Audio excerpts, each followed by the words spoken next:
You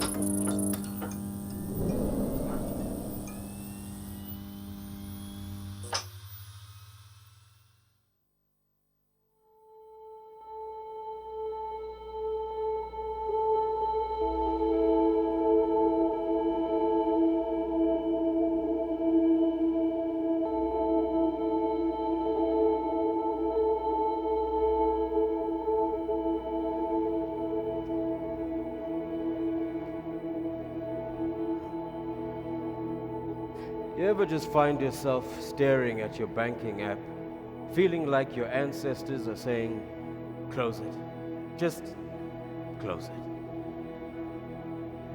You joke with yourself, payday is coming like it's a prayer.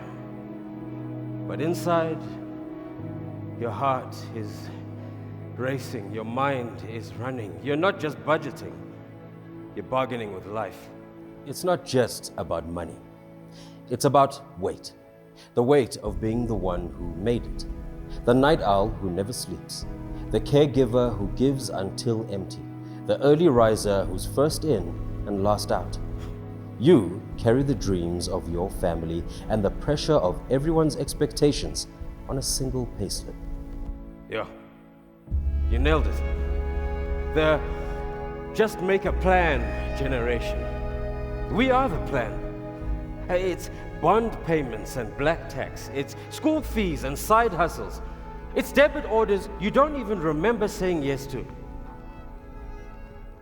And the stress, it follows you into traffic, into your dreams, into your body. It's not just financial pressure. South Africans are living longer, but not healthier. Most will need to work into their late 70s or early 80s to retire with dignity. 59% are unable to afford necessary medical treatment or long-term care in old age. 57% can't afford medical scheme cover. This is not just data, it's life. 42% say that they will be able to maintain the standard of living in retirement that they enjoy now. 44% of members accessed their emergency savings to pay off debt. 33% used it to pay school fees, and 28% to give financial support to family and friends. That's the part that scares me. Because it's one thing to live longer, it's another thing to live well. To be 75 with hypertension because of finances is crazy. To be 80 and still hustling because you never had a fund is exhausting. Not just physically, but financially. And that's what the age of confidence is about. It's not about pretending everything's sorted. It's about making decisions now so your future self says, thank you. I used to avoid anything financial. Budgets, spreadsheets, until I came across the benchmark. And suddenly it wasn't just numbers, it was my life mapped out in charts and bar graphs. Sanlam doesn't sell miracles, it offers tools. Retirement benefit counseling for members, healthcare integration across funds, customizable investment options that grow with your life, digital tools, education and insights for every kind of contributor. Because whether you're a caregiver or a night owl, confidence should never be reserved for the privileged few. So, to the brokers in the room, to the HR leads, trustees, fund decision makers, you are not just admin. You're not just selling options. You are the voice between chaos and clarity, between breakdown and breakthrough. I'm not afraid anymore. I'm not hiding behind jokes and hustle. I am building a life I don't need to take a break from. One with options, one with dignity, one with a plan, one with confidence. That's the age of confidence. Not just a theme, a movement, a mindset, a mirror. Yeah, Vuma. So, to those of you who have stretched for far too long, let's stop stretching. Let's start growing. Let's retire with strength. Let's live with freedom. Let's start now. Let's be the blueprint, not the burden. This is the age of confidence.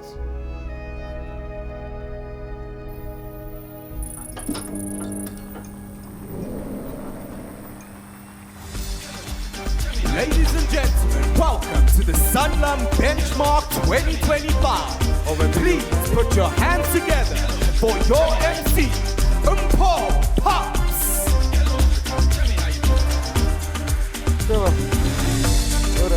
Good morning, Sanlam. How are you doing this morning? Wow, no one. Okay, thank you. Thank you. One person that said hi. How are you, Mama? Welcome. Let me deal with the latecomers. It's so nice to know it's not us. Come in, Taryn. Come in, Michelle. Kimesh. Come in. Yes, we've been waiting for you. Hi. How's it going? Oh, no problem. Come in. Have a seat. No problem. These suits are giving Oval Office. Come have a seat. Come have a seat. All right. Guys, Ostdokas is looking for someone. Who are you looking for? Let me help you. Ostdokas. I'm looking for a seat. A seat. There's one right here next to this brother with the crocodile hairstyle. Happy belated June 16th, my brother. Come in. That walk says, I once smelled tear gas. Come in, Papa. No, Kadal, Askis, Papa. Yes, in the front. Yes, in the front. We need you to see us on stage. The front is for people with prescription glasses. Come in. That is the I am newly rich walk. Come in, Malume, with the 3-piece. Looking like a black Monopoly man. Come. Don't be shy, my brother. All right. Yeah, man. Hey, success is catching up. That suit is tight. No, I'm joking.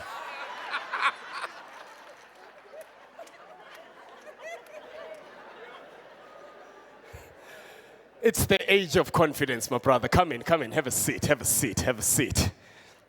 All right, ladies and gentlemen, welcome to our benchmark for 2025. Please, can we give Loiso McDonald a big round of applause for that beautiful opening, ladies and gentlemen. All right, so today we have a beautiful jam-packed day. We have some opening remarks by someone who I cannot make fun of. Come in, Kimesh, come in, Zangif, have a seat. Michelle, have a seat.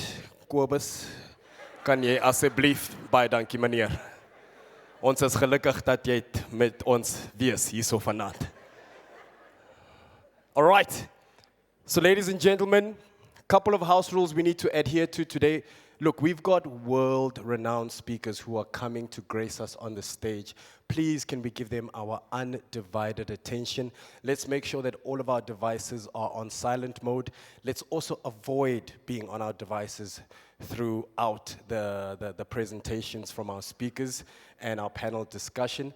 And then, ladies and gentlemen, it's not us who are here live. We also have people who are joining us online. So please, can we just wave to the camera at the back to our online community? Hi, guys. Welcome online.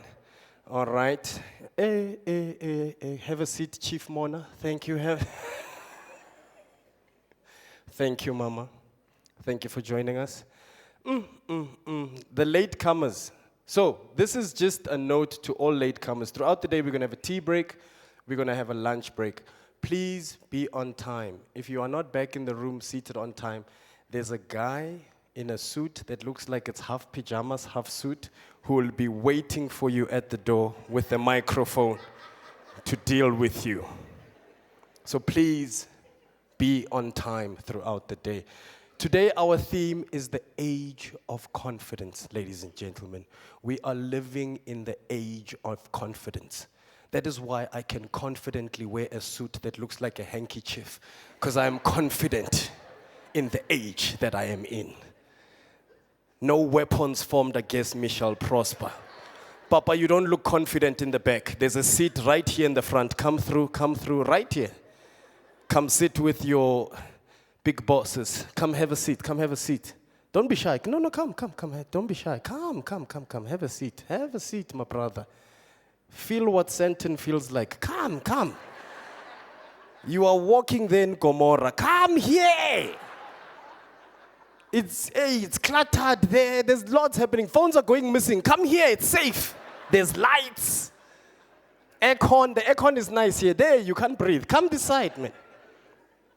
So because we're living in the age of confidence, ladies and gentlemen, I realized something as we all gathered outside the venue today. I noticed a beautiful thing that ladies do that helps them with each other's confidence. Now, I know I've been making fun of people's outfits and mine, but what I love about ladies is ladies compliment each other whenever they see each other. Whether it's colleagues, friends, even strangers. If you see another lady, you immediately go, oh, wow, your hair looks amazing. Ooh, that dress. Is that Gert Coetzee? Oh, wow.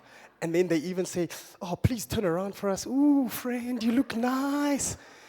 And I admire that, right? I admire that ladies do that. And I realized in that moment when I saw all the ladies complimenting each other outside, I realized, men, we don't do that for each other.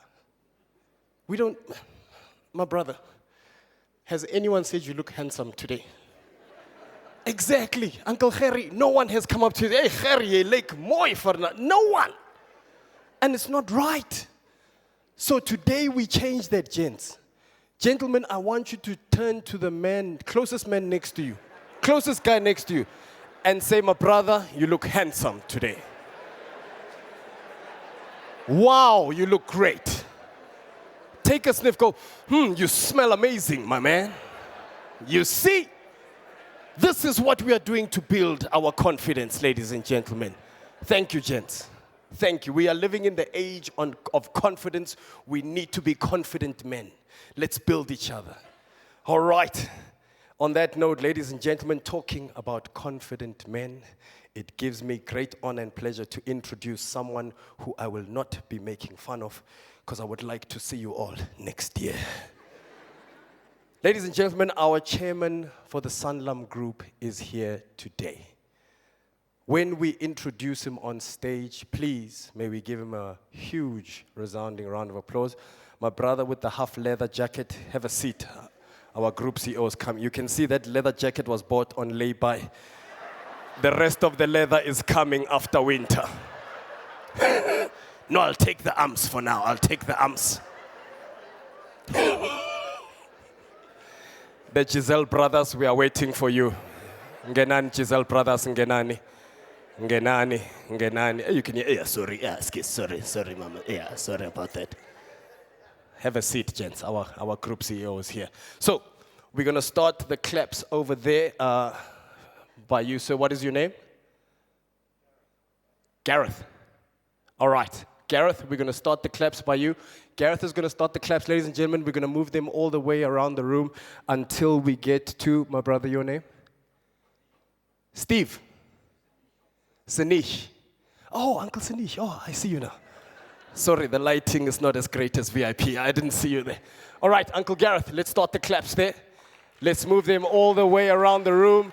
Ladies and gentlemen, welcome to our benchmark stage, our Sanlam Group Chairman, the one and only Themba Mvusi.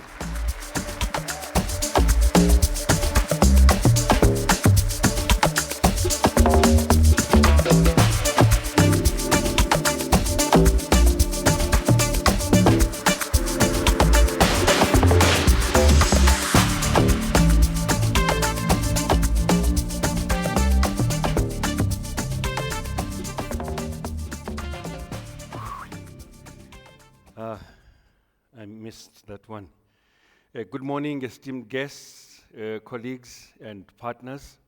It is a great honor to welcome you to the 2025 Sanlam Benchmark, a flagship event that has, for more than 4 decades, served as a trusted barometer of South Africa's retirement and employee benefits landscape.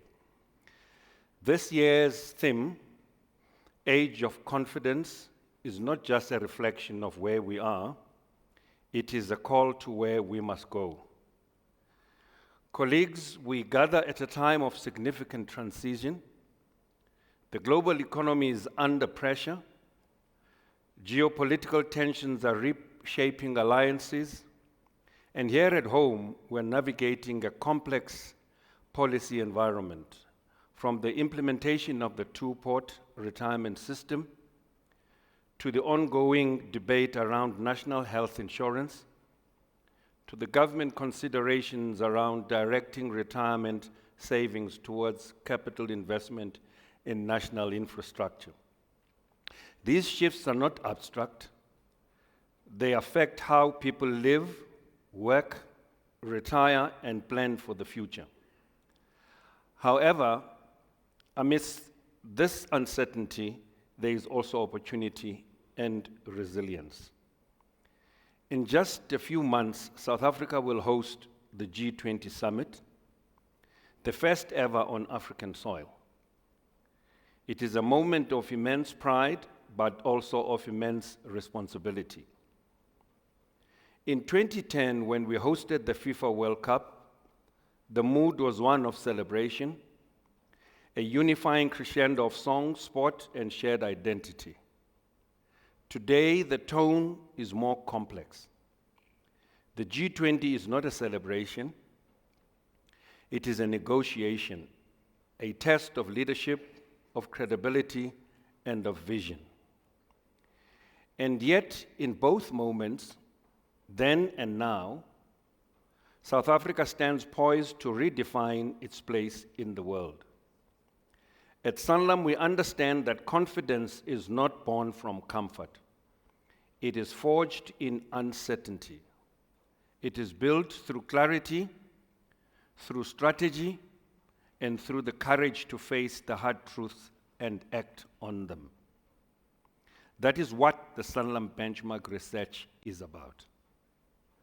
Similar to previous years, this year's research does not shy away from those truths. It tells us of the many South Africans, 59%, who cannot afford or access healthcare in old age. That 44% have had to dip into emergency savings pot just to stay afloat. And that many will need to work well into their 70s or 80s to retire with dignity. But colleagues, the research also tells us something else, something powerful. It tells us that South Africans are not standing still. Many are taking on side hustles to supplement their income. Some are actively engaging with their retirement plans and report feeling confident about their future. And a growing number are finding real comfort and security in employer-provided benefits like group insurance, retirement counseling, and wellness support. These are not just numbers, they are stories of resilience, of the indomitable South African gees, a nation made of people that plan, of families holding each other up, of employers and every stakeholder in this room stepping in to offer more than just a pay slip, but a pathway to dignity. At Sanlam, we are proud to be part of that journey. We are a purpose-led organization with a history spanning over a century. Today, Sanlam is the largest non-banking financial services group on the continent, with operations in 28 African countries and a growing presence in Asia and other emerging markets. We manage over 1.4 trillion in assets, including 803 billion rand in sustainable investments, a reflection of our commitment to long-term value creation. But our impact is not measured in numbers alone. It is measured in lives changed, futures secured, and dignity restored. That is why sustainability is not a side project at Sanlam. It is central to our strategy. We are committed to building a world where people live with financial confidence and dignity, where businesses grow responsibly, and where communities thrive. Our partnerships and strategic moves continue to position us for inclusive, sustainable growth. In February 2025, we announced a landmark partnership with Fed Health, establishing them as our single open medical scheme provider. This follows our 2023 investment in Afrocentric and forms part of our broader strategy to deliver a holistic, differentiated healthcare offering to South Africans. We are committed to supporting the development of affordable, high-quality health solutions that meet the evolving needs of our people. In 2023, we also launched a joint venture with Allianz, creating the largest insurance group on the continent outside of South Africa. In its first year, Sanlam Allianz made significant progress, completing major integrations, delivering strong financial performance, and expanding our reach. We've since transferred our Namibian business into the joint venture, and Allianz has exercised its option to increase its shareholding to 49%. In September 2024, we acquired Assupol for 6.6 billion rand, a move that strengthens our presence in the retail mass market. The integration is well underway, and as of early 2025, the Assupol executive team has joined the Sanlam Retail Mass Cluster. We are focused on preserving customer value and are confident that the full integration of the business and its people will be completed this year. These developments are not just about scale, they are about purpose. They reflect our commitment to building a financial services ecosystem that is inclusive, resilient, and responsive to the needs of our clients. Looking ahead, we are confident about the outlook for the 2025 financial year. All of our businesses are enjoying strong momentum, and the economic conditions are improving across many of the markets in which we operate. And with South Africa hosting the G20 and B20 this year on behalf of the African continent, we believe the growth focus these forums bring, shaped by Africa's own economic realities, will add further impetus to our ambitions. Sanlam is proud to support this initiative and to contribute to a future where Africa's voice is not only heard but heeded. In particular, our role as chair through Paul Hanratty of the Employment and Education Work Stream is not symbolic, it is strategic, because we know that one of the most urgent challenges facing our country is youth unemployment, which stood at a staggering 44.6% in the fourth quarter of 2024. This is not just a statistic, it is a signal that we must do more to create pathways to opportunity, to equip young people with the skills and support they need, to thrive, and to ensure that economic growth is not only inclusive, but intergenerational. At the heart of all of this is our purpose to empower generations to be financially confident, secure, and prosperous. This purpose guides our strategy, our operations, our culture. It reminds us to think long-term, to create solutions that unlock potential, and to deliver value not just for today, but for generations to come. So as we begin today's program, I encourage you to engage deeply, ask the hard questions, share your perspectives, and most importantly, leave here with a renewed sense of purpose, because the work we do has the power to shape lives and enable confidence. Welcome to the Sanlam Benchmark 2025. I invite you to step into Age of Confidence together. I thank you.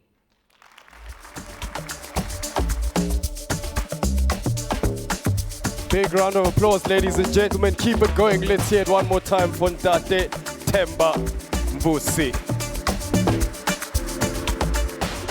All right. So up next, ladies and gentlemen, we take a journey talking about reimagining healthcare. And I'm glad we're at the point where we are reimagining healthcare. Because let's be honest, in our times growing up, yes, I'm old, healthcare was very different. I grew up in the era where if you had a headache, castor oil. If anything was wrong with you, castor oil. And you know how hard it was explaining castor oil to all my friends at Greenside Primary. What do you mean you have to spring clean your stomach? Just eat fiber, bruh. But yeah, that was us. A bottle of Hercules. And some cut up oranges. And a Pex for your nose, remember? And your parents would always, they would never announce that it was castor oil day. You'd randomly walk into the kitchen and find all your siblings in a line with a peg on their nostrils. It was rough. But yes, we are talking about reimagining healthcare. And what better way to do that, ladies and gentlemen, than with the Group Chief Executive of Netcare. Ladies and gentlemen, let's give a big Sanlam welcome to Dr. Richard Friedland.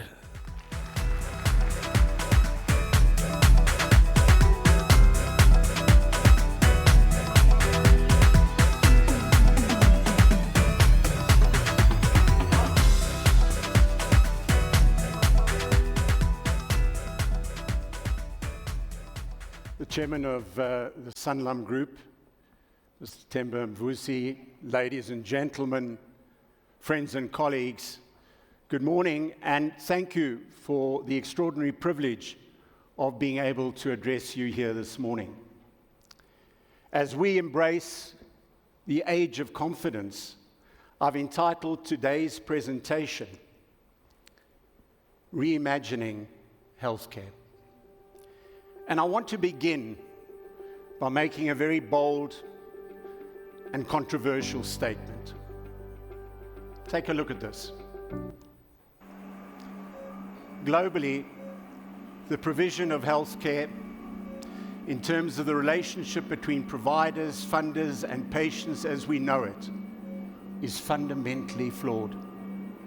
In fact, ladies and gentlemen, healthcare as we know it is broken. Now, when I first told our board this in early 2018, their response was, "Shh, don't let our shareholders hear this." But whether you're in the private sector or in the public sector, whether you're in South Africa or the United Kingdom or anywhere else in the world, this applies. How can I be making such a bold and outrageous statement? I say this because the costs of healthcare have spiraled completely out of control, and we're not seeing the commensurate benefits. Yes, we're living about a decade longer, but we have failed to address non-communicable diseases and diseases of lifestyle and chronic illnesses. Let me show you a few slides in this regard. This is an extraordinary slide of the cost of healthcare versus life expectancy in the United States. And as this graph shows you, the cost of healthcare has increased in real terms by 550% over the last 50 years. And yet longevity has increased by 7.9 years, or some 12%. And I use the United States because research tells us that they have some of the best outcomes in the world. And so how much more does this apply to ourselves? Turning to South Africa, we're actually becoming sicker. And I'm using the slides of a very large health insurer who showed these graphs very recently. And what is most shocking about them is that the increase in chronic disease prevalence amongst younger people have increased by 190% since 2008. Isn't that extraordinary? Take a look at this. The increase of cancer across all age groups has increased, even among young people, to 78%. And in terms of mental health, and we know it's now one of the top 3 causes of disability globally, we're seeing amongst young people a 208% rise in mental health challenges. And so we as a nation, we might be living longer, but we certainly are not doing so in good health. I needn't raise the issue of disability claims in an audience of absolute experts, but you can see a large insurer reporting disability claims rising 10% higher than pre-pandemic times. There was a 79% increase in claims from young families of 30 to 40 years old, largely due to mental and behavioral conditions. And women, often the bedrock of our society and breadwinners, are taking the most strain. And Sanlam, you yourselves reported cancer claims in 2024 rose by 30% and accounted for 54% of all illness claims. So why, colleagues, ladies and gentlemen, has this all gone so terribly wrong? It's gone wrong because the current model, whether it's in the public or the private sector, globally is fragmented, it's siloed.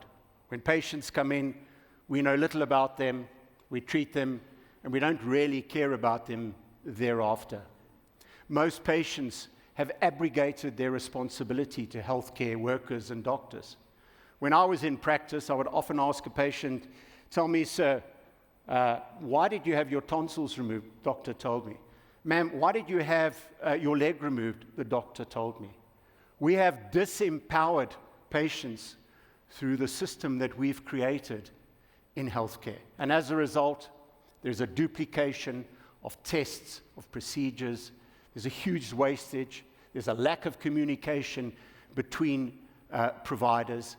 And often we've seen medical schemes not provide enough for preventative illnesses. This is an extraordinary book written by Peter Attia. He's a surgeon out of Stanford, a pancreatic surgeon, who's written this beautiful book on Outlive, the science and art of longevity. And in case you don't want to read it, go onto Spotify, The Next Big Idea, and you can download his podcast. It's less than an hour. But what Peter Attia teaches us is that we're in the age of medicine 2.0. Medicine 1.0 was when we discovered antiseptics, disinfectants, sterility, and we reduced mortality as a result of aseptic operations and procedures. Medicine 2.0 is the medicine we practice today. We're very good as fire brigade members. If you break your leg, we can fix it quickly. You have a heart attack, well, we'll put a little pipe in there, a stent, and we'll solve that problem. If you get stabbed in the chest, we'll put a drain in. But we're pretty lousy. In fact, we fail dismally in what he calls slow death, chronic illnesses, diseases of lifestyle, and non-communicable diseases. This comes from his website in the relationship between health span and lifespan.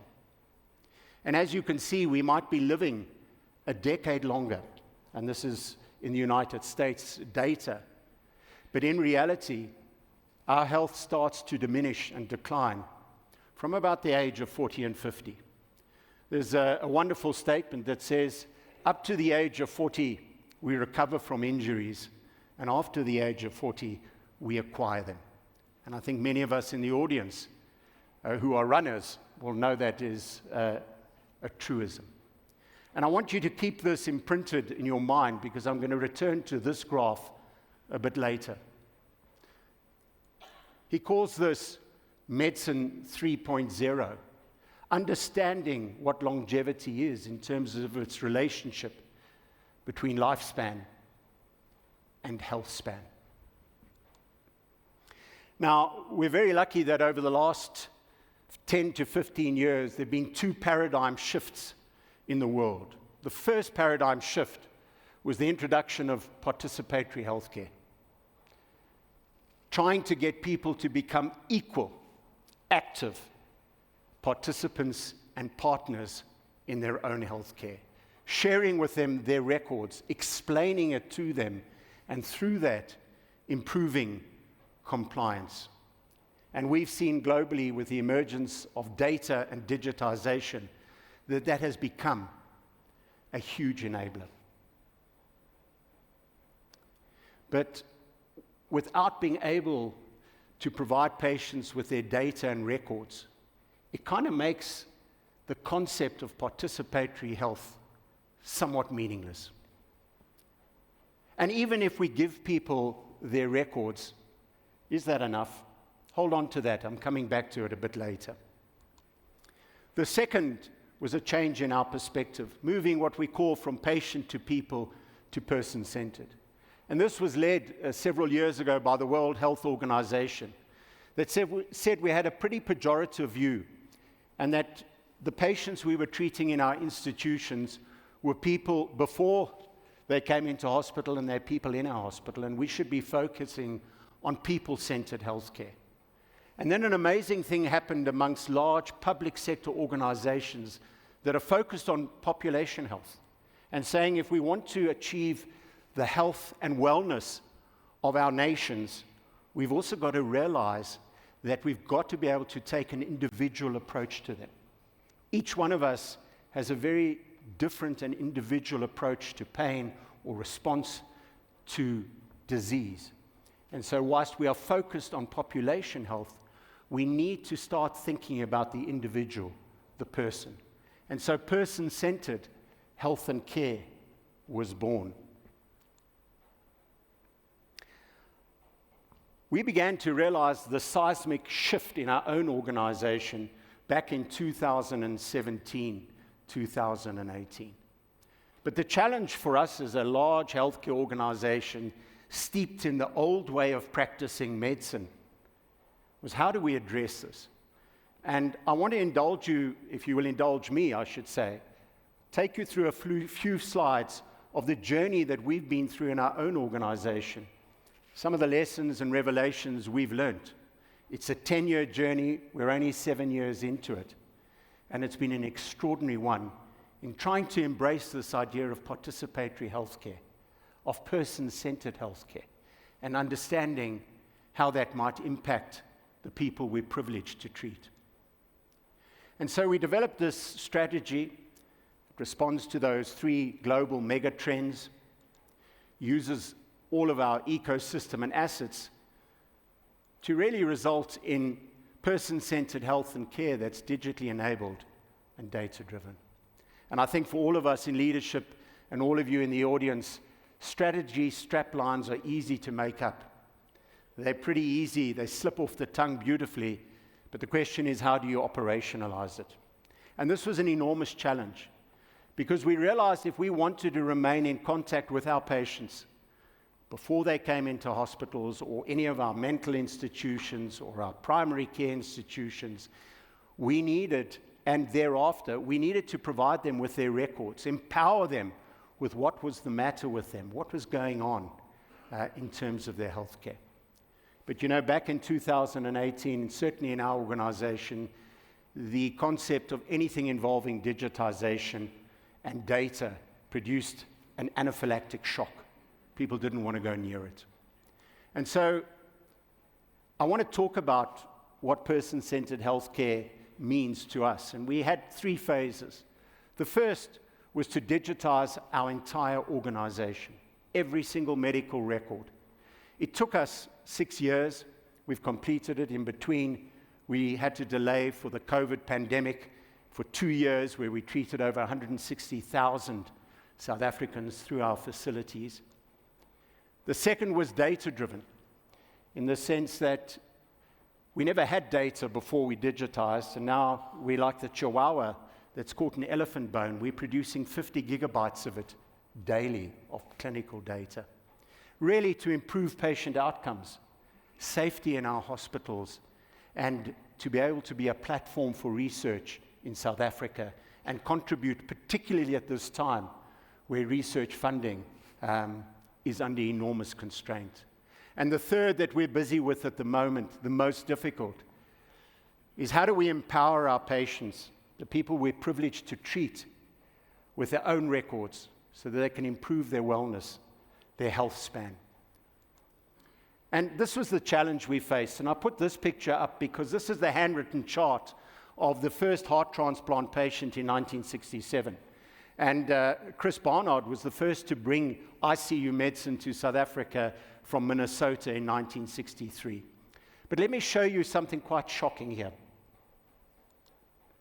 This is an ICU chart of a patient at Mill Park in 2018. I'm going to ask you to spot the difference.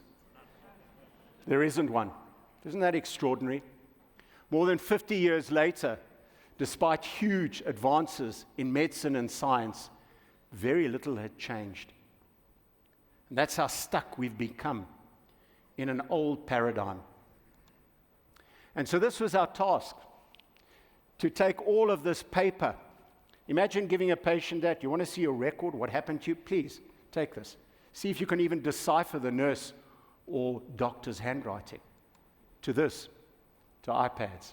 And today, as a result, we've achieved that, and we are Apple's largest customer in the Southern Hemisphere.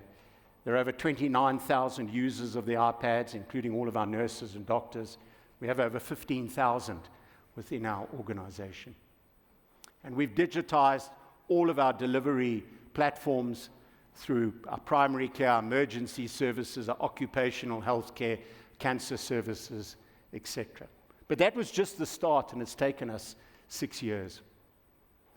The important point is to be able to analyze this data to the benefit of patients, to be able to make the cost per event cheaper, to be able to reduce medication errors. We've embarked on using AI. We've just got approval from SAPRA for our sepsis detection model. We're able to predict a bloodstream infection in our patients in ICU thanks to machine learning a good 10 hours before. And bloodstream infections are the highest cause of mortality, up to 30% of deaths in hospitals and ICUs. And we're doing the same on preventing heart attacks, myocardial infarction. And so the data that we've been able to glean from all of this digitization is enormously beneficial to our patients. But this is the most important part, and it's the hardest to achieve. What do we mean by person-centered engagement? What does it really mean? And I want to take you through this. It's about putting patients first and at the center of everything we do. It's not about saying, "Excuse me, ma'am, the doctor's ready to see you." It's about saying, "Excuse me, doctor, the patient's ready to see you." It's putting them at the center. And whether you are an employee benefits or retirement funds, or you're a healthcare provider or a medical scheme, that truism applies to each and every one of us. We've got to recognize patients as individuals, that everyone's journey is unique, like our thumbprint. And we've also got to encourage people to actively participate in their healthcare. Now, this is the real crux of the matter. When you go into a consultation with a healthcare professional, the first thing they want to know from you is what's the matter. But if you have a person-centered approach, this is what you should be asking. What matters to you? Let me give you an example in one of our mental health facilities. A patient comes in and they're told by a doctor, "You're really depressed. In fact, you've got major depression. You're also worried your neighbor wants to kill you, and you're a bit paranoid. You've got a bit of paranoid schizophrenia. And on top of that, you like a bit of something on the side, cocaine or whatever it is. You've got a dual diagnosis. Take the script of these 6 or 7 medications, and I'll see you in 8 weeks or 6 weeks." That might be what's the matter with you. But is that really what matters to you? Or is it what matters to you if you had to ask a patient, if I was in that position? What matters to me is that I want to regain functionality. I want to be able to regain the relationship I have with my significant other, my partner, or my spouse. I want to be able to reconnect with my children. And importantly, I want to be able to go back to work and contribute, and also contribute to society. Well, if that's what matters to you, let's put the diagnosis aside and start measuring your functionality. You've come in here with a score of 22 out of 25, whatever scores you're using. And we need to get you to 5. And so we put you through various therapies and groups, and at the end of it, you're now at about 13. But let's plan a program for you to get you to 5. And that's the real difference in person-centered health and care. It's being able to focus on what matters to us as individuals. And I'm going to show this to you in a case study a bit later. But often we're stuck as healthcare workers in what's the matter. And as soon as we've written the script, our job is done. We've ticked the box. Nothing could be further from the truth. One of our key challenges is providing a summary of care. We don't call it a discharge summary. It sounds terrible. So we call it a summary of care. What happened to you in our institution? But you know, that in itself has a huge challenge. Because we've got to be able to de-jargonize medical language to make it simple for people. We've been handing out summaries of care, but they're meaningless to the ordinary person in the street, and quite understandably. So we've been building, using our own LLM models, together with a South African company we're working with, to de-jargonize complex medical technology and terminology, and focus on what matters to you. Let me give you an example of this. Let's assume, sir or ma'am, you were diagnosed with the following. This is on your summary of care. Acute cholecystitis due to chronic cholelithiasis. As a result, we had to perform an urgent laparoscopic cholecystectomy, and you are now being discharged with prophylactic antibiotics and must avoid fatty foods. Anyone understand that? Of course not. But what if we said the following to you? You are diagnosed with a severe inflammation of your gallbladder caused by chronic accumulation, long-term accumulation of gallstones. As a result, we had to perform urgent keyhole surgery to remove your gallbladder. We're sending you home with the precautionary antibiotics to avoid an infection. And because you no longer have a gallbladder and can produce bile salts which digest fats, please avoid fatty foods. Spot the difference? That's the journey. It's not just good enough to give people their records. We've got to decipher them, and we've got to explain what matters to them. So what does this look like in action? And I'm almost done. I want to take you through an extraordinary case study that was a revelation for me particularly, and for our organization. This is a case study where you see how we've combined person-centered approach in a digitally enabled and data-driven environment. And National Renal Care provides renal dialysis to patients. These are people who are at the end stage, they don't have kidneys that are functioning, and as a result, we have to put them on machines 3 times a week. And we digitized that organization at the end of 2021, and we developed a wonderful app called Nephron, and we gave patients their records. But lo and behold, and I thought at the time, we've hit the jackpot. That's all we need to do, just give patients their records. If I tell you 1.3% of all of our patients downloaded those records. Isn't that incredible? We're now empowering you with a beautiful app. You've got your records. Because they said, so what? The doctor's in charge. I can't even decipher these records. And so there was a clear lack of understanding of what these records meant. And so we brought in behavioral specialists. And we said to patients, would it interest you to know that you've only got a 30% chance of survival over the next 5 years? And that the mortality rate of a patient on dialysis is 2/3, is over 66%. Do you have anything on a bucket list? Are you interested in living beyond 5 years? And of course, the response was, you bet your bottom dollar we do. So we then said, okay, what if we give you 6 or 7 parameters and we'll put it out easily in a traffic light diagram of red, amber, and green of factors that you need to watch that will improve your health care, your feeling of wellness, and may improve longevity. Would you be interested in that? And again, they said, absolutely. And so let me ask you as an audience, how many people do you think are now engaged in their records on a regular basis? Let's have some numbers. 50%? It sounds like an auction. Can we go anything higher? 80%. Take a look at this. 94%. Isn't that incredible? So when you engage people as human beings, not as a number, not as a patient, and you engage what matters to them, boy, are they going to be engaged. And that's incredible. And the average time you can see is about 16 minutes on the app. And we've built in a number of features, and we're improving it as we go. And these are the features that they're looking at.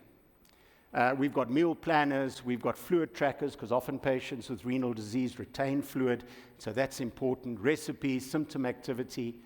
And you can see there's been not just looking at it, but their physical well-being and mental well-being has improved as well. And you can see 58% of them are looking at articles on research, on recipes, on outcomes of their own personal outcomes, on dialysis sessions and their symptoms, and they're engaging in it. And this is, you can go onto that app and see the kind of feedback we're getting. So a lot of this you might say are vanity metrics. Okay, so great. Patients are now engaging. They've downloaded their results. They're engaging with the app, and you've got great statistics. But does it really matter? And I want to tell you something extraordinary that's happened here. For the first time in 25, 30 years that we've been running this division, we have seen in certain patients an improvement in their clinical parameters. What do I mean by that? Often patients in renal dialysis have very low blood protein. We've seen a consistent rise, a statistically valid rise in blood protein levels in patients on dialysis who engage in the app more than 7 times a month. We'll be publishing this data, and we're presenting it in Ireland towards the end of the year. And so what we're demonstrating is that when you engage with people as persons on an individual basis, in terms of what really matters to them, as opposed to what's the matter, not what's the matter with you, not what's the matter with you, you can affect real change. And this has been an extraordinary lesson. And we're at the very early phases as an organization of trying to transform the way we deal with the people we're privileged to treat. And so, folks, what's the ultimate prize? You heard it in the introduction today as we confront this age of confidence. This is it. What if we could reduce morbidity? The real challenge is being able to extend health span to lifespan. That's the challenge of every one of us in this room and globally as providers, whether it's of disability claims, of employee benefits. And it's not just about living longer. It's about living better for longer. And so I want to put this all together for you. I started with a controversial statement that the way we provide healthcare globally, doesn't matter which sector you're in, doesn't matter which country you're in, is fundamentally flawed. And the challenge for us, for all of us, is to embrace a new paradigm. A paradigm where we put the person first, where we focus on what really matters to them. We don't hide behind jargon. And we're interested in that entire continuum of care and wellness, whether they're acutely ill or they require ongoing wellness and health care. And I'll ask you, as you think about your conference today, of entering this age of confidence. This is the challenge we all face, not only as South Africans, not only as healthcare workers, is to radically transform the way we provide healthcare, benefits, engagements. And it doesn't matter whether you're part of a medical scheme or you're privileged enough to be a nurse or a doctor at the bedside. We all have that responsibility to be able to help all of us live more healthily for longer. Thank you very, very much.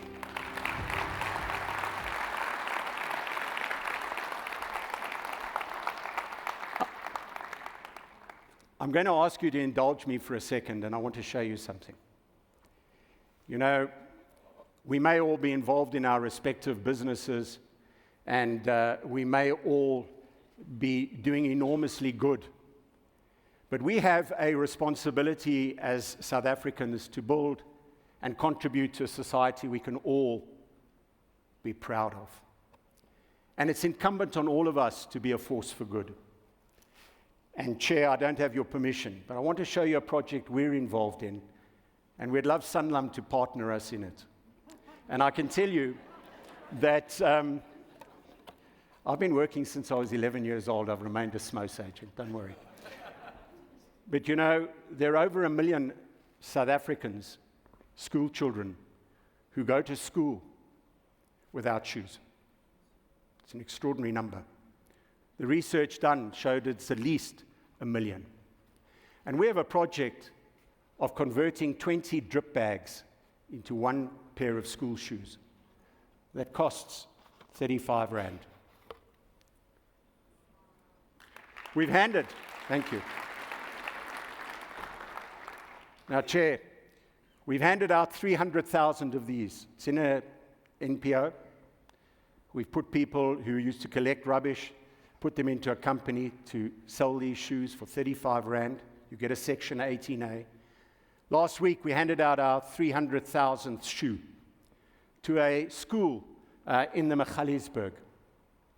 You know, the principal got up and said, I want you to know that over 80% of the parents of these children are unemployed. Isn't that extraordinary? And so I asked Sanlam, join us.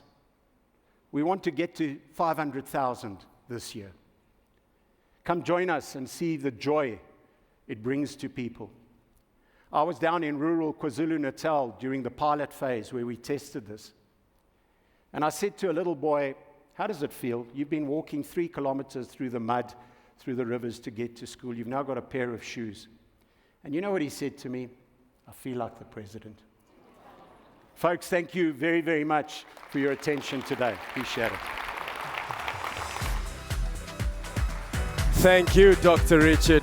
Thank you for that amazing talk, and thank you for what you continue to do. Another big round of applause, ladies and gentlemen, for Dr. Richard. All right, ladies and gentlemen, up next, we are talking about collaborative pathways to sustainable solutions. And it gives me great honor and pleasure to introduce a man that I said is probably what I would end up looking like in the next 12 years. We were matching last year, but this year he was like, I'm going to outdo you. So, dressed in a 3-piece suit from Khalix, please put your hands together and help me welcome on stage our executive, Sanlam Umbrella, our executive for Sanlam Umbrella Solutions, the one and only Nzwa Shoniwa.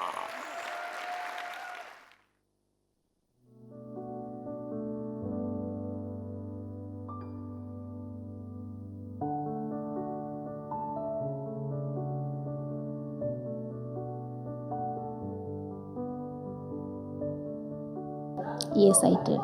Yes, I did. Yes, I did. Yes, I did. Yes, I did.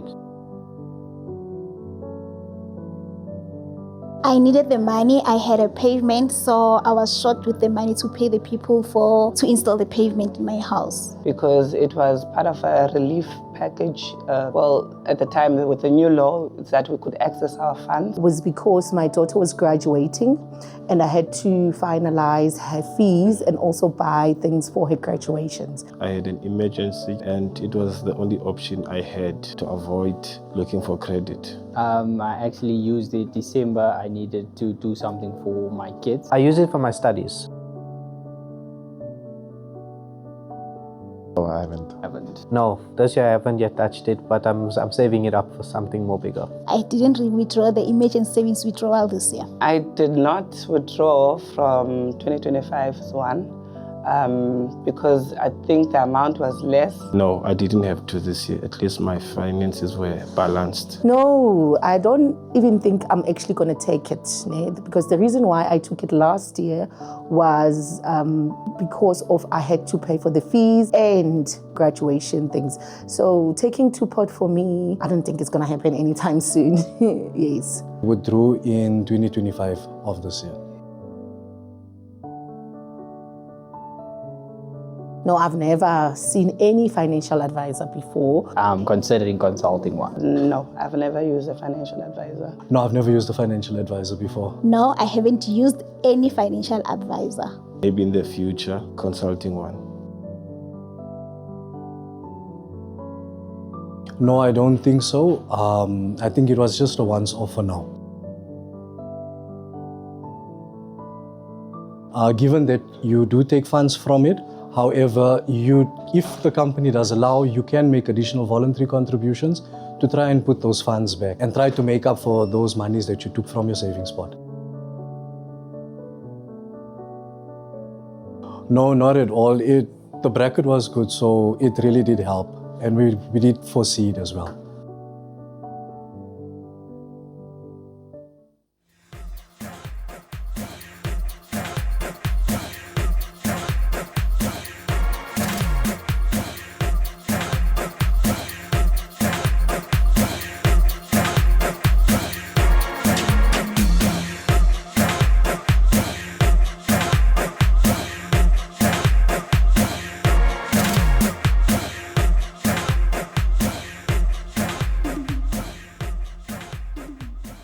Once again, ladies and gentlemen, and welcome to the 44th Sanlam Benchmark Symposium. Now, last year I stood on this stage and shared a hard truth. Our retirement fund industry is facing a trust deficit. Governance challenges, economic strain, and regulatory shifts have left most consumers uncertain about their financial futures.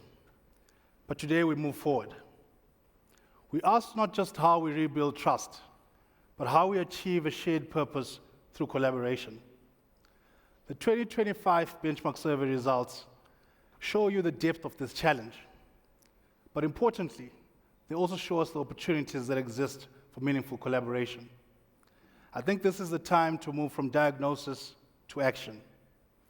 And what's also clear from the research is that no single stakeholder, be it government, employer, or even intermediaries, can solve this challenge alone.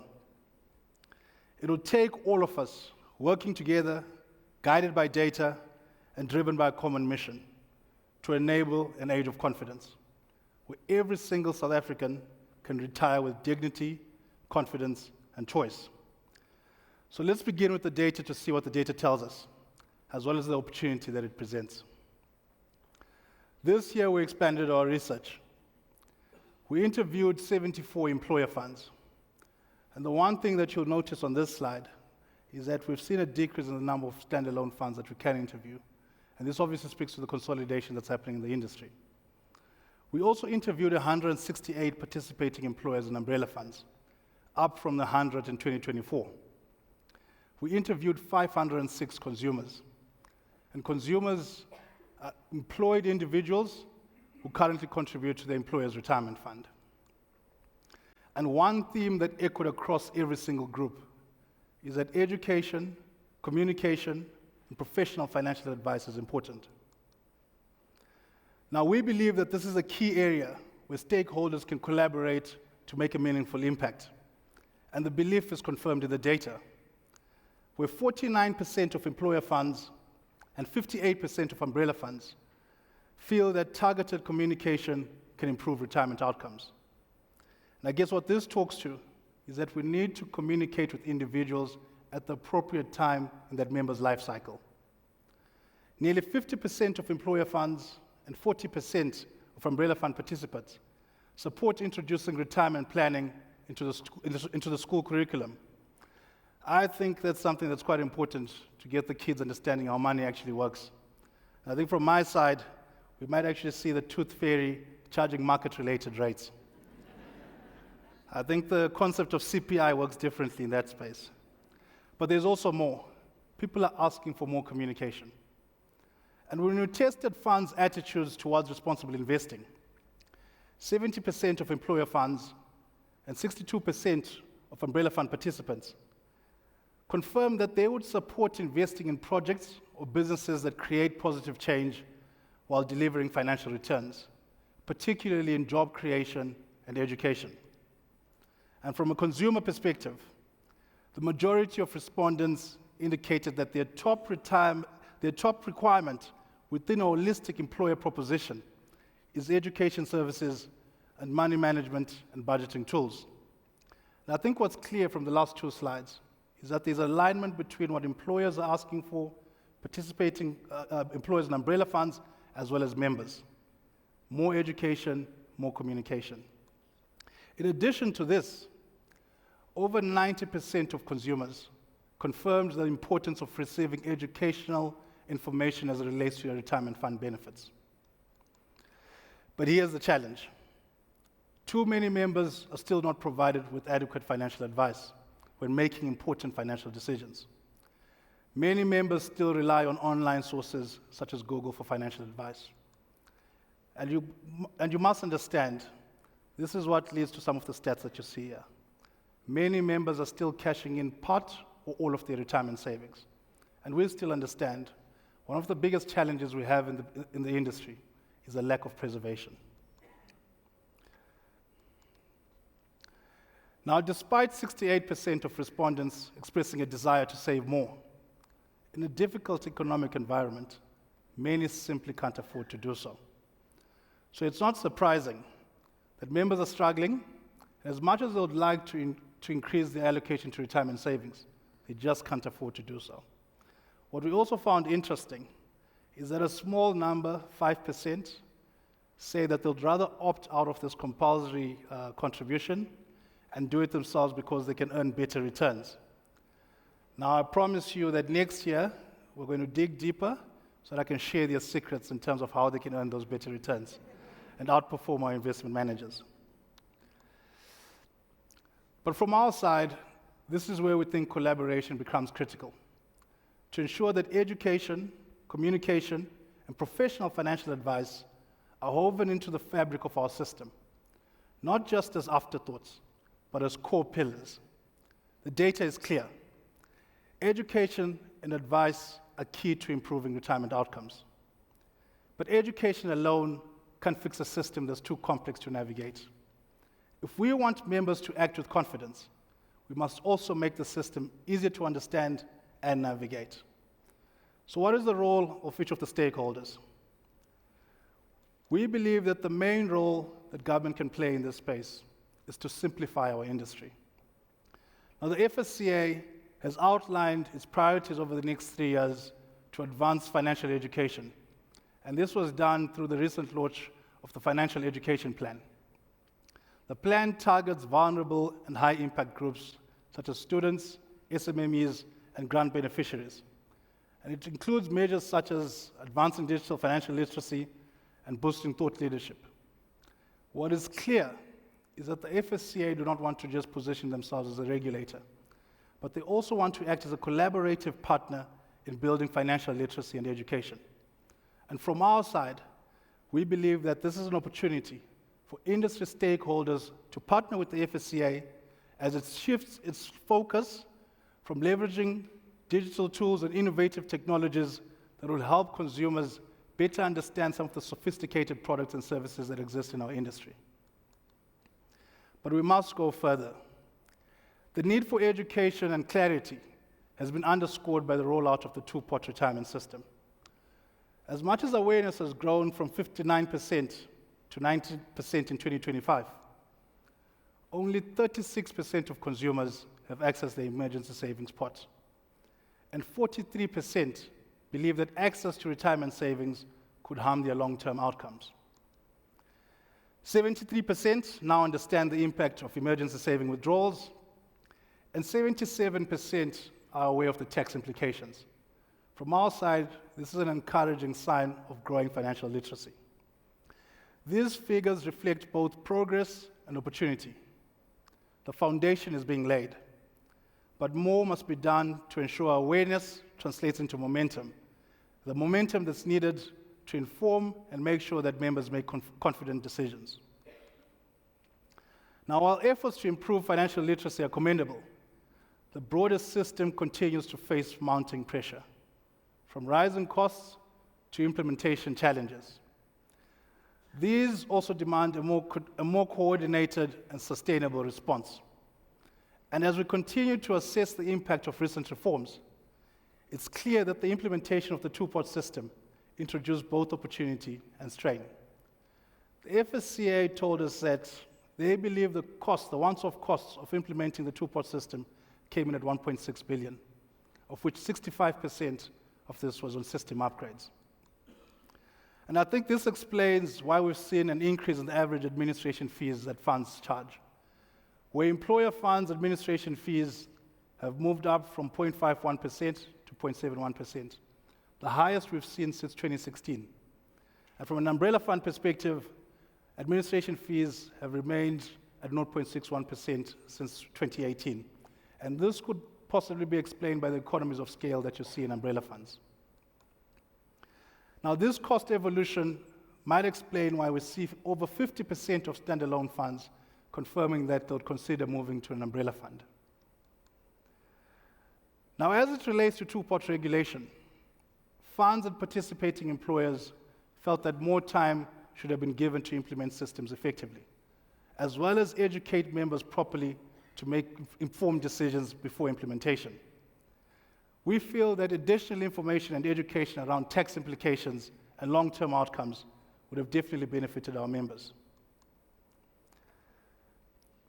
The financial pressure is not limited to retirement funds alone, but compounded by rising risk-benefit costs.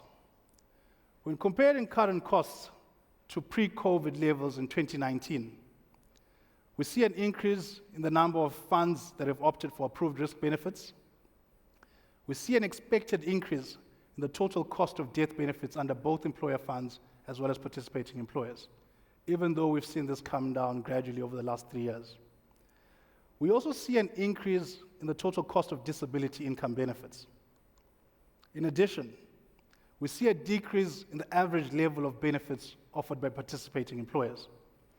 And lastly, we see a decrease in the average level of lump sum disability benefits offered by both employer funds as well as participating employers.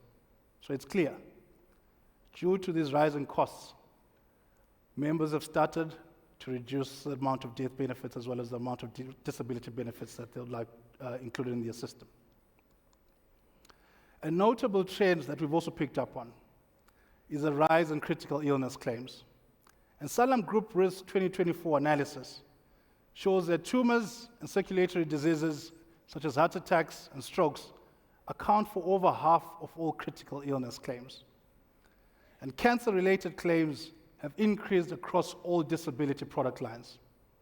And what you see here is that cancer-related claims as it relates to the critical illness benefit have increased to 56% in 2024 from 44% in 2022. I think Dr. Friedland touched on this. There is a trend that we are also picking up on our side. So it came as no surprise that with this increase in critical illness benefits, more participating employers as well as standalone funds now offer critical illness as a benefit, with the most common benefit being 1 times annual salary. Now, these developments highlight the growing complexity and cost pressures facing retirement funds. As we navigate this evolving landscape, it's clear that reforms must be accompanied by sufficient time, resources, and support, not only to protect members, but to make sure that they're empowered to make informed decisions. And we believe this is where administrators can also play a role, not just in implementing policy, but in translating it into meaningful member-focused solutions. The shift from service provider to strategic partner is no longer optional. It's essential. The feedback has remained consistent regarding what employer-provided benefits members are asking for. And these sentiments reaffirm the need for administrators and employers to work together to unlock the full value of holistic solutions. Together, we can support the employee value proposition through meaningful benefits. And I guess what we also saw from the consumer side 57% of consumers say that they would prefer a one-stop shop for all their financial needs. Now, we strongly believe that the most successful umbrella funds and retirement funds in the next decade are those that can seamlessly integrate meaningful benefits into the existing value proposition, using all the data that's available to them. The Sanlam Umbrella Fund is being built with this vision in mind, designed to empower members with confidence in all aspects of their lives, and we're already seeing positive results. Our knowledge-based platform, as well as the Imali Zami webinars, have seen significant engagement since their launch in 2021.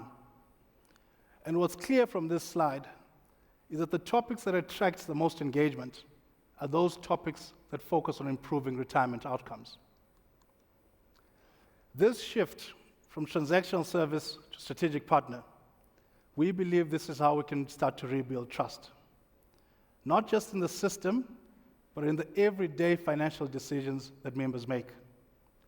But trust alone isn't enough, especially in a world where there's so much financial pressure. We believe that to truly make change or to truly change behavior, we must rethink how we motivate and reward it. In a tough economic climate, incentives matter. Loyalty programs are increasingly used to influence behavior and improve financial outcomes. Now, given the financial pressures that members are under, it came as no surprise that 43% confirmed that they do not have an emergency fund. And as much as 58% confirmed using their withdrawal benefits to either cover debt or living expenses. Majority of members also confirmed that they had accessed their two-pot savings to pay off debt. Now, debt is not just a financial issue, it's a psychological one. We know, and our members know, that debt can lead to stress, which will have an impact on your mental health as well as your overall well-being. And our consumers shared some of the debt philosophies that they have, where 44% believe that debt causes financial stress, and 32% see it as a burden that blocks financial freedom. Now, this paints a clear picture. Members are under pressure, and they're looking for support, not just in managing their debt, but in building financial resilience. Now, this is why we believe that rewards, including cash incentives, debt relief, and savings boosts, are rising in popularity and increasingly important as they form part of these holistic solutions. In this economic climate, rewards are no longer just perks, they are lifelines. But while administrators and service providers can provide these value-added benefits, incentives are most effective when they are part of a broader system. One where employers and advisors are equipped to guide, inform, and lead from the front. We believe that employers and intermediaries are uniquely positioned to influence outcomes. The people in this room are often the first point of contact for members who are trying to make critical financial decisions. And you are the ones that are best placed to guide those decisions with empathy, clarity, and relevance. You can offer cost-effective, relevant benefits. You help guide members to advice before it's too late. And you also help members navigate complex decisions with confidence.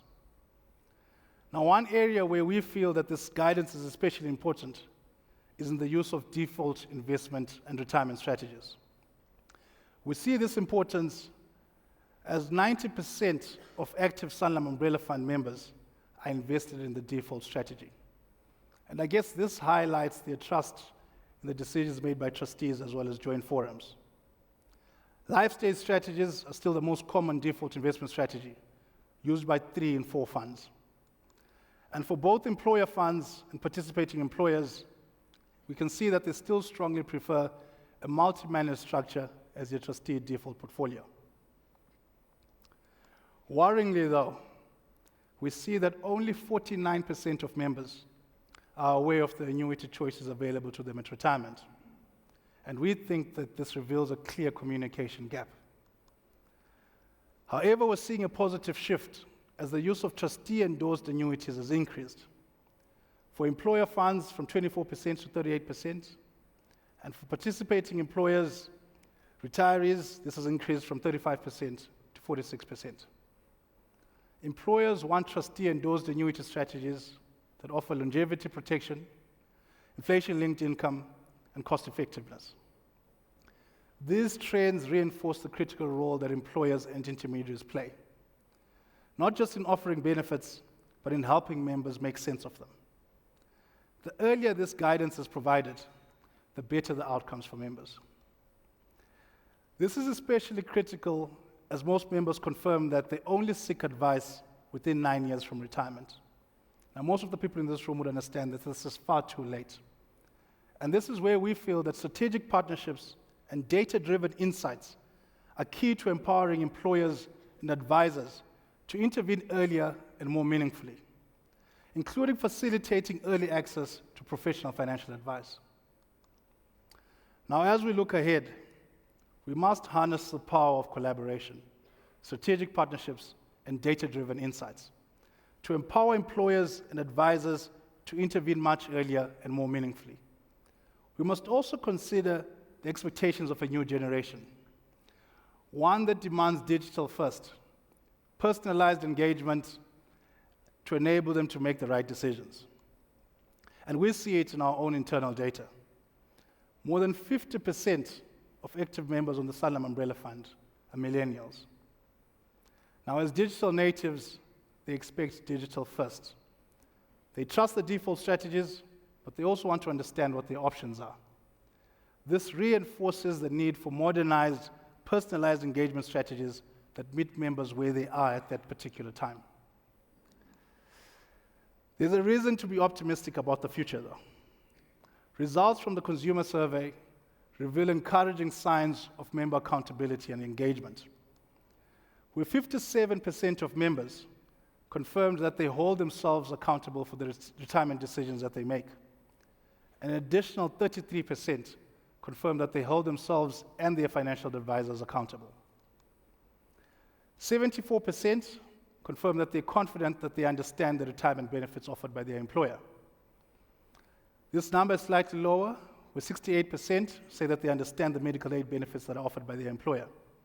However, only 47% reported that they feel confident in their understanding of the group risk benefits that are offered by their employer. Now, this certainly highlights that risk benefits should be a future-focused need for client communication and education. Even more encouraging is that nearly 60% reported that they had reviewed their employee benefits in the last 12 months, a strong indicator of growing awareness and involvement. Now, this level of engagement could have been triggered by the two-pot system, but regardless of the trigger, we feel that this is the level of interaction we need to strive for as an industry. And linked to this engagement, we see now that as much as 66% of consumers confirm that they are aware of the current value of their savings. However, many members still don't seek professional financial advice, especially those earning below 10,000 rands. And we understand from our own internal data that this group represents the largest group that has been obviously accessing their two-pot emergency claims, and also this group represents the largest group that fails to preserve. On the Sanlam Umbrella Fund, we've seen the value of accessible support. Our benefit counselors handle over 300 calls per month, with noticeable spikes when the key reform comes into the system. And you'll see what happened when two-pot came into the system. But post two-pot, we see that the number of calls is at least 100 calls more than what we used to see pre-two-pot. And I guess what this tells us is that when members have access to guidance, they will use it. So where are we currently? The average retirement age has remained at 64 for the past decade, and only 4 in 10 funds believe this is sufficient to maintain living standards in retirement. And from a customer perspective, majority do not believe that they're on track to accumulate enough capital to survive retirement. Our own internal data confirms these numbers, and this is why Kanyisa has been going around telling people that you'll have to retire at age 80 unless you do something about it. There is also a call for National Treasury to develop a clear plan to achieve optimal retirement outcomes. But while Treasury has consistently emphasized consolidation and improved governance, all stakeholders must collaborate to introduce legislation that enhances efficiency and reduces costs, with these savings ultimately passed on to members. Underlying the 2025 Sanlam Benchmark Insights is a picture of an industry ready to lead and a moment ripe for transformation. The data paints a clear picture. While challenges persist, there is a growing appetite for reform, innovation, and collaboration. Because when we collaborate with courage, clarity, we don't just change outcomes, we change lives. We have the data, we have the insight, we have the will. Now we need the discipline. We need the partnerships and the long-term commitment to do the hard work together. Thank you very much.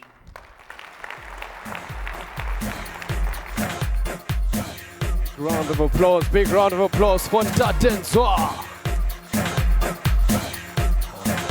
All right, ladies and gentlemen, please can we give a big round of applause to all the speakers that we saw in the beginning of our day thus far. Can we give them a big round of applause? Thank you to our chairman, thank you Dr. Richard, and thank you Ntatenswa. Ladies and gentlemen, we've got 10 minutes for a leg stretch. Answer those WhatsApps you need to answer. Those of you who need to vape, 3 puffs, get back in. We've got some refreshments that are set up out here and just there as well. So we've got a room this side, and out there as well we have some refreshments set up. 10 minutes. So in exactly 9 minutes and 45 seconds, I will be waiting there for you. See you just now, ladies and gentlemen.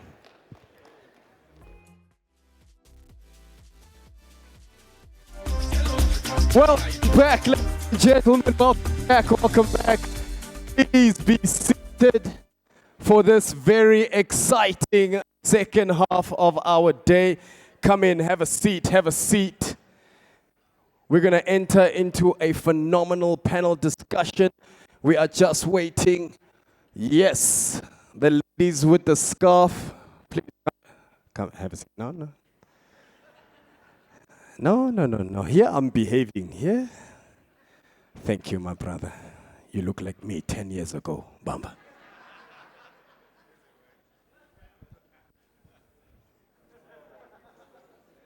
All right, much better, much better. Come in, have a seat, have a seat. You do not want to miss this, our interracial couple. Come, have a seat, thank you. Come, have a seat. Uncle Joshua Doe, have a seat, have a seat, have a seat. My lady dressed as 2 animals. Shepherd and leopard, come back in. Shepherd and leopard, come in.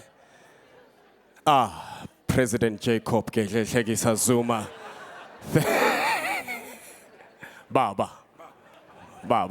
Yes, the lady dressed as a sheep and a leopard, come have a seat.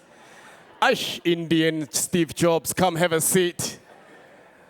Have a seat. How are you, brother? Which one is your favorite Harry Potter movie?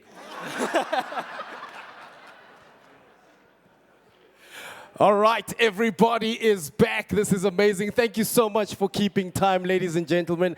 I'm not going to take any more of your time. Ladies and gentlemen, we are about to embark on a brilliant panel discussion with many various stakeholders. And to facilitate this, ladies and gentlemen, we are with a world-renowned radio host. Ladies and gentlemen, if you are fortunate to have a motor vehicle that has a radio, you might have heard her on Kaya FM 959. Ladies and gentlemen, she's all things topical, all things finance, and ladies and gentlemen, she was a runner-up of Miss Kempton Park in 2017. And she's still not over Isabel taking her crown.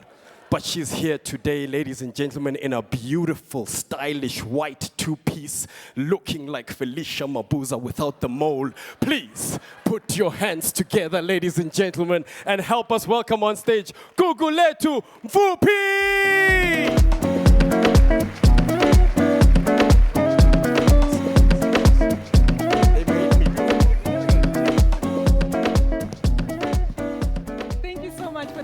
introduction, Mpho. Wait till I have a live TV show, right, to follow in Mom Felicia's footsteps. But a very good morning, everybody. Such a pleasure to have you all present here with us this morning for what remains a very critical conversation.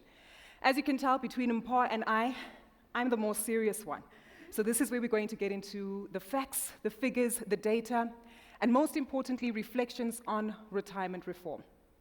Where we've come from, where we are, and most importantly, what the trajectory looks like going forward.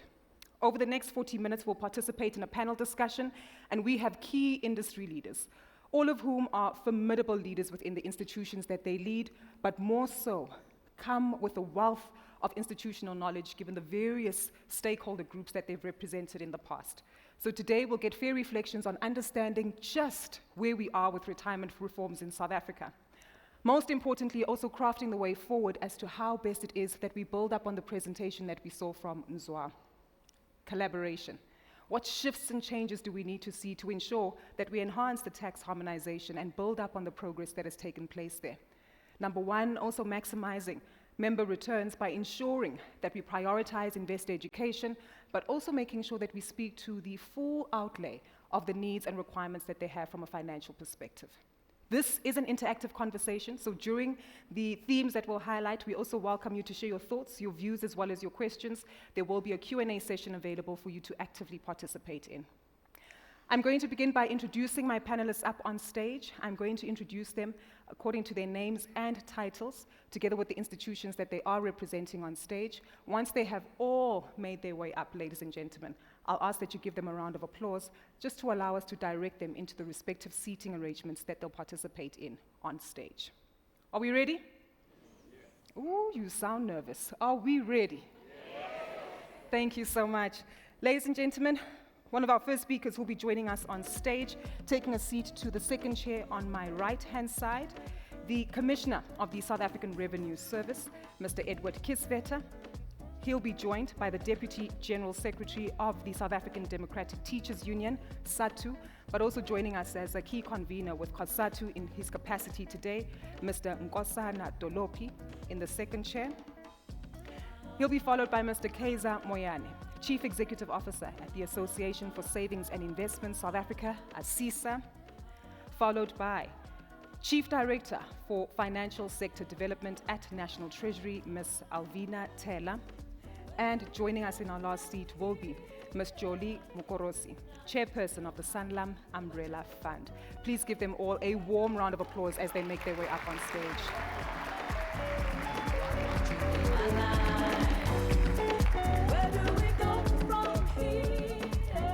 Mr. Dolopi, I'm tempted to ask, is there something urgent in there? We can have it safely stored for you if needed. No, let me just just a minute. Mpho, I might need your help here. I taught during the time of corporal punishment, so you must be careful.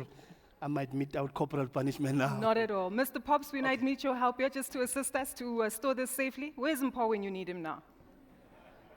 I think you will take that for you. Just to ensure that it's safe. Thank you so much. Thank you so much again to our panelists for making time to join us for this conversation, and most importantly, all of you for actively participating in what will be a robust conversation. The clock is ticking down, so we will ensure that we get quick, fast, and robust responses from our panelists.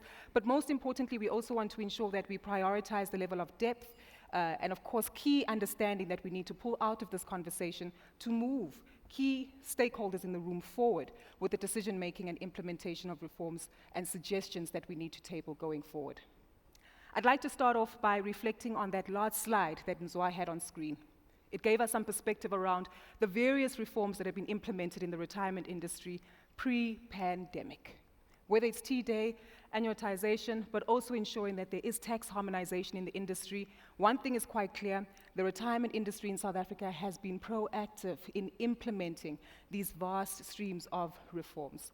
And I think it is important for us just to reflect on some of those learnings as to how far we've come, the lessons we can pull out, and how they've assisted us in understanding where we stand today. Alvina, I'd like to start off with you here to give us some perspective, given that you work at National Treasury and have been very active in terms of implementing, monitoring, and partnering with key stakeholders with regard to these reforms from as early as 2013. Let's start with your reflections. And Commissioner, I'd like to come to you next. Okay, thank you. Thanks, Kuku. And good morning, still morning, yes. I was actually speaking to Jolie earlier. She says I've been quiet. She hasn't seen me since before COVID. Yes. But I was saying to her, things have been moving quietly, and as Gugu mentions, proactively moving on their own. So I did not have to step in. I had to just wait and see things falling into place before coming to disrupt the scene. As Asisa says, they don't like too much regulation. So I'm moving in quite swiftly in there. I think, as Gugu mentioned, there has been quite a lot that has been done. It actually dates back to before 2013, 2012. We had the Taylor Commission, we had the Mouton Commission. So when I stepped in, the ground had already been laid.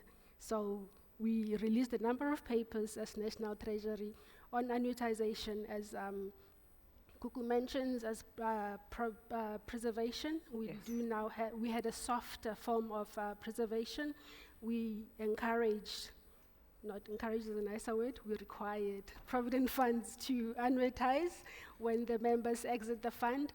We harmonized the tax system, when despite which form of retirement scheme you're contributing into, the tax there was very not similar.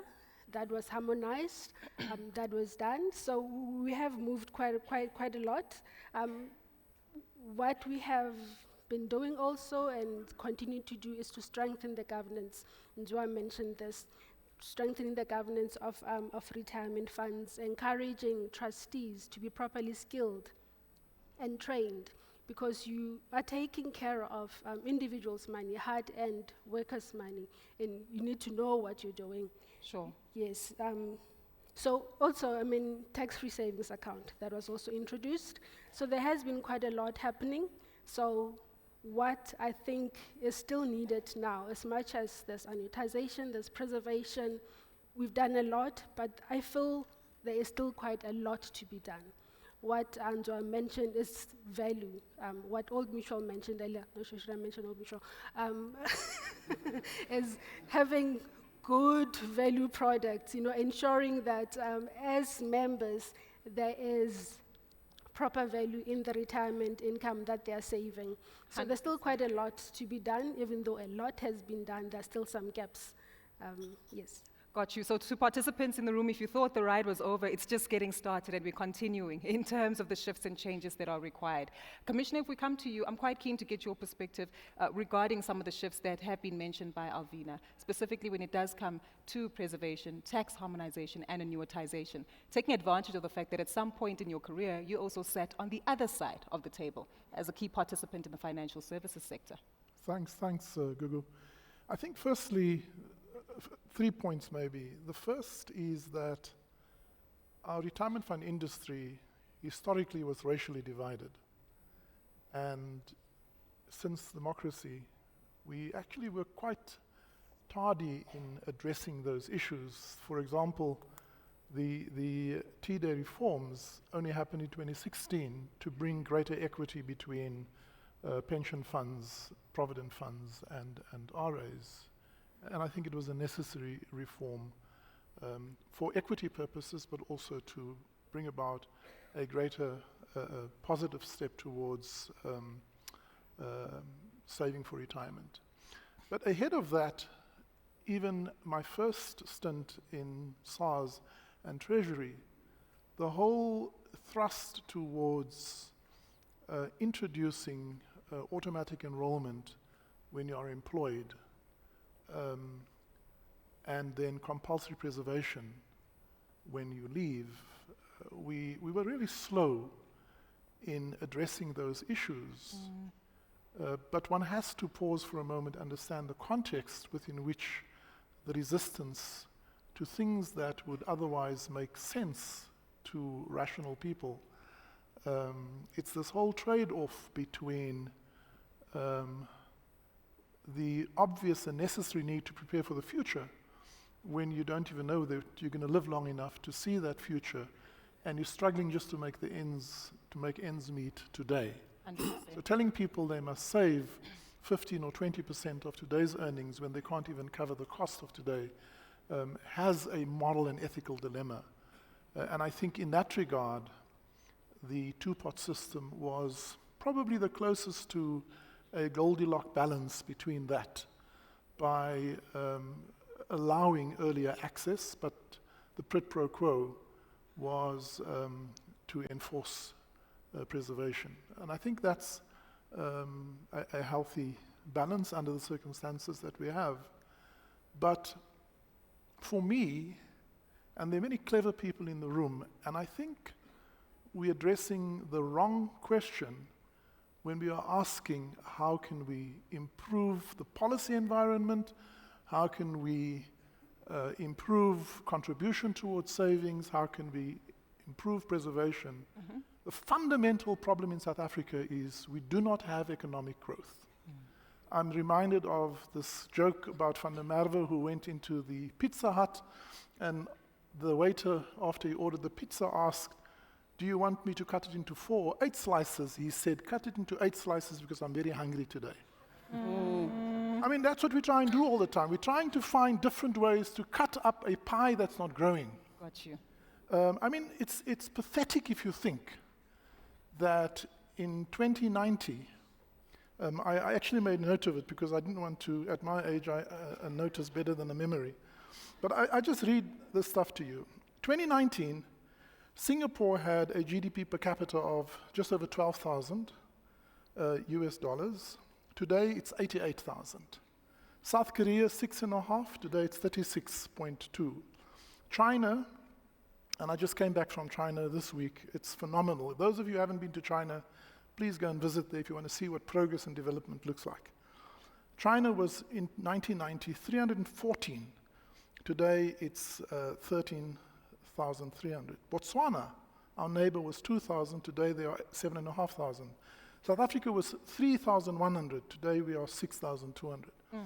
So we have just doubled in 30 years if you look at Singapore that has grown from 12 to 88.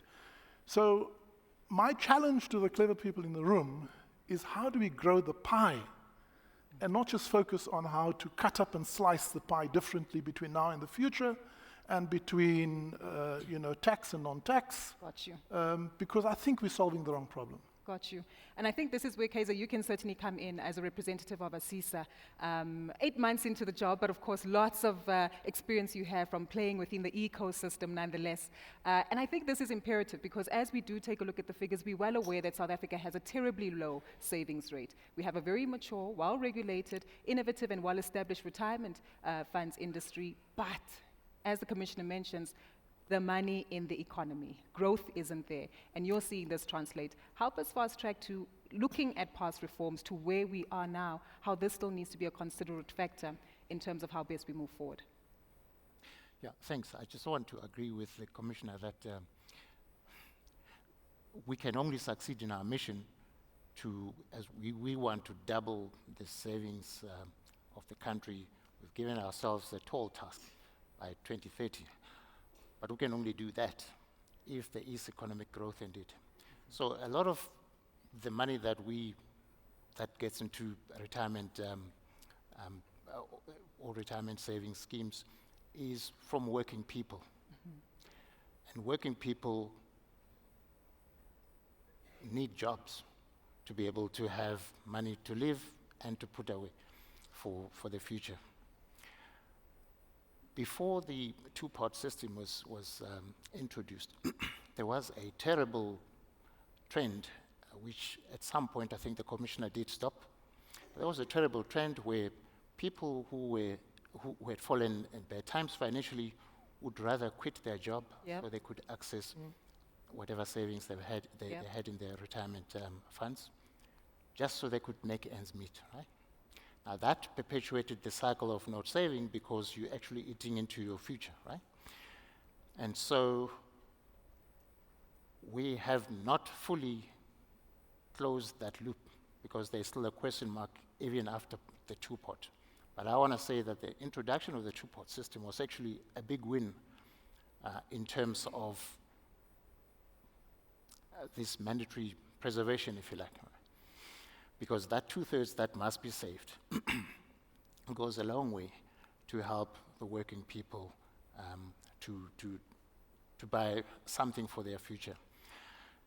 It may not be enough. Yep. We're still not saving enough as a country, and in fact, if we were able to grow the economy, people would have a lot more disposable income to take care of their debts while they fund their savings comfortably, right? So we have to work a lot more at stimulating the economy, make sure that there's proper growth, and have a lot more people who will then contribute into the saving pots. In fact, if you have a lot more people saving, you are even able to reduce the administration costs so that the benefits for those who are in the systems are bigger. And that's what we should all be doing. And so as an association, we really do our best to work just beyond encouraging people to save and all of that. We do our best to work with government, to work with other bodies on national or industry initiatives that will stimulate the economy, because we understand that that's the key lever that we need to address in order to get everything else cascading into place. 100%. I think what has been quite clear in terms of the image that has been painted is the fact that we have made significant progress by trying to ensure that we prioritize, again, preservation as an ongoing factor, but still speaking to the needs of everyday South Africans like you and I in terms of the day-to-day commitments and responsibilities that we have. I think this is also imperative where education does come up. And there's an important role for us just to understand, again, when it comes to these themes, and a review of the opening video we saw from Mzwa's presentation, many of the guests and speakers actually said that they had never spoken to a financial advisor. I don't know what that means for many of you here in the room, but it certainly tells us that we need to continue with our messaging and spreading it out. Nkosana and Jolly, this is where I'd like the both of you to come in, but it's really open to the panel at large, just to understand, the shifts that do need to continue to take place when it comes to adequate communication of these reforms. Because there have been messages, a lot of education as well, but it almost seems as though there remains a disconnect between members taken along for the journey with trustees when it comes to some of the changes that we see from an institutional and legislative perspective. Nkosana, let's start with you, sir. Let's start by saying maybe what we want all of us, maybe the panelists and all of us present here, to appreciate is that the discussion, it's not taking place for its own sake. The discussion should be grounded by an appreciation that we are talking about real people. We are talking about lives of real people. It should not be an abstract discussion that we are having. And therefore, we wanted to start by lobbying you to appreciate that in your hearts, that you are speaking about livelihoods of real people. And all of us must then try our best to look at how we are going to address issues of those who are unemployed, the issue of poverty in our country, the issue of inequality in our country. These are real discussions that I think all of us who are fortunate to be in platforms like this should be appreciating. Got you. To a point that at times we end up just reducing discussions into balance sheets, statistics, and all those kind of high-level discussions. But we don't reach the people that ultimately ought to be beneficiaries of discussions like this, and most of them, unfortunately, are never given a platform to discuss, to be part of such discussions. That's the first point I wanted to make. The second point I wanted to make, in continuing with your question and the input by my fellow panelists here, on the issue of saving.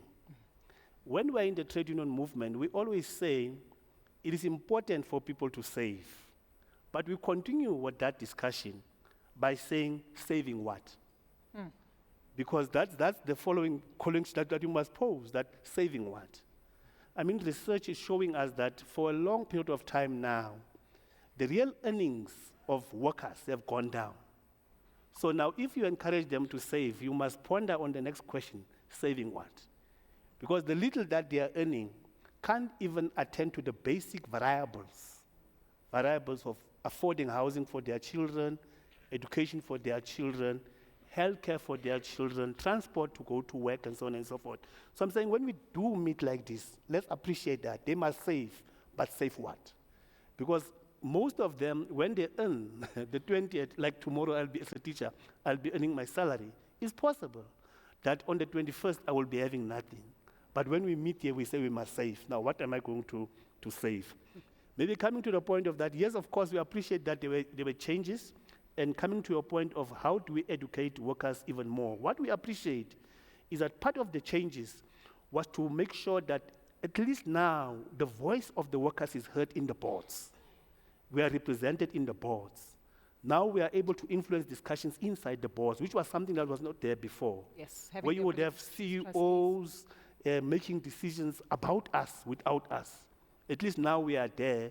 And now that we are there and we understand the issues that are being discussed there, we will then be able to use our platforms in the unions, mass meetings, site steward councils, to be able to share some of this information there. But also, is that taking place? Maybe enlighten us on that if we can go down there. It's a change, it's implemented, is it working for members? it is, but to a limited extent. That's why maybe at some stage, we'll have to invite maybe experts to these forums, to these mass meetings that we are convening, so that they interact with these beneficiaries and maybe also answer the questions at an advantage kind of position. So those were the points we wanted to make before.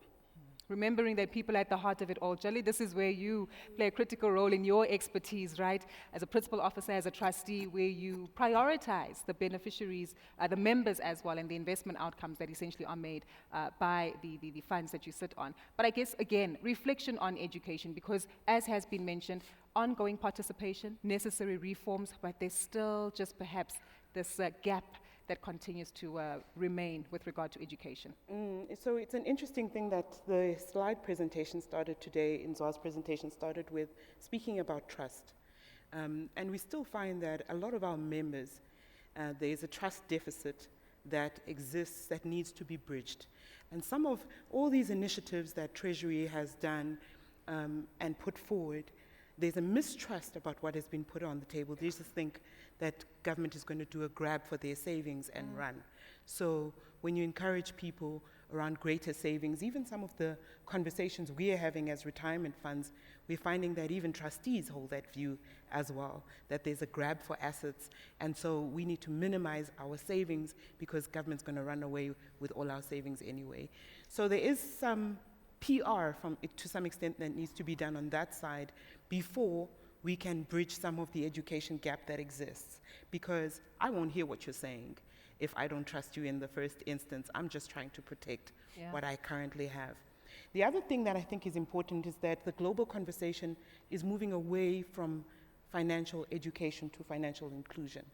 The OECD has changed that conversation quite a while back. So it's tempting to think that financial education is just a South African thing, there's a gap. It's a global phenomenon. So we are looking at it around the world and saying, how can we, as financial services, as an industry, improve not just the information, the receipting, what people do with it. I loved what the doctor said. It's not just about what he was saying about the gallbladder. That's what we often do in financial services. Here's all the information. So what must the patient do with this information? We do the exact same thing in financial services.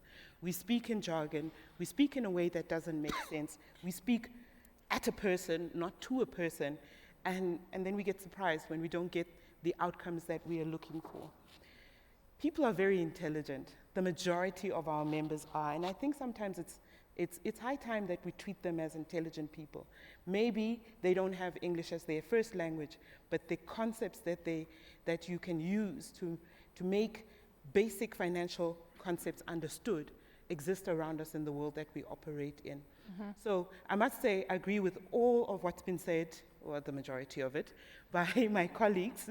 But having said that, from an education perspective, financial inclusion is really what we should be talking about. How do we increase the size of the table, not just inviting more people to the table, as the Commissioner has pointed out, is a key part of that. 100%. I do want us to gauge from the audience. For many of you who are here, there's certainly some sentiments that have been shared that you might echo, that you might disagree with, and there will be an opportunity for us in about the next 10 minutes to take your questions. So if there are any, I'd like you to start pondering over them, and feel free to share them with us, as there will be an opportunity for you to ask your questions.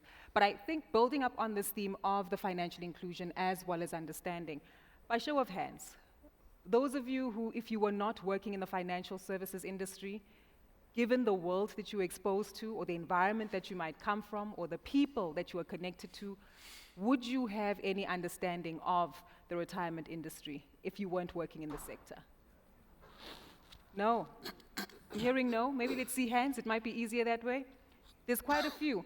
And I think this is critical, right? Because once we personalize it and put ourselves into those shoes to understand that, hold on, we are at the front row because we are part of this ecosystem, then we do need to obviously consider the level of education, the level of communication that needs to be brought out to the rest of the public, especially in terms of the member base in South Africa.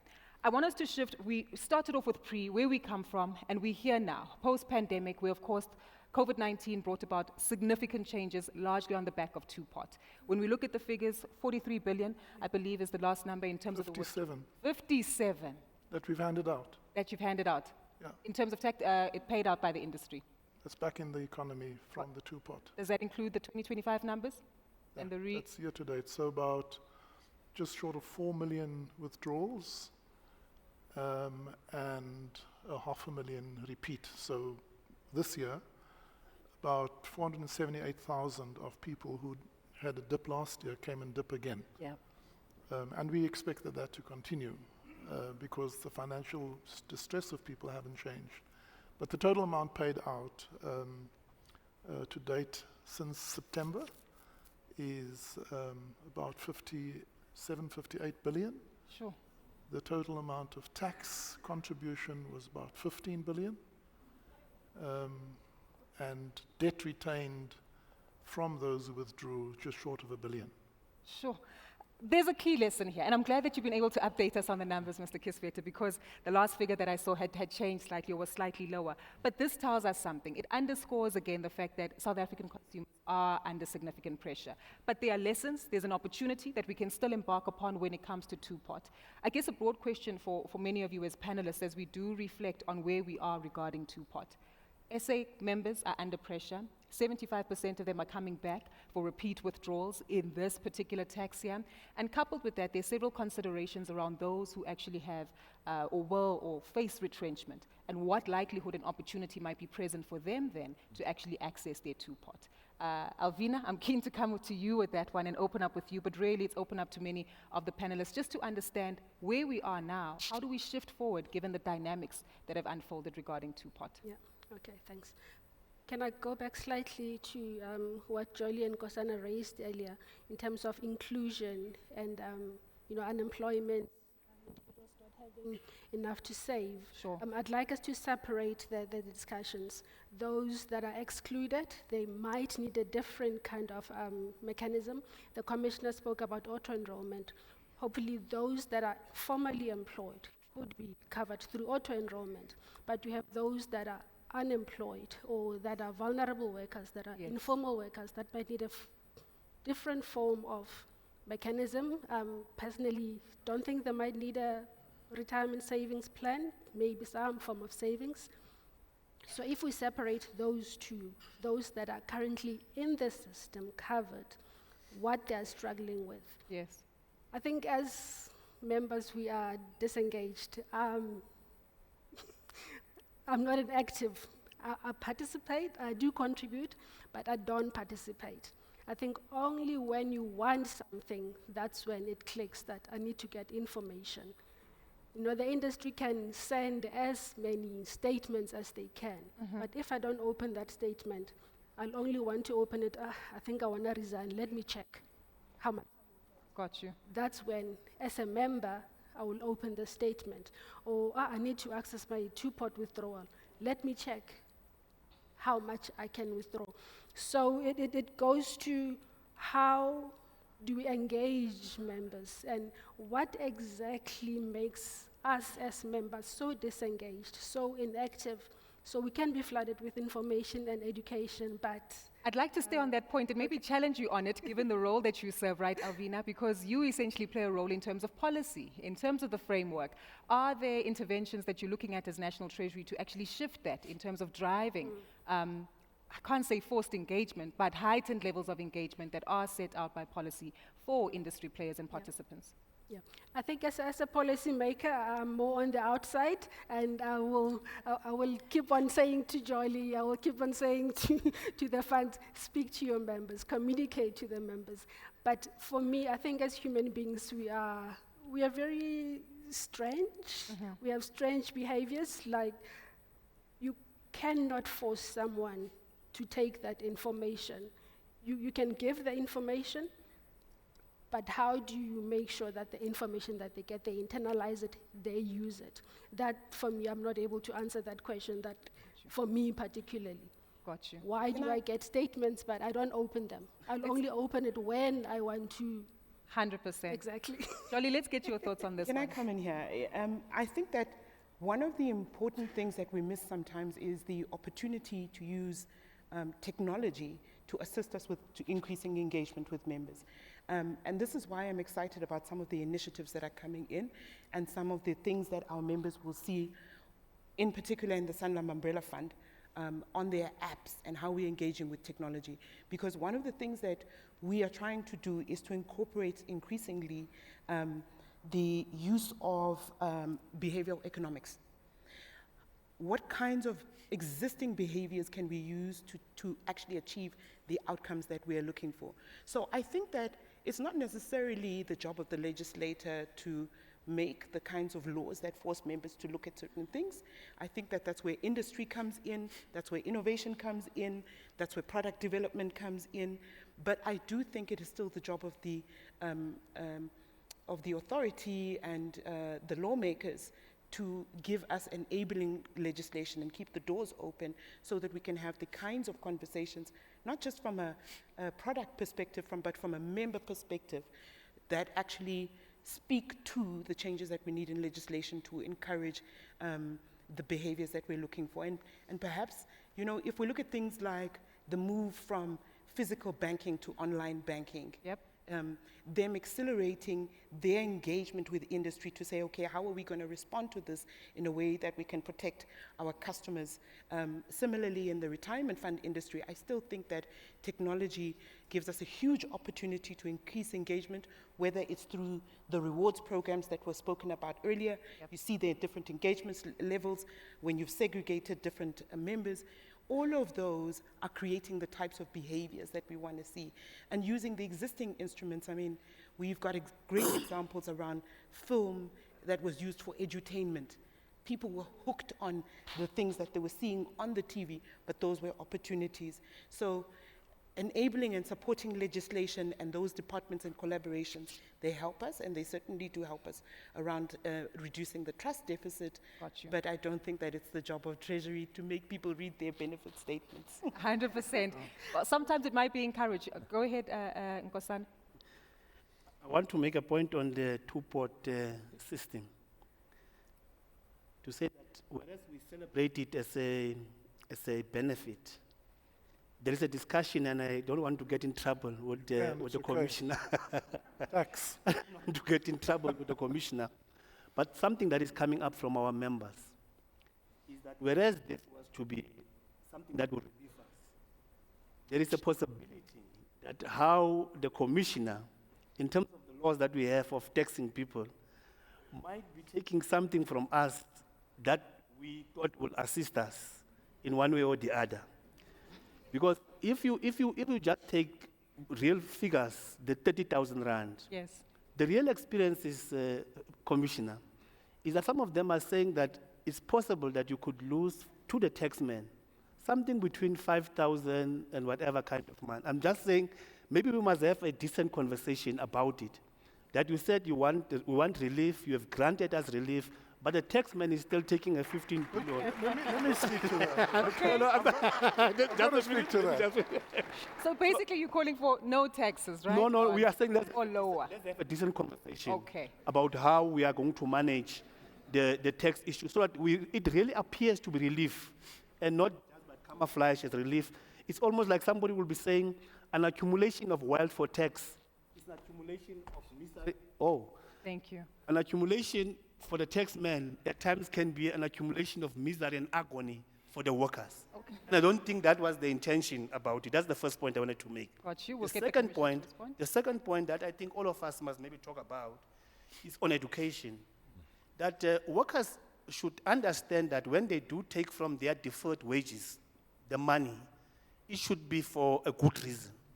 It should not be a question of every year I will be able to take this 30,000 rand from my pension. They must know that in one way or the other, it will affect them in future. And I think that kind of education will be important. The last point in education as well. Yes. We should be able to educate, more especially the rural women, that there are almost, I'm told, 100 billion rand on unclaimed funds of people who would have worked, who are coming mostly from the TBVC states, who were never able to claim this money, either through not having information, husband did not share some information with their wives, husband is dead now, there are issue of past books and so on and so forth. So at the level of education, we should be able to talk about how do we reach out to these women in particular in the far-flung rural areas, such that they then access these 100 billion rand of unclaimed funds that are lying with the funders. Yeah. Got you. Commissioner, I do want you to respond. Kaiser's got a pressing issue, though, that he'd like to bring up to the fore, but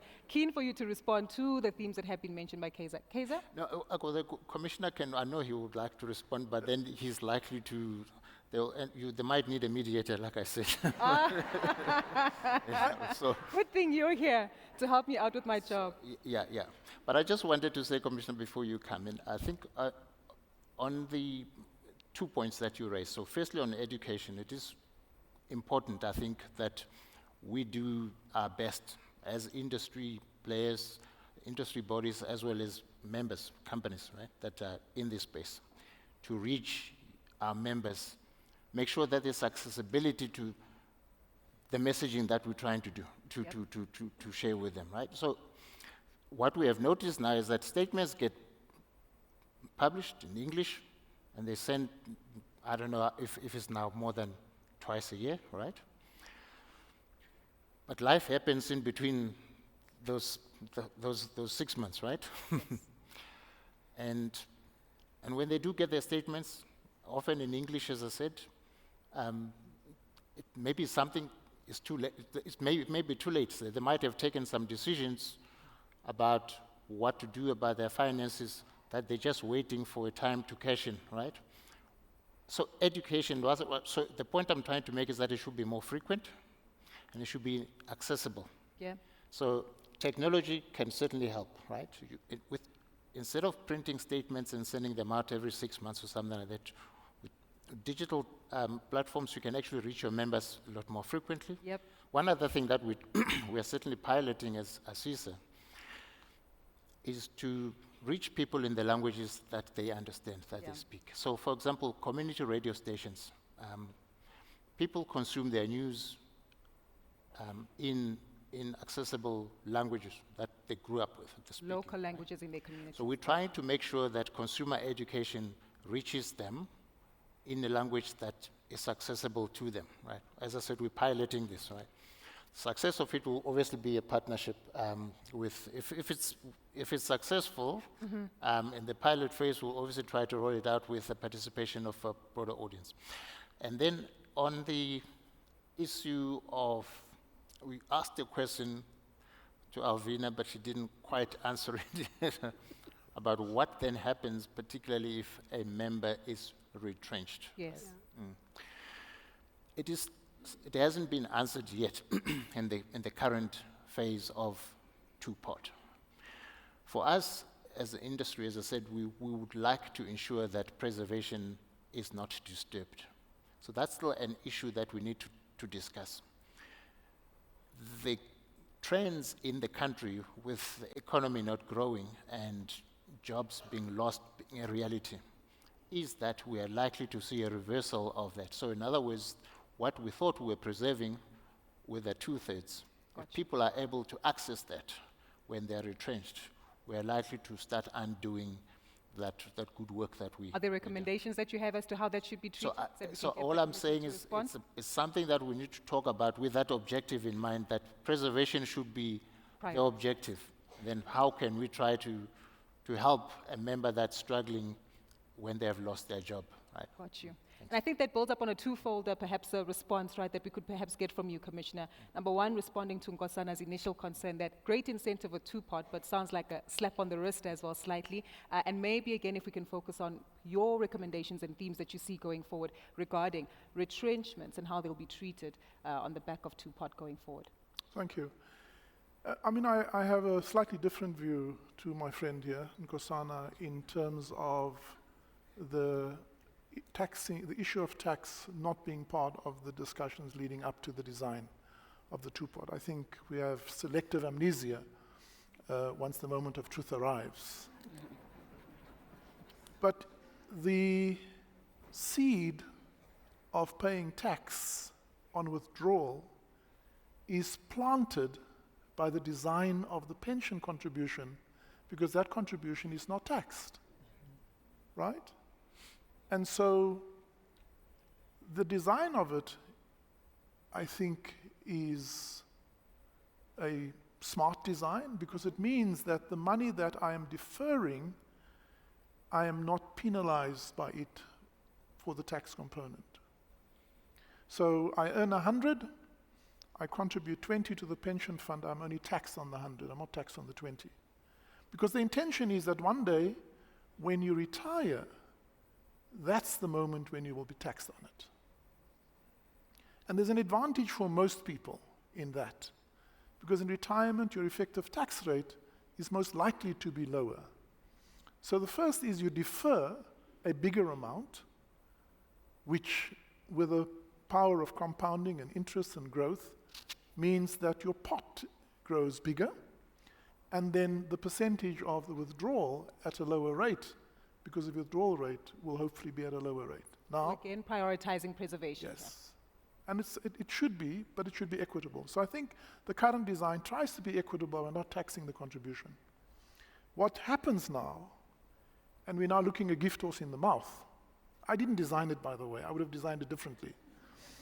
Keen to know what you changed. I administer the policy. I don't design it.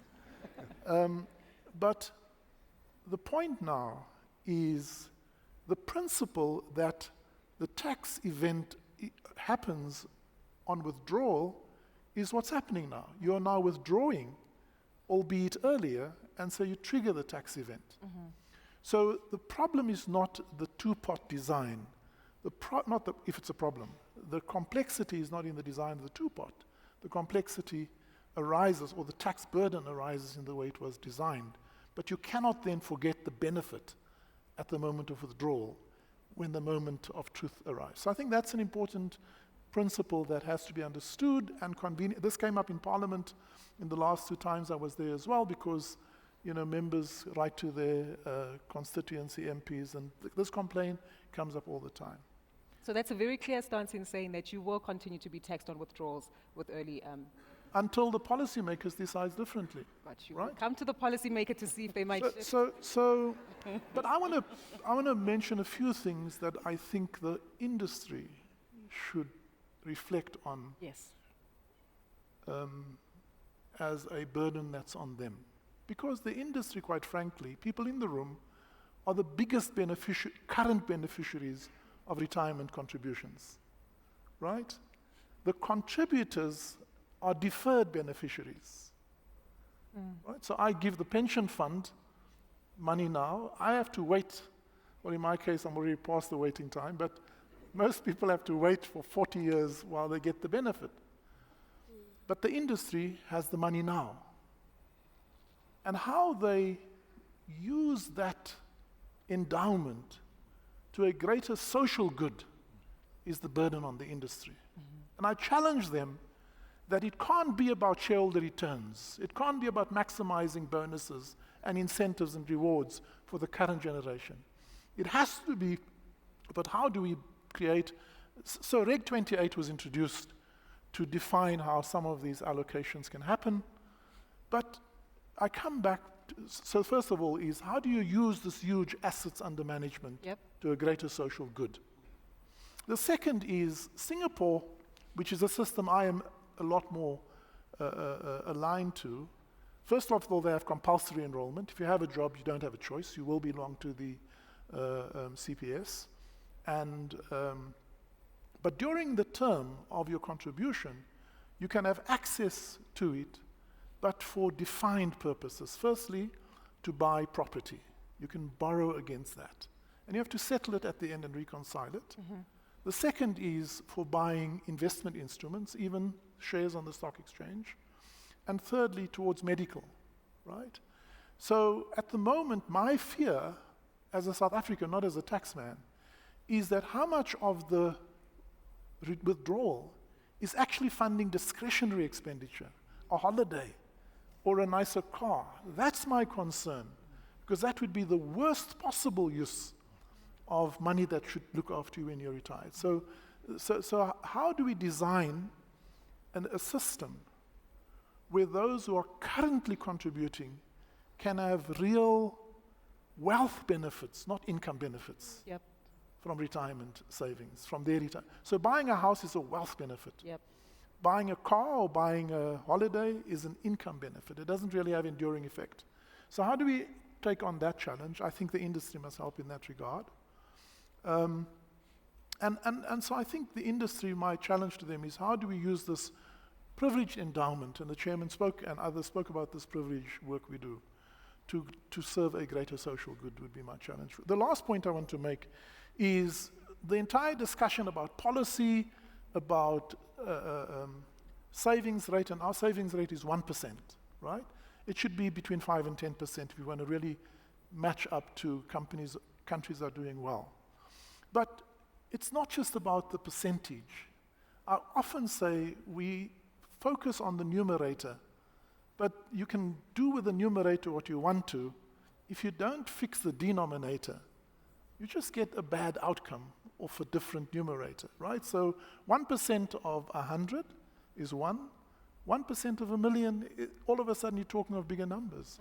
So again, I come back to my fundamental point of how do we grow the pie? Because the systemic effect of not growing the pie or the economy is, firstly, disposable incomes remain low, and therefore the contribution of savings will always be a problem.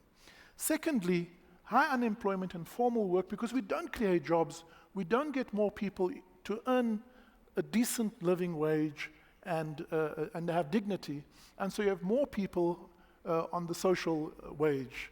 Thirdly, we have a higher reliance on debt because our economy is so low, and we're all going to pay the debt service cost. 22 cents of every rand that we spend is just to service the debt that South Africa has.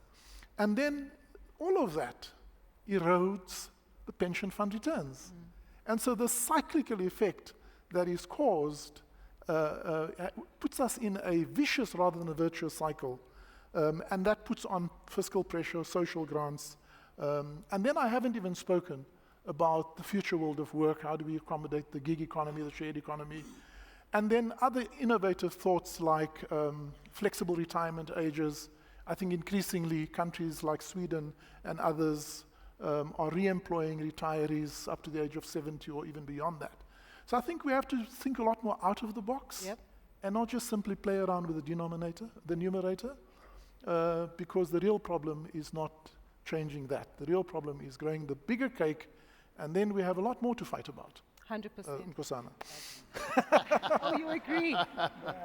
Well, we do have about 8 minutes. I am quite keen and eager to get a few questions from the floor before we get some closing remarks from our panelists as to how we take this forward, because there are some key insights that have been highlighted. Definitely in terms of bolstering education, perhaps some reviews or participation in terms of re-looking the kind of policies that we have in place, and if there is further changes and reforms that are required to ensure that we are ultimately maximizing member outcomes that are required within the context of South Africa's socio-economic nuance. If there are any questions, it's a bit dark from our side, but if you raise your hand really high, yours has been spotted, sir. It's just easier for my colleagues to identify you. We'll start with the hand that's at the back. We'll take 3 questions, one at a time, just to make sure that we're able to... Any question directed to me, I want your name and your tax number, please.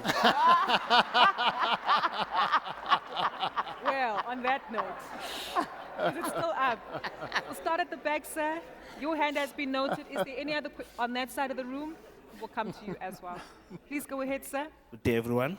My name is Sietsin Ngobese. I'm the CEO and actual analyst of a company called We Solve for X. So my question is more of focusing more on like the informal economy. Yes.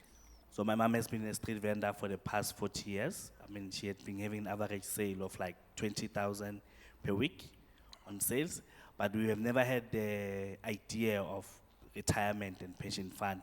So if I quantify, if she started saving 40 years ago, probably we could have something on her pension fund. But what has been a source of saving was more of the stokvel, which doesn't really have an interest coming in. It's more like of revolving cycle, and also trying some of the Ponzi schemes, which she happened to lose a lot of money, and with some of her colleagues, you know. So in most of the informal economy, like your townships, or that's the kind of education that we learn, and retirement fund or being in the formal, besides having the money, but being in the mainstream, it becomes a far-fetched dream for us.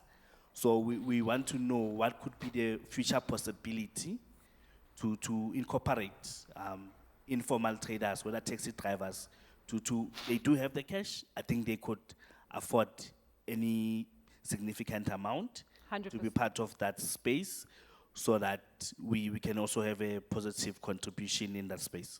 Thank you. Thank you so much for your question, sir. Appreciate it. If we could have the microphone come right up to the front, so if you could keep your hand up, just easier for my colleagues to identify you. And you can go ahead with your question, please. If it is directed to anyone specific, please be sure to note that. Hi, it's Van and Fenter, Winsome Wealth, tax clearance PIN. I'll leave that out now. So in the examples that you mentioned of countries that have succeeded, they have a very different attitude and a far higher standard in terms of their maths and science education. And we're fortunate enough here to have a man from SADTU. I'd love to know what we are going to do to raise the standard of maths and science, because until we can count properly as a country, we will never compete on the global scale. Yep. Thank you so much, sir, for your question. There was a hand raised. Keep it up, sir. It's just easier for my colleagues to identify you. Keep it up.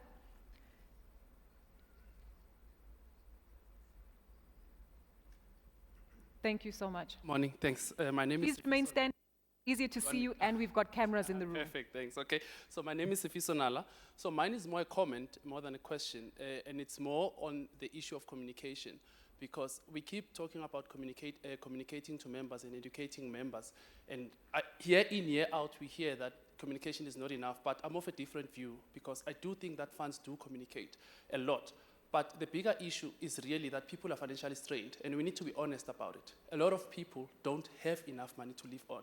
And therefore, whether or not they fully understand the consequences of the two-pot system as it's introduced, it will not make a difference to the fact that they need money to live on. And when there's an opportunity for them to draw from that money, they will do it. And all of us, we do it as consultants. But I think where we lose it, where we lose focus, is when we start discussing in a way that looks like we are not talking to people enough. For me, in my opinion, the fight is not that of the retirement fund industry alone, but other industries need to play a role in as far as making sure that we educate members outside retirement funding, things like wellness programs. We need to improve on that. Yes, it's not for us, but companies need to also play their role and improve on wellness programs so that members can be educated in a holistic way. You know, when we talk behavioral finance, we look at it, but we can talk behavioral finance until we turn green. If people are strained, we will not have change, whether or not they understand the concept. Thank you. 100%. Thank you so much for your comments, sir. So then, quite happy to get your feedback on that one, Jolly, maybe just in terms of communication and the feedback and outcomes there together with Nkosana. But let's start with the very first question that we had in terms of inclusion of the informal economy. Definitely one that is critical. And Alvina, I'm assuming you're quite keen to share your feedback on this one. I'll give two panelists an opportunity to respond just to that one question. Inclusion of the informal economy, how do we shift gears? How do we move forward? What new innovative solutions do we need to bring on board? Yeah, okay, thanks. So the inclusion of informal workers in particular is an issue that's still on the table. There has been a discussion paper that was released and later withdrawn by the Department of Social Development. That was in terms of overhauling the entire system. Included in there was an informal sector fund, so to say. But it was withdrawn because there isn't an understanding, firstly in South Africa, what do you call an informal sector? I think it's Tsietsi who mentioned a taxi worker. Is a taxi driver an informal worker? Do you consider yourself an informal worker as a freelancer? So we need to have that proper description of what do you mean by an informal sector or informal worker. We now have gig workers, your Uber drivers, your contractors. Yes, and when it comes to covering them, my personal question is, do they need a pension fund? Or do they need some form of savings? Yes, they are saving. Possibly now with the two-pot system, they could be covered because there is that portion that you can withdraw. There is a portion that is saved, that is preserved for retirement. But would they be able to survive once they have accessed their savings? They are no longer working. They don't have access to the preserved amount, the retirement pot. The incomes are sporadic. Sometimes it's small amounts. We could go into, there are countries that have moved towards micro-pensions. It's something that we can explore as a country using digital means, ensuring that whatever little amount is saved, and maybe a small portion goes to retirement. So it's still something that we can discuss as industry, because this is a collaborative effort. As government, we cannot just say industry should cover informal workers. We need to make sure that it's a conducive coverage, that you don't penalize someone, put them into a retirement fund, they're locked in there. Got you. Yes. Fantastic. Kaiser, let's come to you briefly, and then we'll come to you, Commissioner, to build up on that second question. Sure. So the issue of informal workers or the informal economy, it's a big thing, not just for South Africa, the world over, right? I'm keen to know the experiences of other countries. I heard someone from India in a different platform saying that they have quite a huge informal economy, but they have established some sort of a structure and a fund for retirement. Maybe that's something that National Treasury might want to investigate if that's working. Gotcha. I do know that in South Africa, we have various challenges when it comes to categorizing informal workers for purposes of social security, even for something like unemployment benefits for those who work maybe some days of the week and not other days, and the income is quite sporadic like that. How do you get them into a formal net like the UIF, for example, which requires a quite certain and fixed form of contribution every month? Is there not an opportunity for the collective investment schemes here? Maybe So that's what I'm saying. So there are alternatives that are being explored, I suppose. Just how far we are with that, it's not yet. So we have that informal workers, but we also have, as Alvina says, a different category of workers like yourself, freelancers, was what they call platform workers, and that also require. They're not necessarily informal workers, but they're not working like the majority of the workers that we have. They also require some sort of an intervention that would cater for their space and the way they work. Gotcha. So there is work on the go, and that not just in South Africa, internationally as well. So work is being done. We need to look at those potential solutions and comparisons, and then maybe see how we can right-size them to actually suit the South African market. Commissioner, if you could also respond to that question, but also to the international comparison in terms of education. We'll come to that now. But just on that, I think that the challenge for most countries is how to capture, in terms of a measurement, but also in terms of regulation and any other policy instrument, the cash economy, the informal economy, the gig economy, self-employed, and so that's a huge issue. One of the lessons we've learned is the Brazil example of creating an instant payment platform to encourage people to move from cash to digital. Yes. because there's a huge benefit in that. And in fact, in 3 years, they've moved their financial inclusion up to about 94%, and have reduced their cash in their system from about 77 to 44%. Digital payments, QR codes. But the constraint there was also the cost of it and the trust of it, of the system. And so they realized if they make it safer and more cost-effective than cash, people will naturally migrate there. Because managing money is more of a behavioral thing than a financial thing, as everyone else pointed out. And it's to understand what will motivate people to do certain things. The Reserve Bank and SARS have now, led by the Reserve Bank, started a project to replicate that and build a instant payment system working with the banks. We've had to bring the banks, encourage them to join this thing. So is this something that will likely impact the informal sector? Well, so all of those things that are difficult to get a handle on so increasing not the formality of the activity or the form of income, but increasing the formality of the flow of money once it's created. Got you. Is where the issue lies. And then there are examples. Nigeria, for example, have a flexible contribution system. Morocco and Egypt following similar suits.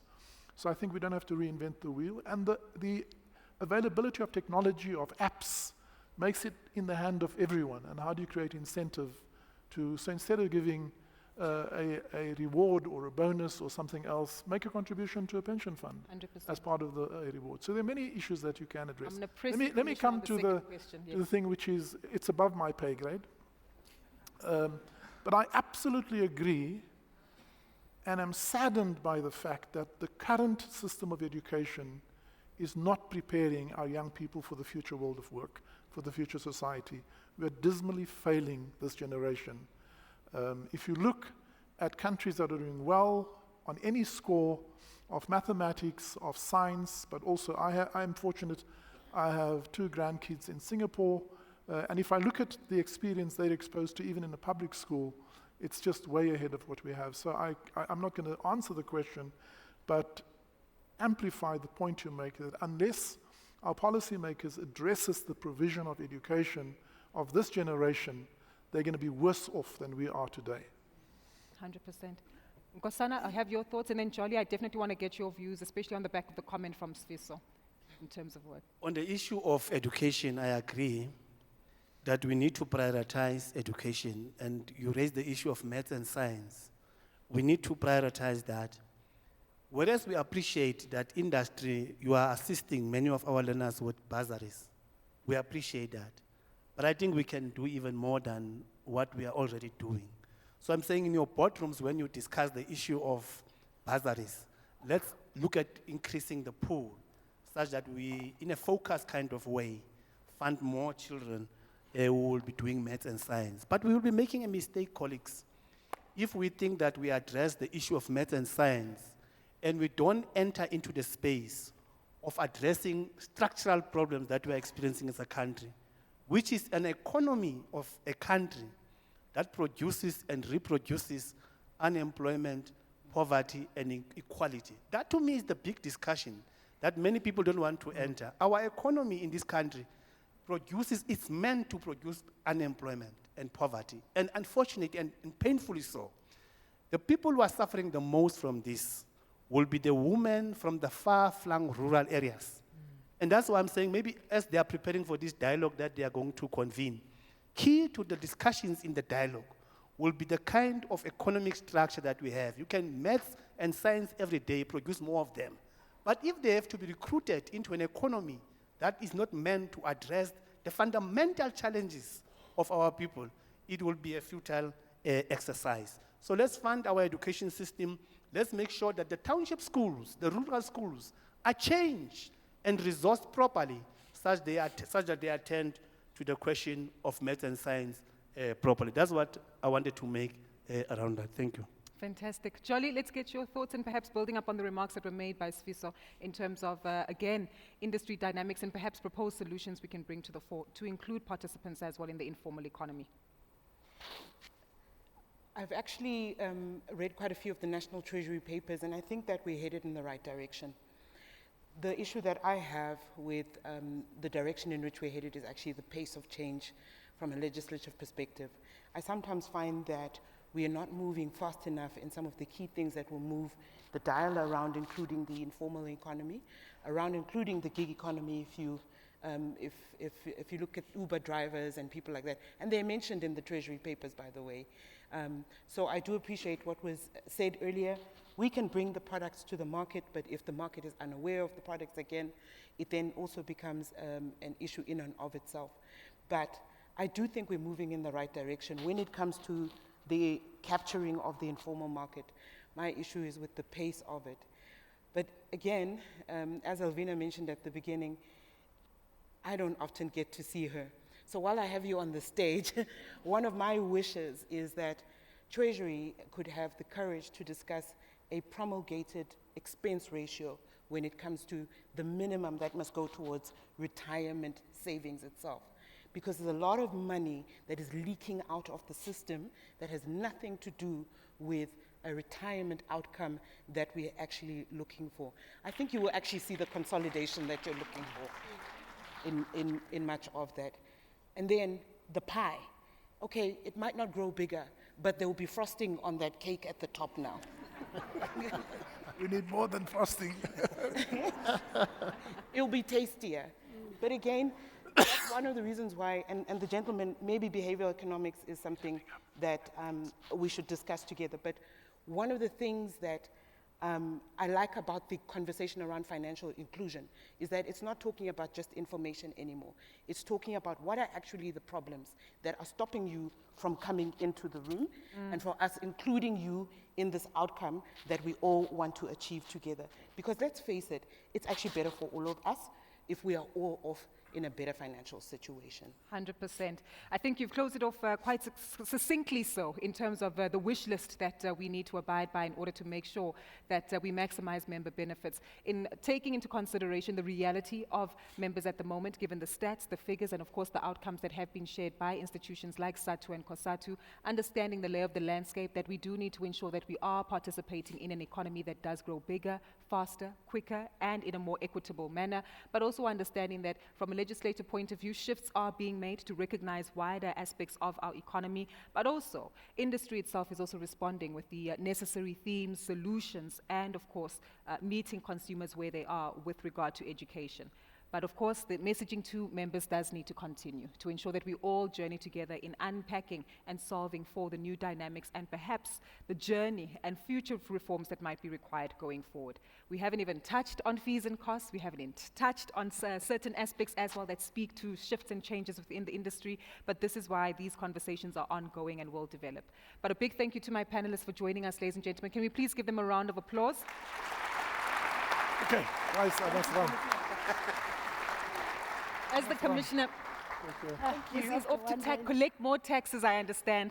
The panel is making their way off stage, but I also don't want to keep you for too long because we have eaten into your time about 10 minutes over the initial program. We will be taking a break for lunch shortly.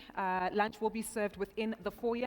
Please make sure to interact and engage with many of your peers and colleagues who are here in the room, but do ensure that you return promptly to the venue at 12:50. If I'm not mistaken. We've got 50 minutes for it. 12:50, we do need you back into the session at 12:50 to ensure that you have enough time to settle in. And then from there, we will have a continuation of the program through various speakers, but also a second panel's discussion that will build up. 12:45? Yes, Paki.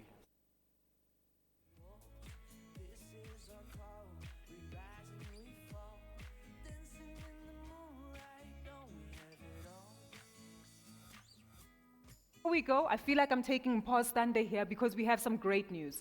You might recall that Dr. Friedland made his way up on stage and shared an example of these shoes, school shoes, that they make from drip bags and actually distribute and donate to various community members in South Africa. Well, we have some great news from the chairman of Sanlam, and that's on the back of the fact that Sanlam has donated and made a contribution, a financial contribution, if I'm not mistaken, towards this particular initiative in order to support the drive. 100,000 Rand, I am told, is what has been contributed just this morning. 100,000 shoes. Apologies. 100,000 shoes have been contributed.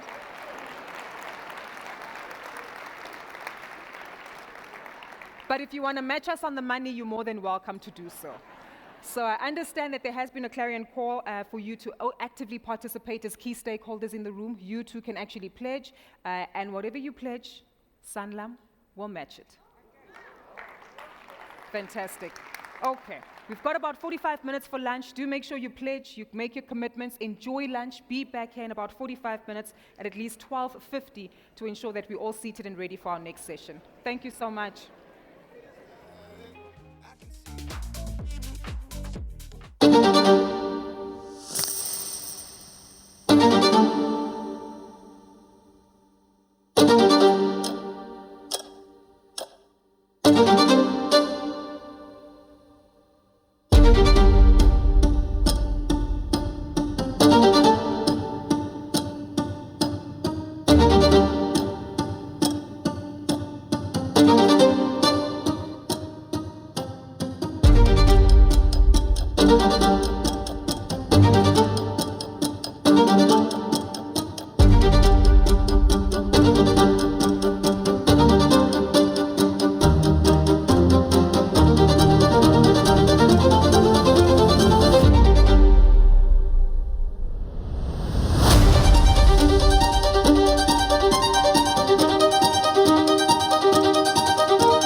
Ladies and gentlemen, please let's give it up for our phenomenal dancers.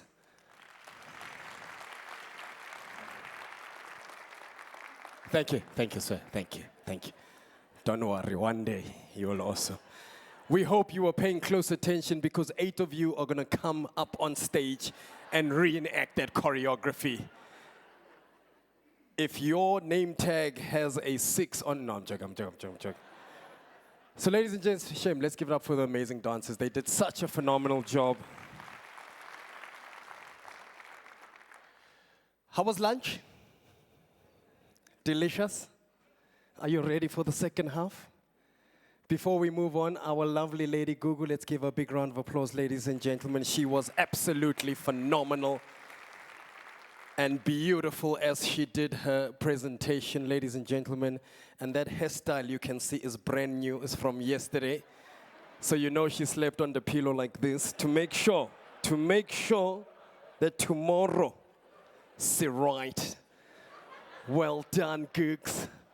You were amazing.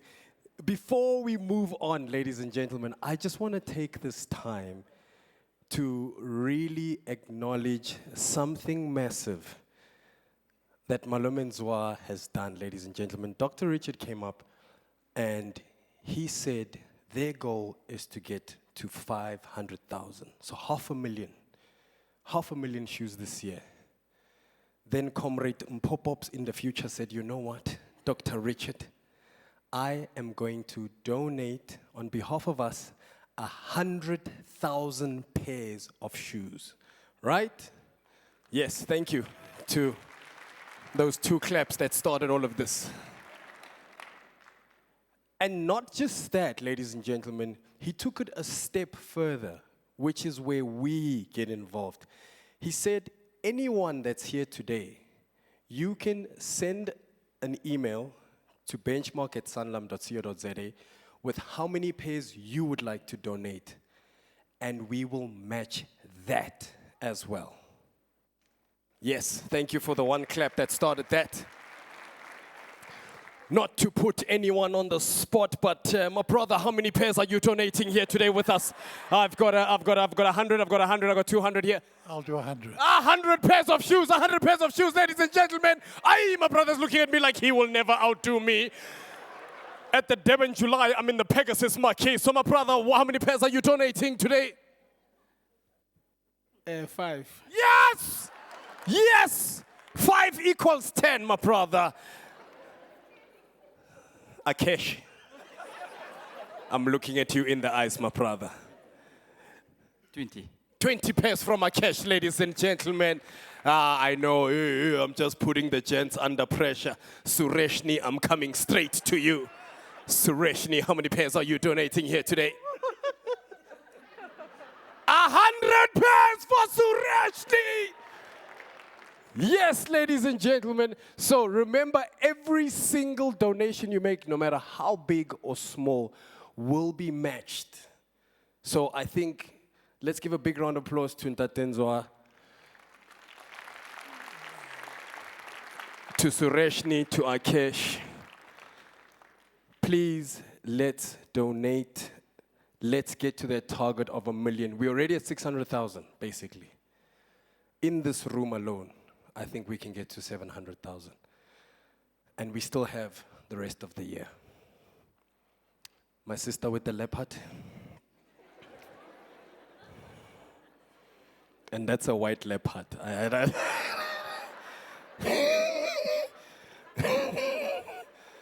Hey, some of these outfits you can see, I didn't watch National Geographic. Do you have this in green? Green leopard!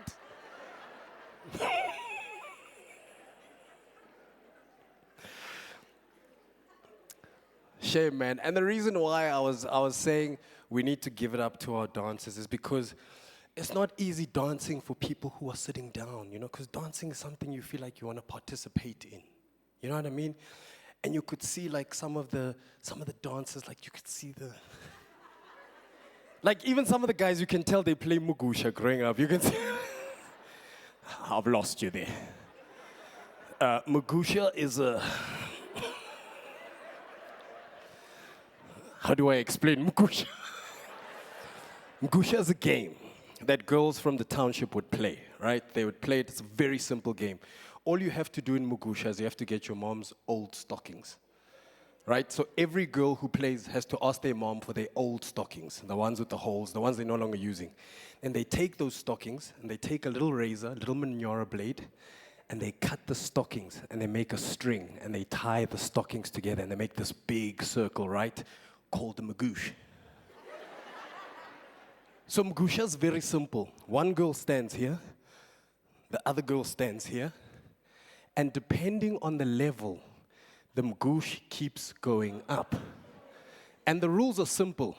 Every time you make your jump, you jump out. That's simple rules of Mgusha.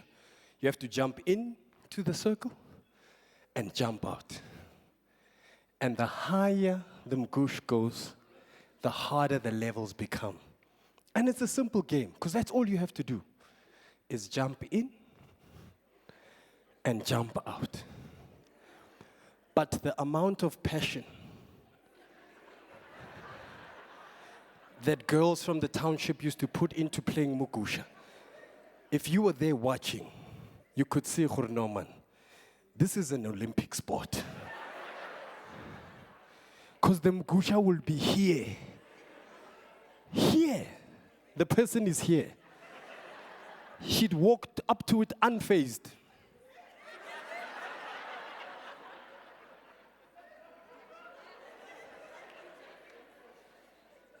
And then you'll just see her standing there going.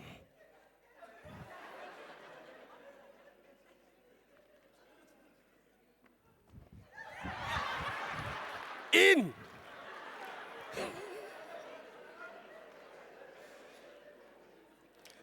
You can see who was professional Mgusha players here.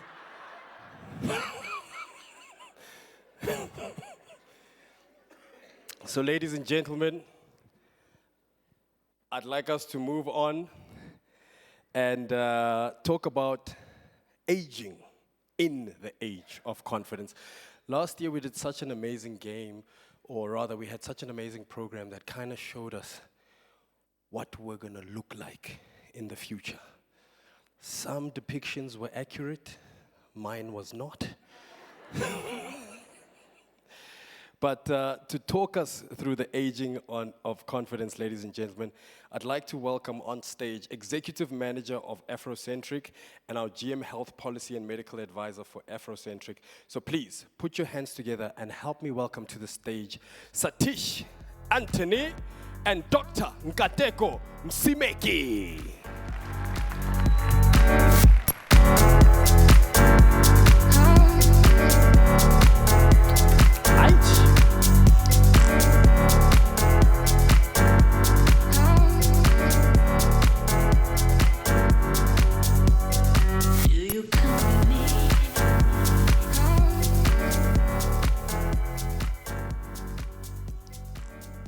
Good afternoon, everyone. I should actually be thankful to Mpo. I was expecting a bit more of a bob, but I think he had a very good lunch, so he went easy on me.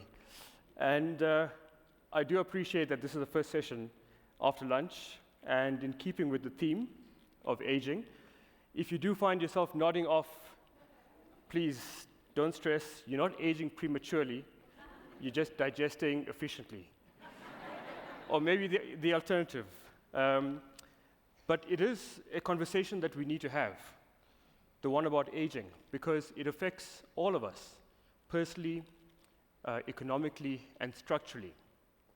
So this conversation about aging, it's a fundamental topic, because we need to ask ourselves, how do we ready our health systems, our financial models, and even ourselves, so that we can age with dignity, with health, and with confidence. Now, this slide that I've pulled up, and the phrase that you see, the medical aid scheme population is aging. It comes up very frequently, and often in the context of risk management and sustainability.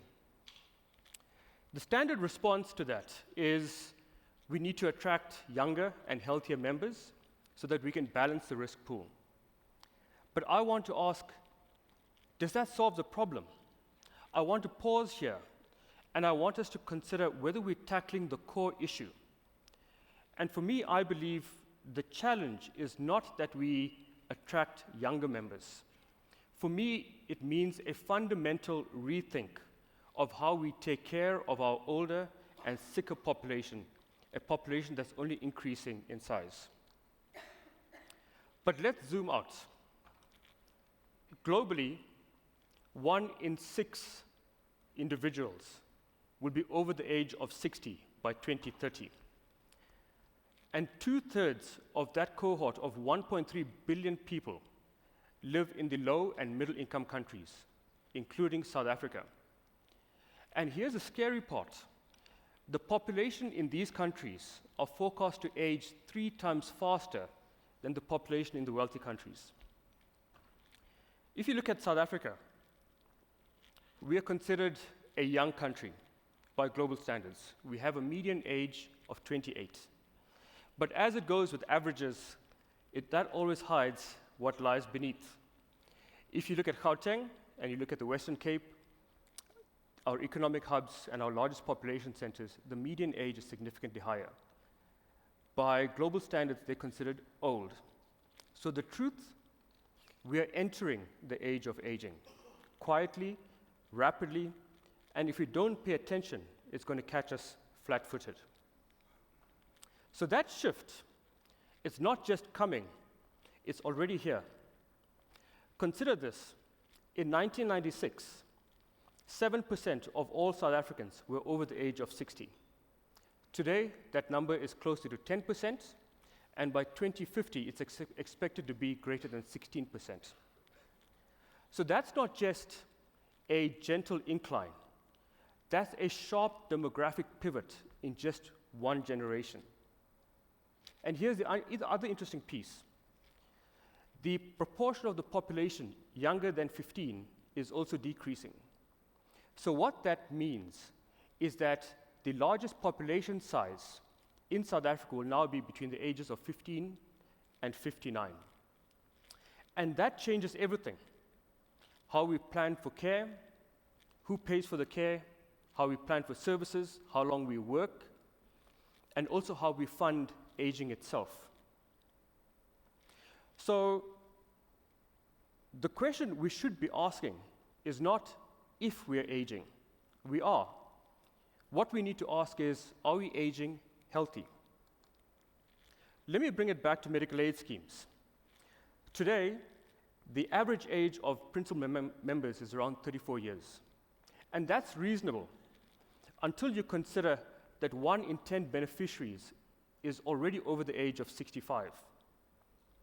And that population is trending upwards, both in size and in proportion. So what does that mean? The South African population in general is aging, but if you look at the medical aid scheme population, we're seeing accelerated aging. And that future is not just coming, it's here now. And it shapes how we plan for care, who pays for the care, how long we stay on cover, and what systems we need to put in place to support us.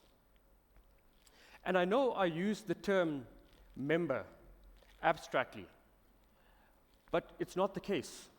It applies to each one of us, to our parents, our families, our neighbors. It's something that we all need to be very wary of. Looking at this slide, the good news is that everyone is living longer. Globally, the average life expectancy, as Dr. Friedland mentioned earlier, is going up. The not so good news, we're not living healthy. The last decade or two of our lives, for many of us, it's a cycle of hospital visits, medication, and functional decline. This hit home for me as I watched my own parents age into their 60s, late 60s and 70s. They did have medical aid cover, but that did not necessarily mean that they aged well. For them, chronic conditions abound: diabetes, hypertension, cholesterol. And what came with that? Doctor and hospital appointments that were fragmented, care that was reactive, and despite the numerous interventions, the quality of their life, I could see, was slipping. So, as I mentioned, although the life expectancy globally has increased, and significantly so, almost 2 decades in the last 50 years, the proportion of that life that is spent living unhealthy remains stubbornly at 50%. That's half a life that is spent in poor health, and that's something that we should worry about. In South Africa, the situation is that much more complex. Dr. Freeland talked about non-communicable diseases. Globally, the total proportion of deaths that can now be attributed to these NCDs is 74%.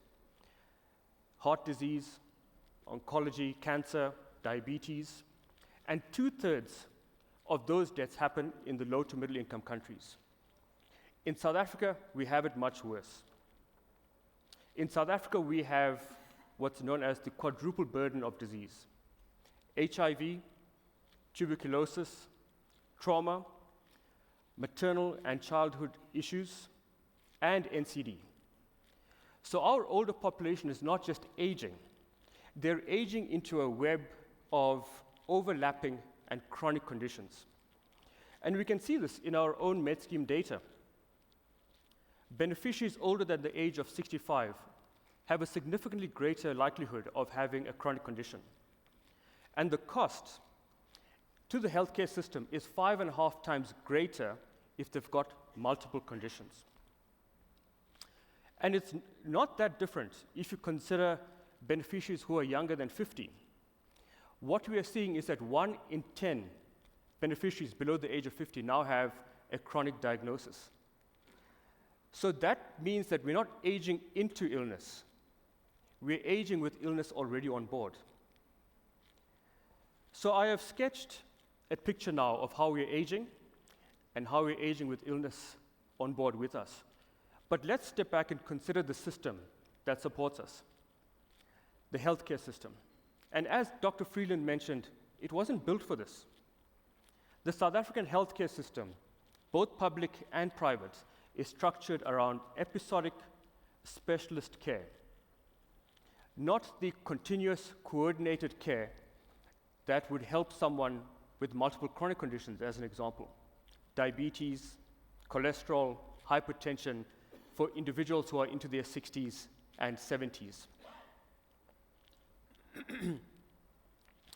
What we have seen is that prevention is significantly underfunded.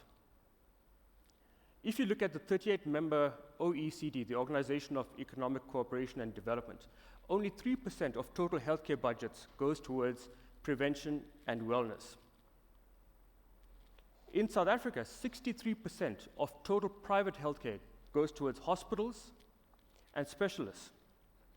So where Dr. Friedland mentioned controversially about the healthcare system being broken, I would tend to agree with him. That's not a health system. It's a sick care system. And what is the result of that? Diagnosis happens too late.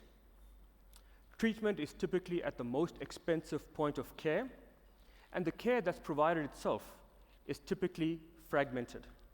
It's reactive, it's very expensive, and in many cases, it's unequal. And it depends on where you live, what you earn, and how long you can wait. The one thing that many individuals miss when they discuss health policy issues is that South Africans, people, we don't age in a vacuum. We age in households. And in South Africa, many of those households are experiencing shrinking incomes and rising costs. We age in communities. And again, many of these communities are faced with poor housing, food insecurity, unsafe streets, and lack of access to basic care. In South Africa, 80% of the total population above the age of 60 are not economically active. Medical aid cover beyond that age drops off dramatically, just as healthcare needs peak. And if you consider medical aid contributions themselves, the increase year on year in these contributions far outstrips inflation, making medical aid cover itself very unaffordable. So, the point I have to make is that you cannot strip out health from these broader social and macroeconomic conditions. If we are serious about healthy aging, we need to look beyond just hospitals and doctors. We have to ask, where do people live? What do they eat? What support do they have? And who helps them plan for care?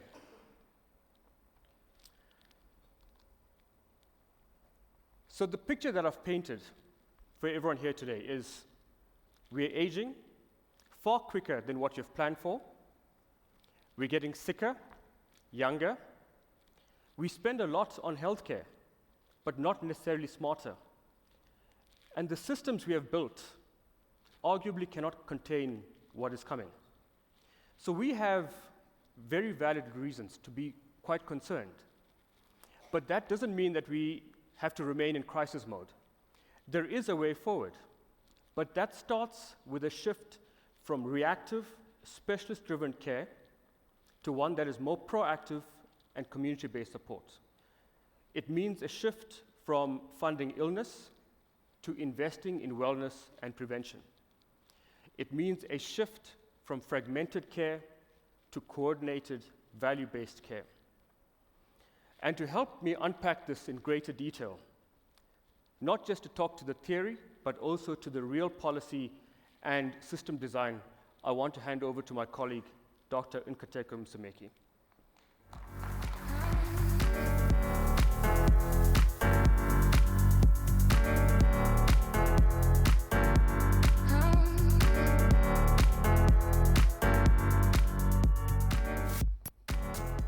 Thank you, Satish.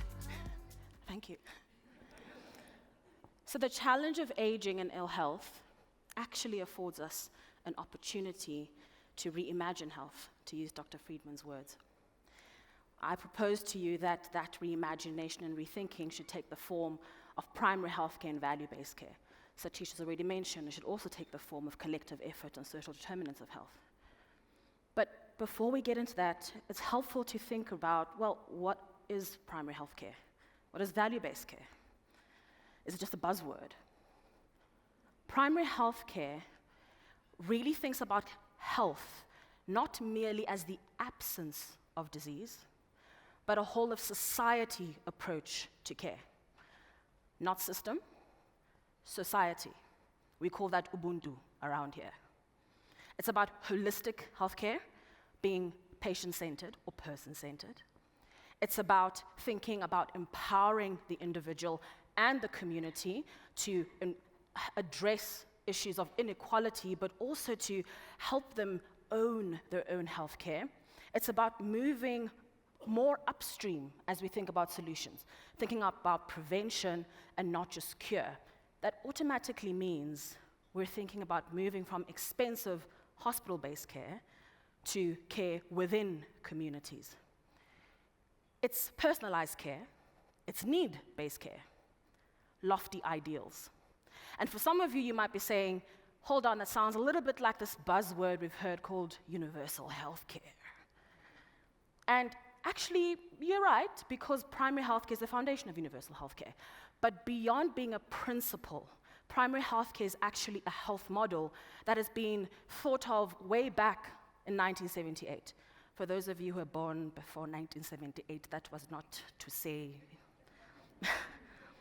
But in 1978 at Alma Ata, something happened.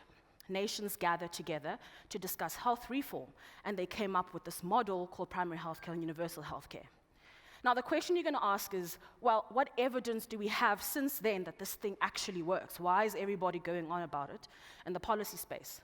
And evidence actually exists. One, to show that nations that have implemented primary care in a way that is appropriate for their country, they have seen financial risk protection in the form of families experiencing reduced co-payments. They have seen prevention of chronic diseases like NCDs, non-communicable diseases that we spoke about. We've seen reduced mortality, and we've seen reduced healthcare spend. 2 examples. So a study was conducted looking at what would the impact be for low and middle income countries if they invested well in primary care. and it showed that we could save 64 million lives by 2030. We don't have too long to get there. Another one looking specifically at a primary healthcare intervention, and this time was a maternal and child, an integrated primary care model, showed that the benefits, not only monetary but health, were 11.3 times greater than the cost of that program. So primary care has value, it works. But we've also seen that giving access to care without thinking about quality and value falls short of the mark. I'll give you another stat. The Lancet Health Commission in 2019 published a report that showed that in countries, in low and middle income countries, that had implemented universal health care, they had 8 million people lose their lives to treatable conditions because of poor quality. So we gave them access, we didn't solve quality, they still died. So there's value in us thinking about access and quality together, and that's where we're saying value-based care comes in. What is value-based care? This is about achieving a high value for a patient, and this should be the overarching goal of what we do as a healthcare system. We measure this value by saying what is the health outcome achieved per dollar or rand spent.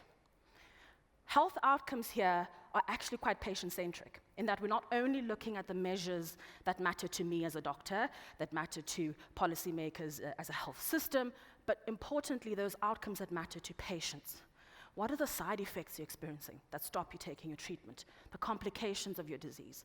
What is the value of you being able to go back to work? What is the value of you getting quality sleep? How do we measure those outcomes? Not just health, but also experience as part of how we look at value.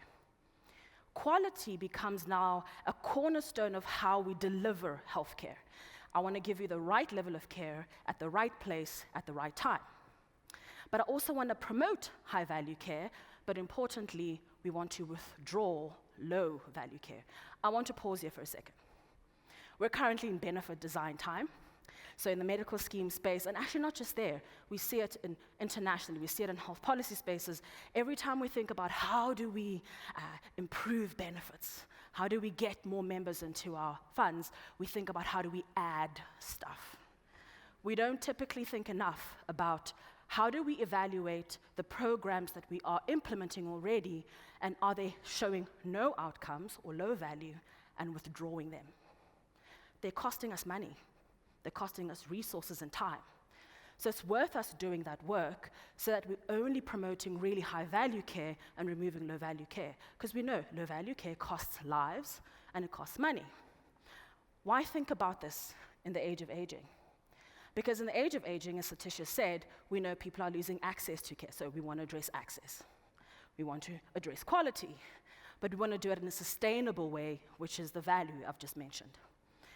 But intrinsically, you should then be asking me, what enables this kind of system? And this is where technology comes in, and Dr. Friedland spoke about it.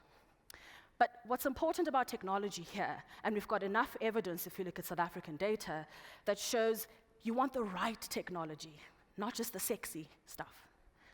So there's a lot of fragmentation in information, and that leads to poor health outcomes. So we've got paper-based systems in one place, and we've got multiple systems of technology on the other. So whose technology should we use, and how do we integrate this to get better value? That's a question we should fundamentally be asking. Secondly, is that technology, sure, helps us measure outcomes, but we should not be stuck only in measuring outcomes and not learning from them. So we should be obsessively, compulsively interested in deep, iterative learning. Be a learning healthcare system. Why? Because as our people age, as we give them access and quality and sustain the healthcare system cost-wise, we don't necessarily do them any justice if we're not agile and moving with their needs. All of this combined will lead to reduction in cost, okay? But value-based care takes the cost conversation one step further. It says, I'm not only interested in measuring cost at a unit event-based way. So I'm sick, went to the doctor, they paid me a fee for service. It says I'm interested in looking at cost as total cost. I'm interested in looking at the cost of your condition, before you have it, so prevention, and right at the end, if I need to give you end-of-life care. What does it cost to treat that patient? But importantly, how do we innovate our funding models to reimburse providers to incentivize for health promotion? Because fee-for-service isn't doing that. So we have to think differently about what we're calling cost and how we're measuring that cost. And this is why, as Afrocentric, we're quite passionate about value-based care. It's not a destination as an iterative learning system. It's a goal that we continually work on. It's not something we're perfect at yet. But it's something that we're saying is important and is the ethos of our quintuple aim. We want to improve that member experience, but not for an event, for the total life cycle, for the condition end to end, prevention right till the end. We want to be obsessive about quality, and we are. Improve health outcomes. Importantly, those outcomes that matter to patients. We want to see costs, yes, be managed, but not only to be punitive and ration care. How do we really innovate and think around reimbursing differently? We do want to work with providers. How do we really get a system that works not just for a funder, not just for a member, but for a provider, improve that provider experience? Ultimately, this leads to improved access and care. If I leave you there, I've done you a disservice, because no healthcare system can manage the challenges of healthcare on its own, not the private sector, not the public sector, and that's what Satish was talking about, social determinants. Because people are born in a place, they grow up in a place, they work in a place. You age, you are living under certain economic conditions, social conditions, education conditions. All of that plays a huge role in the outcomes that we see. So the challenge I actually want to leave us here as a body, as an industry, is to think about how do we collectively really get involved in moving the needle on social determinants of health, not just as a word, but really doing it. A couple of things, suggestions for us to think about. How do we look at data as a value chain, end to end? How can we better data share, not just for the sake of knowing, but for the sake of, yes, understanding our population risk, better understanding our population need, so that what we tailor in solutions meets their needs better, both health and wealth, financial planning, health planning. I can tell you from a scheme perspective, we see lots of members, because of unaffordability, buying down. And they're on the wrong option for their chronic disease. But if we had a better sense end to end, could we not be doing something different? So they are right at the beginning. We can tell them your risk when you reach 60 is X, and you'll need to be on an option that's Y. Which leads to the next thing about how we map our service. Could we not be thinking as a value chain how we remove duplicate costs, underwriting, disability, gap? We've already started thinking around this in the partnership with FedHealth in terms of there are innovative, high-cost treatments that health systems just can't fund. And that's where gap products are coming in to fund the shortfall. Surely we can think of more ideas, more ways to better manage an insurer's risk as well as a healthcare risk. Could we be incentivizing our providers differently, collectively? So, Netcare was here. They want to set up a new facility somewhere. Could we think about how do we incentivize you to set up a facility where there's the greatest need, a township, a rural area, and not just anywhere you want to? How do we think about rewards? We've heard a lot about rewards. Not just rewarding for health. It's great, let's give you more health benefits. It's great, let's give you more things like savings. But what if you gave me rewards and I can take my rewards and pay them forward? We heard about black tax right at the beginning. Could I take my rewards, turn them into a food voucher for a family member who's got food insecurity? Could I take my rewards and turn them into contributing to an education plan or a savings plan for them if I don't need it, rather than buying coffee? Just a thought. The last one is, could we CSR with a difference? Corporate social responsibility. We know the health system challenges we face. So human resource for health shortages in the public sector. We've heard about bursary programs, and fantastic. Can we be strategic in partnering and saying, where are you actually having a gap. Let's fund nursing, let's fund health technologists, let's fund where there's actually a need. But actually, can we go all the way back to basic education, funding health literacy? Or what about helping our dilapidated public health infrastructure, hospitals falling apart, taking 3 years to fix? Could we be using that money to help get them up and running? The government can't do it alone. Or what about, we love saying to people, you must exercise, but they live in a place where they can't really, there's no green space. Could we fund setting up really wonderful green spaces in townships so they can exercise? Collectively, I think we can do a lot together. I want to leave you a thought, really, to sum up everything I've said. If we're continuing to think about healthcare as importing the young and healthy from somewhere to solve our issue, or even to think that the private sector must solve itself, the public sector must solve itself, instead of a whole of system and society approach, we won't get there. Instead, we should be thinking, how do we do health differently together? We can't make our population younger, per se, but we can make them healthier. Thank you.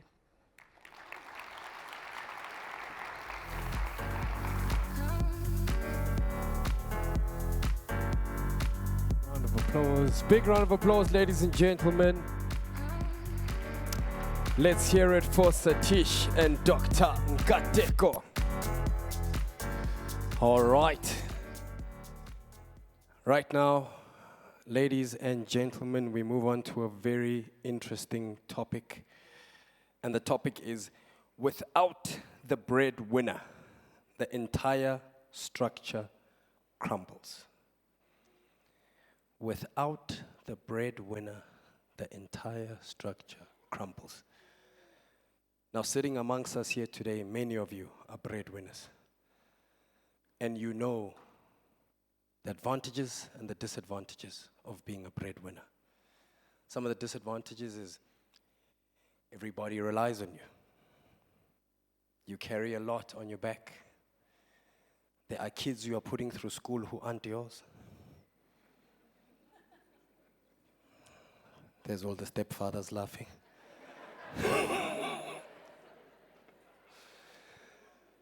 But we also can't shy away from the benefits of being a breadwinner. There are benefits to being a breadwinner. Breadwinners get the biggest piece of meat at home. You know, as a child, you're reaching for that drumstick. Hey, that's your father's. There's benefits to being a breadwinner.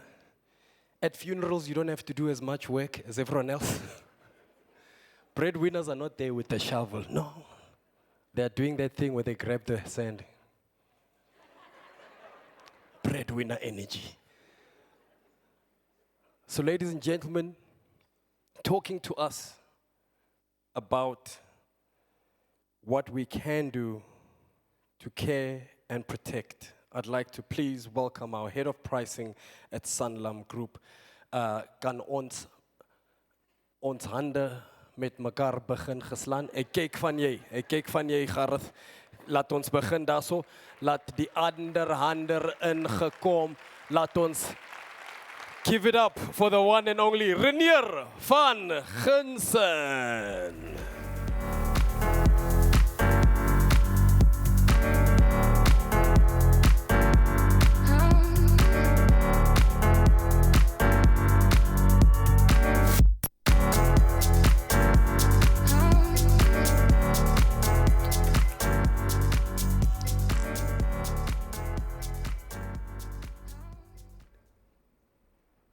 It is truly a privilege to be here with you today. As such, I would have loved to discuss something light and easy, especially after lunch. But what I have to discuss is deeply personal. It is profoundly structural, and it is urgently actionable. The breadwinner. But before we talk data, let me introduce you to Lwandile.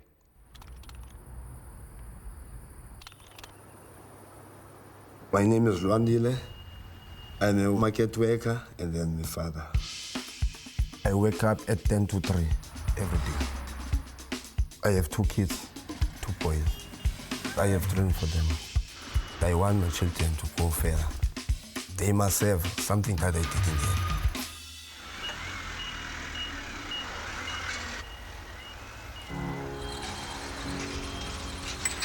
By empowering hard-working South Africans with financial confidence, we can improve their lives. That's why at Sanlam Corporate, we offer real solutions across a range of categories.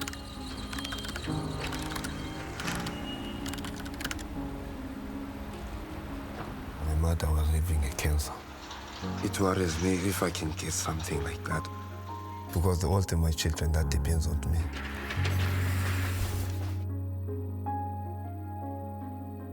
Our Sanlam Group risk solutions are crafted with care to support employees and their loved ones at their moment of need. Makanozichaza emntwini ke buza uba ndingutata onjani. Yona question yakhe yalula. Ndingutata okwaziyo ukukhathalela abantwana bakhe. At Sanlam Corporate, we know that South African dreams depend on an income. So we'll continue working hard to make sure Lwandile has access to affordable risk cover, giving him and his loved ones the financial confidence to move their lives forward. You heard him. Like many of us, Lwandile is a husband, a father, and one of 13 million employed South Africans. He not only supports himself, but as a breadwinner in a country with 65 million citizens, he supports, on average, 4 other people. Through his taxes, he builds roads, he funds schools, he finances policing, and supports social protection. But Lwandile also has individual financial confidence goals. He would like to retire comfortably at a reasonable retirement age, not at 80, Kanisa. He wants to empower his family so that they don't have to rely on him, nor he on them when he does retire. He would like to strengthen the social structures of which he is a pillar. And finally, he would like to protect those who depend on him if something does happen and he dies. So while Lwandile cares and protects for his family, we, the people in this room, the key stakeholders in the employee benefits industry, we protect him. We enable him to achieve these confidence goals. We provide investments, pension fund, healthcare, and risk benefit solutions. But what really happens when a person who holds it all together is suddenly gone? What happens to the families when Lwandiles can no longer provide? Let me share with you the data where we observed a worrying trend in member mortality benefits. That is, when tragedy strikes, the system designed to protect these vulnerable members is faltering. Specifically, from the data of the death benefits, they now take much longer to finalize in terms of total claim duration, so from the moment of death to moment of payment, than they did before. This is consistent across both member funeral benefits and member unapproved death benefits. Why do I separate those from the approved benefits and non-member benefits? It's because in those cases, the recipient of the money, from an insurer's perspective at least, is known for the fund, for approved benefits, or the member himself in the case of non-member death benefits. Our benchmark research analyzed more than 30,000 of these claims, spanning a period of 6 years. And according to the group volume survey by Swiss Re, covering 30% of the employee benefits market. and it reveals that these claims, member funeral and member unapproved benefits, now take twice as long in total claim duration than they did just 6 years ago. This isn't just a delay in paperwork. Colleagues, this is a delay in dignity. It is a delay in closure. And for families like Lwandile's, it is a delay in their very survival. So why is this happening? You can imagine, in an analysis of thousands of claims, many scenarios present themselves.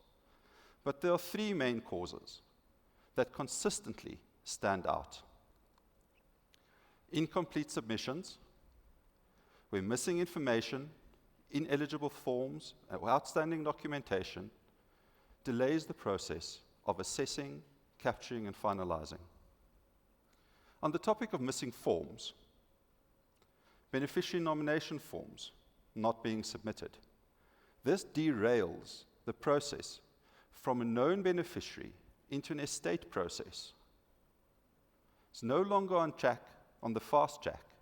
It now goes through lawyers, the master's office, and even trusts. And staying on the theme of beneficiary nomination forms, members nominating multiple beneficiaries, and each additional beneficiary nominated, you can imagine, poses the same risk of outstanding documentation, additional verification, additional checks, delaying that process. These factors affect both funeral and unapproved death benefits, sometimes in different ways or to different extents. Who here thinks that incomplete forms is a problem that could cause a delay? Come on, show of hands.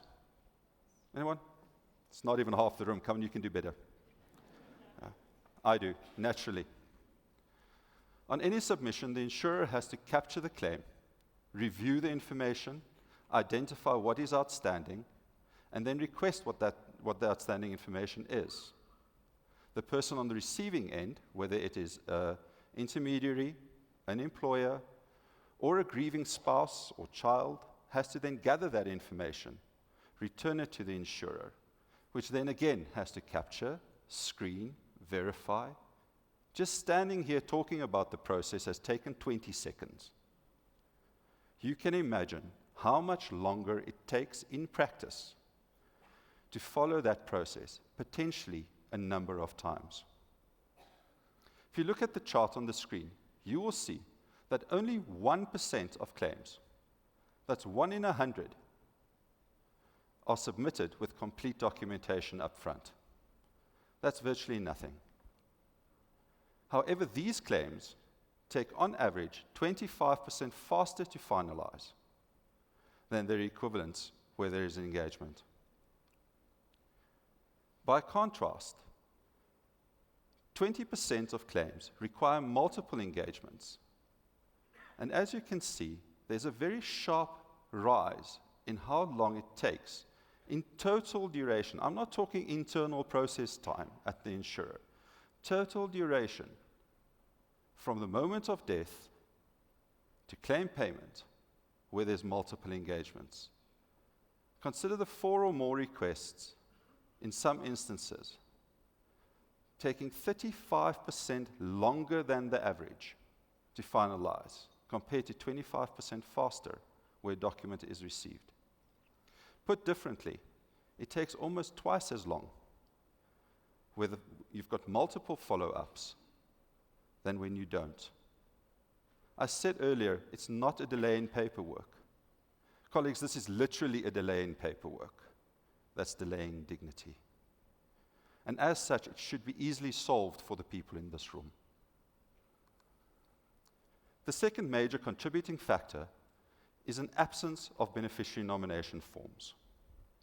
You can see from the graph that it impacts unapproved death and main member funeral claims in similar ways. That is, over the last 3 years, 4 out of 5 claims had a nomination form, leaving us with roughly 20%, actually 2 in 11 claims, where there weren't such forms. These claims have to be paid to the deceased's estate and follow a much longer process. For unapproved death benefits particularly, historically, this number, this 20%, used to sit between 4.5% and 9.5%. Let's call it 5 and 10. It's now double that. But that pales in comparison to funeral claims, where it was virtually unheard of before 2020 for a claim to be paid to an estate at 0.25% or less. Put differently, that was 1 in 400 claims historically. It's now 1 in 5.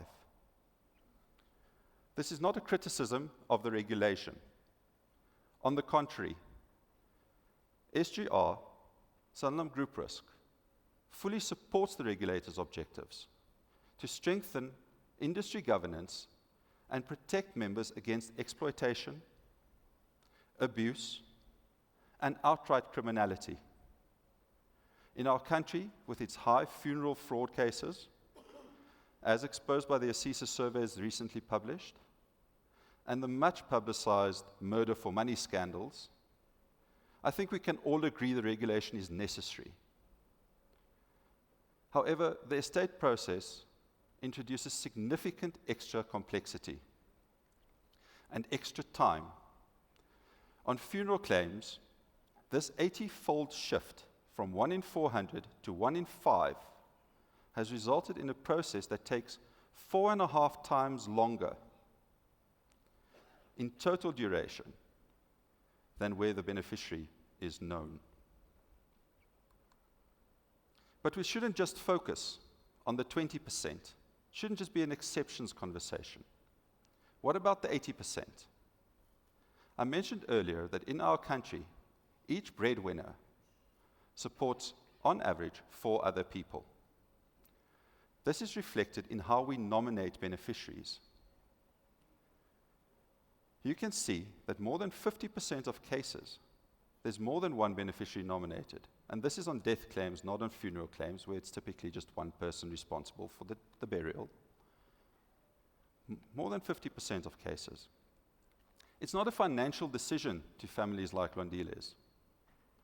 It's a statement of Ubuntu, a social reality. In many of our cultures, there's a powerful saying, Lehula chau letam pidisa.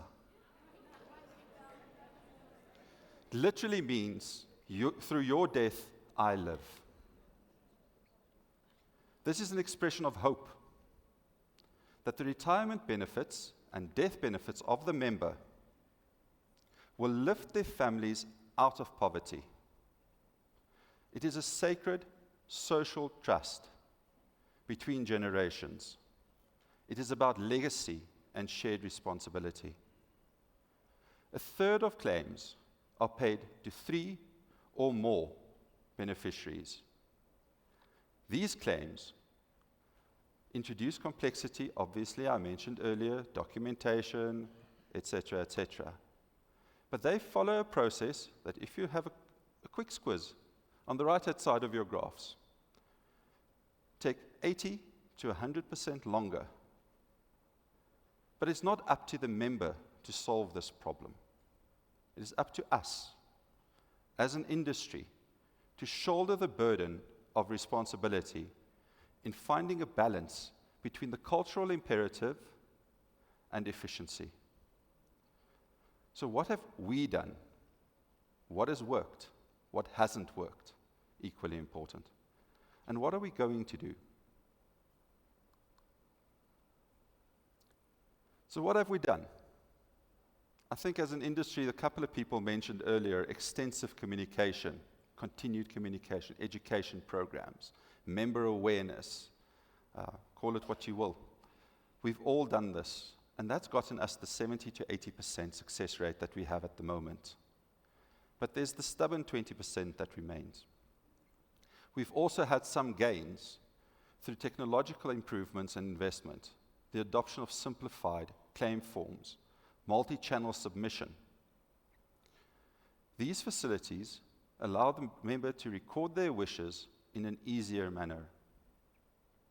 And while they play an important role and will continue to play an important role into the future, we rely on you to help us, because we can't do it alone, to solve that 20% problem. The one area that I believe could be a game changer is beneficiary nomination forms. Why? Because it hits all three of those measures.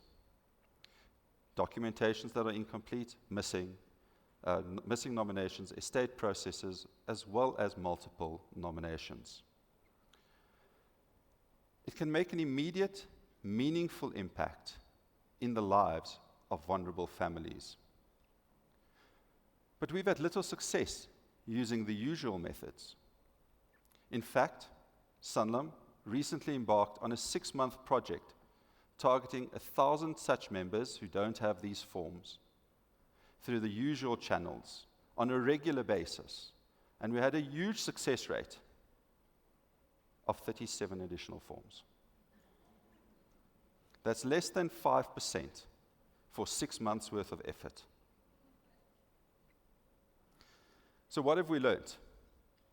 We've learned that proximity, partnership, and presence matters.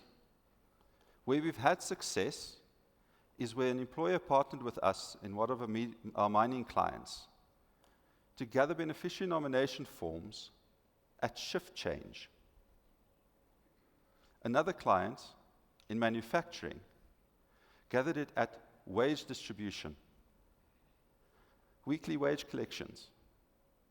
Also submit your forms. Both these clients had near 100% completion rates.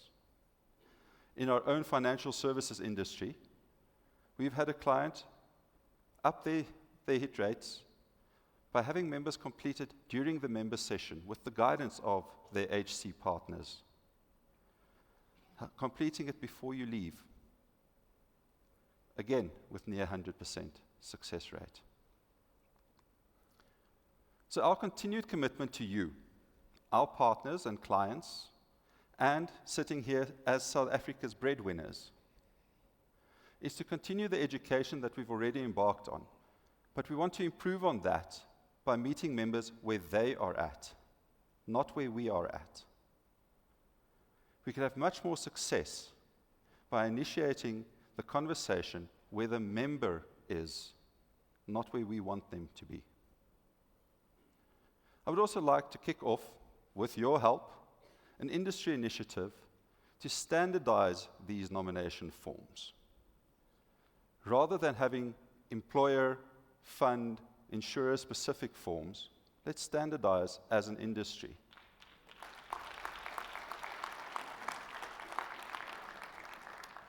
If we do this, transfer between funds, transfer between insurers, movement between schemes becomes much simpler.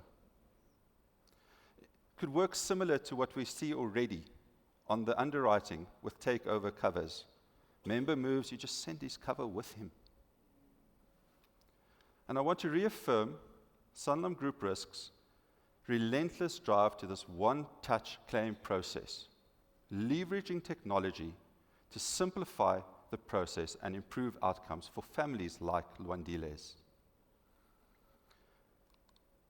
As I close, I remember that I was nicknamed after a baby elephant, even before I was born. So elephants hold a dear place in my heart, as you can imagine, as they do in many African countries. There is an African proverb that says, when elephants fight, it is the grass that suffers. In our industry, the elephants are our struggles with systems, processes, regulation, even well-meaning stakeholders. The grass is the breadwinners, the families, the Lwandiles of our country. They are the ones who suffer if we don't collaborate to deliver efficient solutions. Every delay, every missing documentation, every miscommunication is a moment of pain, of uncertainty, of vulnerability financial vulnerability for families in need. Now I turn to you, the people at the coalface who have real influence, and I invite you to partner with us to solve these challenges together. Let us co-create a solution to deliver speed, dignity, and security to every member, so that no family is left wanting, no legacy is lost. And that is delivering an age of confidence. Thank you. Thank you. Thank you, Renier.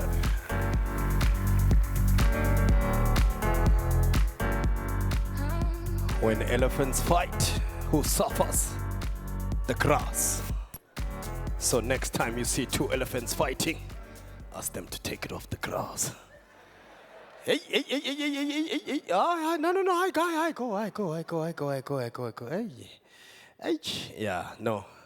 Bathroom break. If you take longer than 5 minutes, we'll know which number it was. We're waiting for you.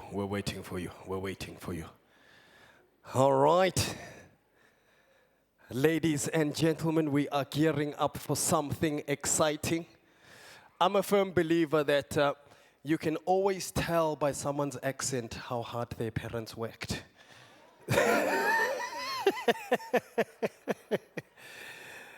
So you can hear with mine. I got to go to Greenside Primary just as things were changing. Sis Dolly.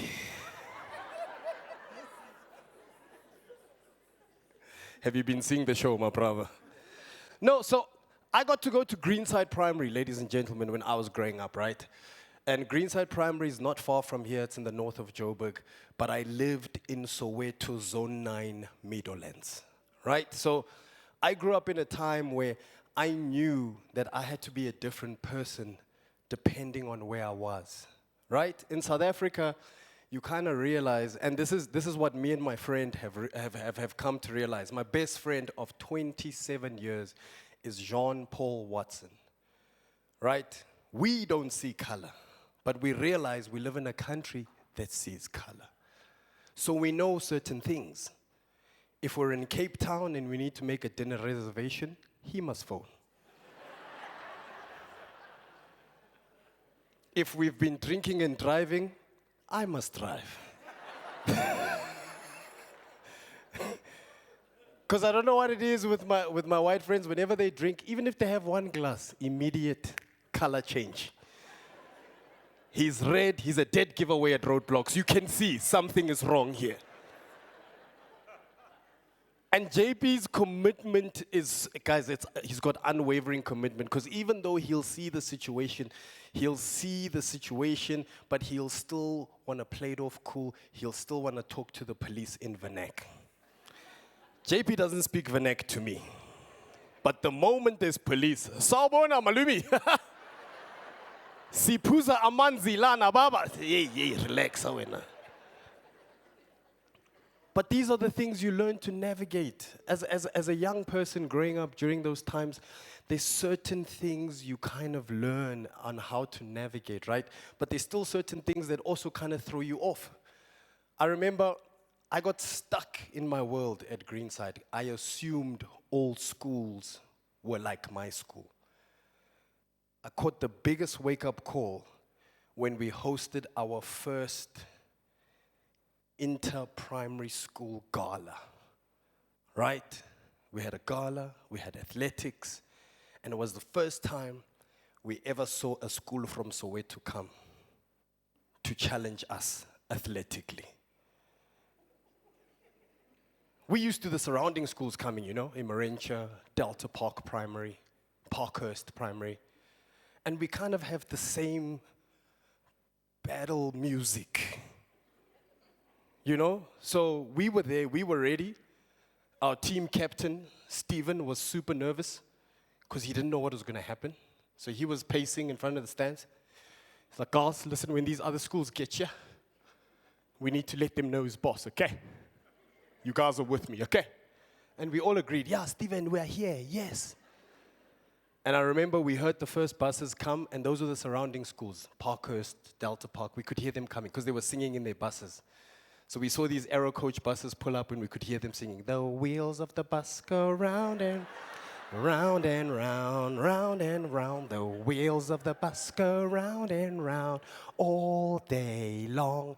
They came out the buses politely. Thank you, Mr. Bus Driver. We'll see you after the sports. And they got in, they sat on their stands, they were ready, they were locked in. Naturally, we waited for the other school from Soweto. Where are these guys? In their defense, there was no GPS back then. But out of nowhere, we heard them coming. We looked down the road, we could see them driving in their Ventures, coming. I've lost you again, sir. A venture is, picture a G-Wagon that lost its job 6 years ago. That's what a venture looks like. It's a 7-seater that carries 20 people. So we saw these like 12 ventures coming, and we could hear them singing as they were driving. And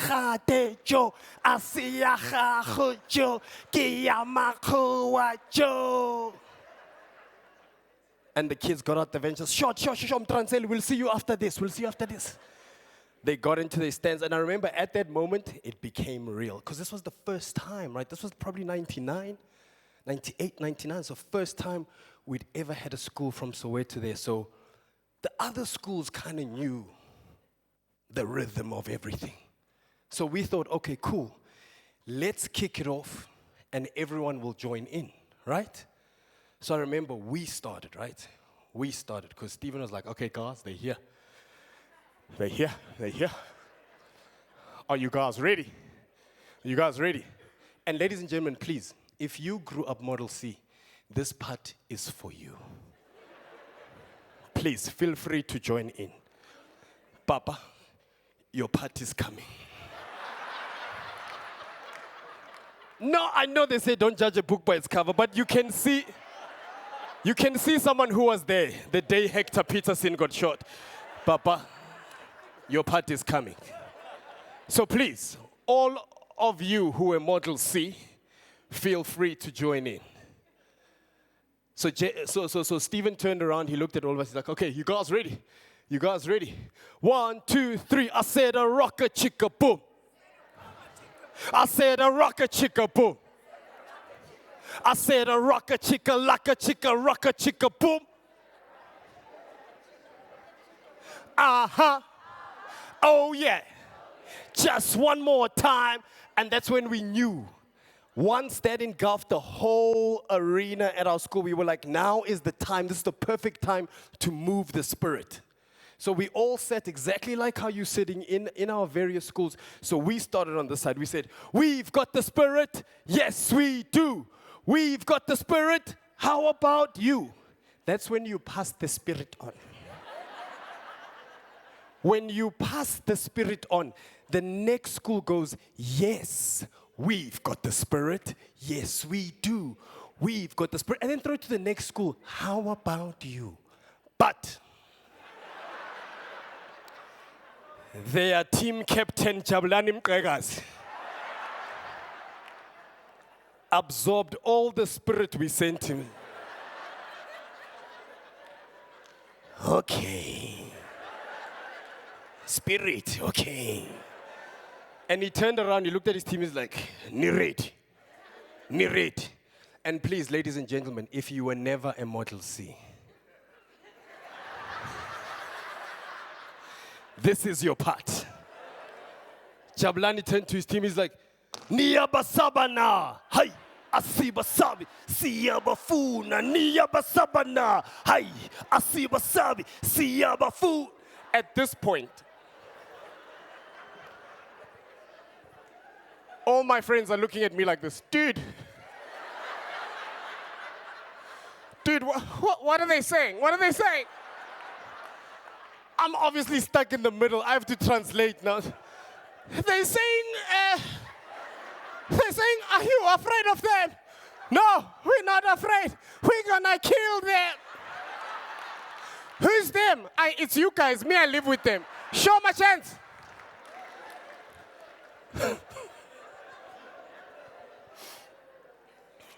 Thank you, Papa, for joining in on your part. So, ladies and gentlemen, without further ado, back by popular demand for season 2 of the daytime show with Gugu. Please put your hands together for the one and only Gugu Lightum. Shalini Zanta. Oh, yes. Much appreciated. Mpa, I hope the money you earn from today's event you put into your retirement annuity. That's the only joke I have for you today. Sheesh, isn't he hilarious? Phew, but thank you. Amazing having worked with you once again to make sure that we build up on the energy and creativity that we have in the room. And most importantly, bringing a sense of relevance to the everyday lived experience of so many South Africans. And speaking of everyday experience, many of us might wonder the schools that we go to, the bridges, the highways, the byways that you travel on to get to those schools, even the shopping centers, retail networks, the mere fact that we're able to open up taps and have water coming out of that infrastructure at these schools speaks to a specific kind of investment. So often it's typically prioritized by either government or the private sector. But what we're seeing more and more of as we build up on the theme that has been set by Mpho is the fact that impact investing has now become a significant trend that we need to be mindful of. And not just a trend that is coming and passing by, but one that promises to unlock so much more economic potential in a country like South Africa, where we're well aware of the social divides that we're in, and most importantly, understand how best it is that we fast-track that growth that was discussed earlier this morning on the panel. So, this particular session, again, is going to be very interactive. We'll increase the pace slightly, just to make sure that many of us are able to pull back at the many layers of the theme at hand, and of course, drive an understanding of how we shift the gears going forward. We will be taking a look at the impact investing playbook. And this is where we have key leaders and specialists from various fields who'll give us some insight into their understanding, but more so the practicalities of impact investing in South Africa. What it is that as trustees you need to be mindful of, how to determine the right investment decisions, and most importantly, bringing about solutions to that age-old debate, impact versus return. These are just some of the questions that we'll address with our panelists, and most importantly, invite you to actively participate in as well during a Q&A session. Once again, ladies and gentlemen, I'm going to welcome my panelists who are going to join me on stage. Once I've introduced all of them according to their names, titles, and the organizations that they represent, then I'd like you to give them a round of applause. Perhaps like Mpho did, from the left to the right, to warmly welcome them on stage. But helping us unpack this conversation, ladies and gentlemen, taking a look at the Investors Playbook, impact, innovation, and returns. How is it that we are looking to actively build confidence? Having a seat in the first chair towards my right-hand side, Mr. Tsidiso Madonna. He is a board member at Impact Investing South Africa, joining us in that capacity today. He'll be followed by Sfiso Sibia, Head of Investments for the GEPF, giving us some insight into their strategies and, of course, commitment in the industry. Nathaniel Micklem, Co-Head of Alternative Credit at 91, followed by Brian Mushongo, Portfolio and Investor Relations Executive at African Rainbow Capital. We'll also be joined by Ashley Daswa, Senior Investment Specialist at Sanlam Corporate, joining us to have a seat. Please give them all a warm round of applause, ladies and gentlemen. Perhaps starting here and going all the way through. Can be a little louder.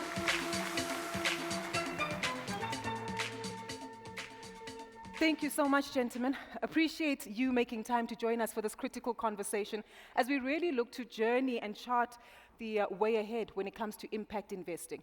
Understanding the playbook, so today is really about getting into your secret sauce, right? Going to understand how it is as an institution, as key partners and players within the industry, how it is that you're positioned to prioritize impact investing in South Africa. And maybe before we actually start by unlocking more details around the playbook, it's really imperative for us to firstly understand what it is we're talking about when we talk about impact investing. And perhaps let me start with the audience. By show of hands, how many of you believe that impact investing, ESG, sustainable investing is essentially all the same thing? Yes, no, maybe, by show of hands? I'm hearing murmurings, but I'm seeing very few hands or none at all. So that tells me that you might have a broader understanding of the dynamics and the definition than what I might assume. But let's start off there just to actually build up on a clear understanding of impact investing. As I've mentioned, Mr. Madonna, it's typical that these phrases are used interchangeably. ESG, sustainable investing, impact investing. Let's focus specifically on impact, specifically in the South African context of things. What does it mean? What does it look like? Why is it important for our economy? Thank you very much, and it's a pleasure to be part of a platform that seeks to inspire the future, confidence in the future. So the simple definition of impact investing is an investment that has a purpose to achieve a return, but also social impact, to make change in the lives of people, as it were. And for a country like South Africa, with the massive socio-economic challenges that we have, it's curious that this practice, this discipline, this market of social impacting is only just starting. And as you've seen from the report, the benchmark report, that's 70% of standalone funds and 63% of umbrella funds actually would like to see their money going to areas which can make an impact. Yep. And there's so many of them. I've always said, that the socio-economic gaps that we face, we should not see them as challenges only, but as opportunity. You're talking about infrastructure, you're talking about education, health. In there are opportunities for somebody to put their money to solve the problems, but also to get a return. So that's, in short, impact investing. 100%. I did highlight that you are representing the impact industries specifically on this particular panel discussion, but it would be remiss of me not to acknowledge that you also are the BE Commissioner. And many might be sitting in the audience thinking, hold on, these two hats that you wear, is there some level of convergence or partnership in terms of the role that impact investing can play in driving transformation in the country? Yeah, because Triple BE is an instrument that our government put in place, created to help close the gaps, as it were. We come from a very painful past where the majority of our people are actually not participants in our economy. They stand outside the economy. So we have to achieve inclusion, all right? And social impact investing, like BE, is about inclusion. How do we create inclusive economies, inclusive societies? Because that's how we'll become sustainable as a country. Otherwise, we're not going to be sustainable as a country. And the world will shun us. Investors will shun us. Because investors know that where there is extreme inequality, there is a risk of instability. I would like to tease you and say perhaps we should have sent you to the Oval Office a few weeks ago. Maybe they wouldn't have turned off the lights, but nonetheless, we still await those outcomes. So let me come to you just to get your perspective from the GEPF, right? A critical role that you play as the biggest pension fund administrator across the African continent, really custodians of allocating capital on behalf of many South Africans who represent the workforce in the country. I'm quite keen to understand, over the years, we've seen the adoption of social playing a strong lever in terms of your investment philosophy. Talk to us about that transition, how it's been accepted, how it's been adopted, and most importantly, key focus areas you have now.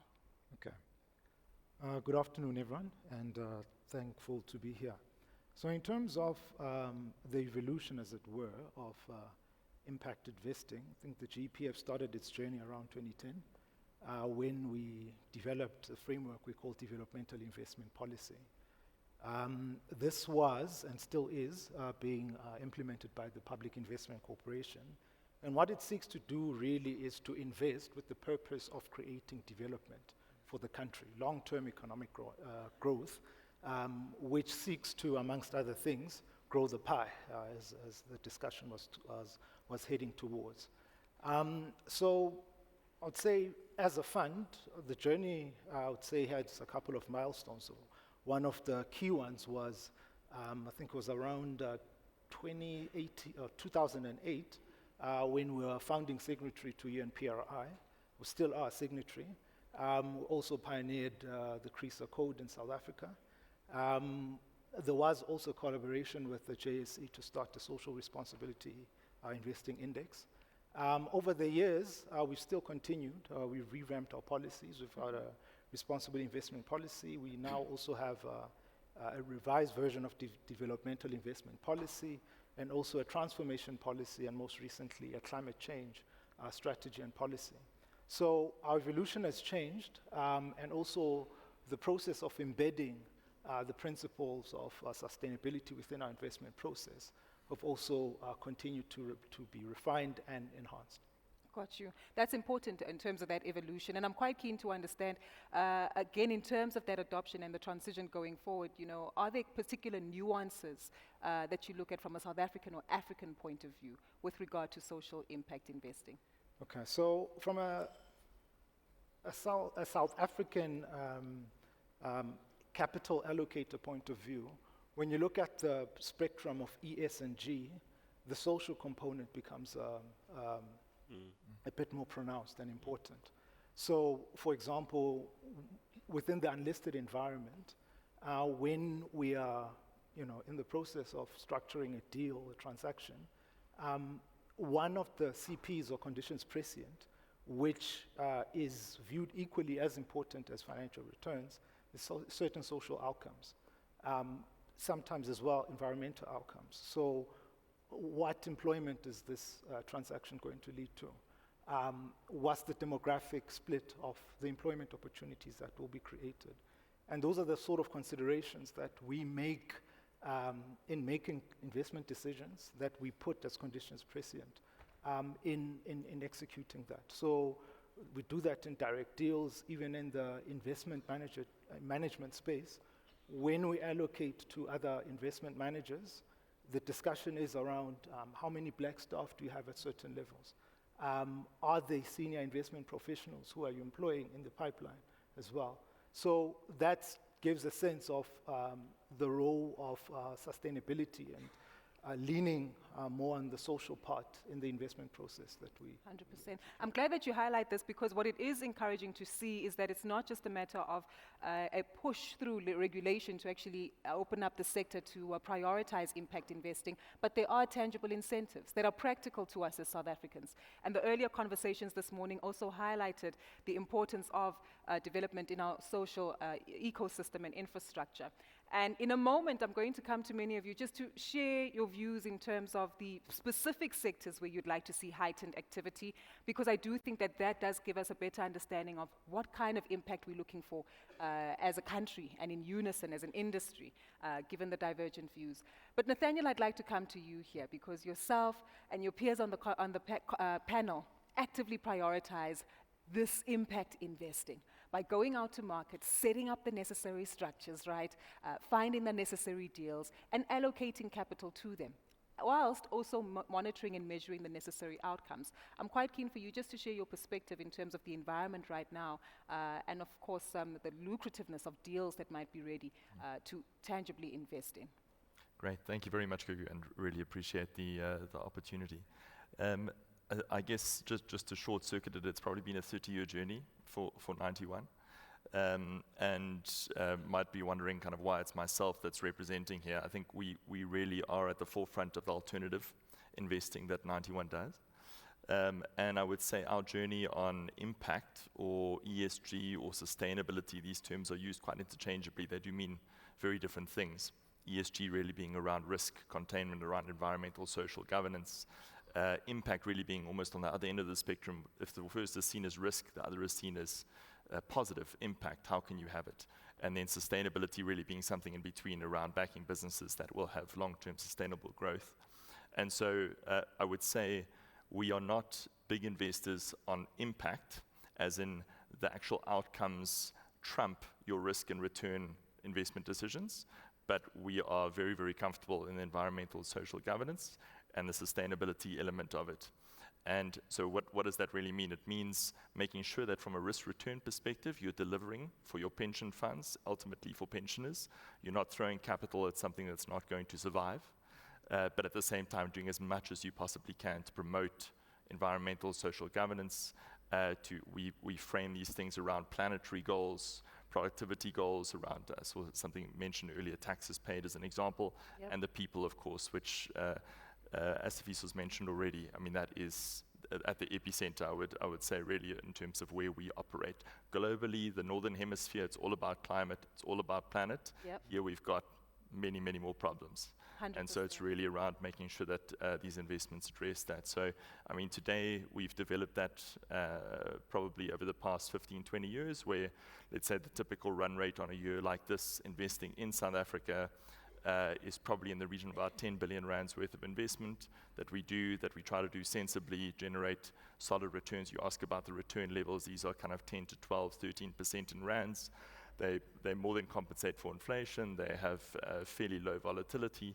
There are some illiquidity aspects to it, which I think is still a very challenging dynamic for people looking to allocate into the space. And there's Daniel, a long way to I'm go. asking to pause it there because Sure. you've taken us on this beautiful journey of like witnessing the various highlights that we all want to get to, right?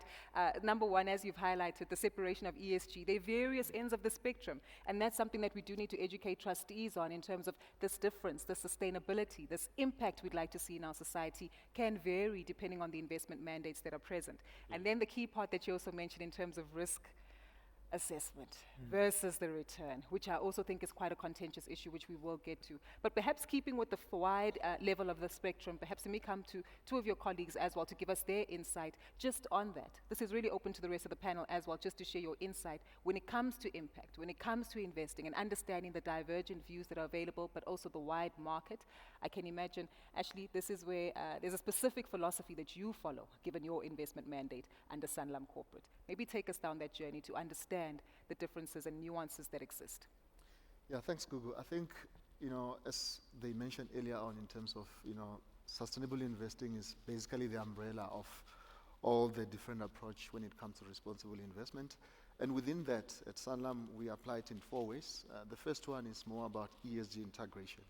And as I think Dr. Tsidiso mentioned, it's really about identifying what are the material ESG risks and opportunities across all the asset classes. So if you are analyzing a listed company, you identify, if it's a mining company, what are the material E, S, and G risks that the company has and opportunities thereof. Of course, you do that alongside the financial assessment that one will do. The second approach that we use is that once you have then done your financial analysis and your ESG consideration, you then decide whether to buy that counter, and if you have got the holding on the counter, you basically have the seat in the room, which then implies that you can then use your active ownership, or rather the voice that you have being a shareholder in the company, to vote on specific resolutions. And therefore, of course, you then exercise that through proxy voting. The third aspect in which we use is what we call sustainable themed investment. So there you are saying to yourself, we want to address social housing, social infrastructure as an example. As you mentioned, the highways and the schools and etc. And there, when you are investing in that way, you're really addressing all those things. But the last part is really what we're talking about today, which is impact investing, which there you're looking at what are the positive, measurable social and environmental returns that you're going to achieve, both financial and the social ones, without having the one at the expense of the other.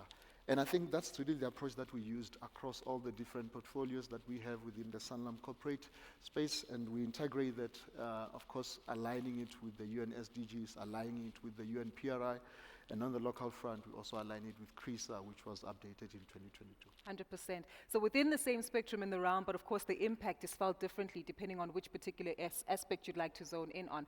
Brian, I can't leave you out of the conversation here as a representative of African Rainbow Capital. Impact looks quite intriguing from your perspective. Give us some perspective around your take on impact investment.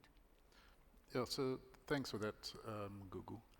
I think if I look at the investments at ARC, If I look at it from an ESG sort of perspective, I guess to echo what's been said before, we're quite focused on the S part, sort of solving for social issues. And increasingly we've come to sort of the view that if you're not actively trying to solve for people's pain points, and for a lot of people, it's actually difficult to be commercially successful, particularly in an environment such as South Africa's, right? So we don't see an incompatibility between making money and making a positive difference to society. So maybe a few examples of this.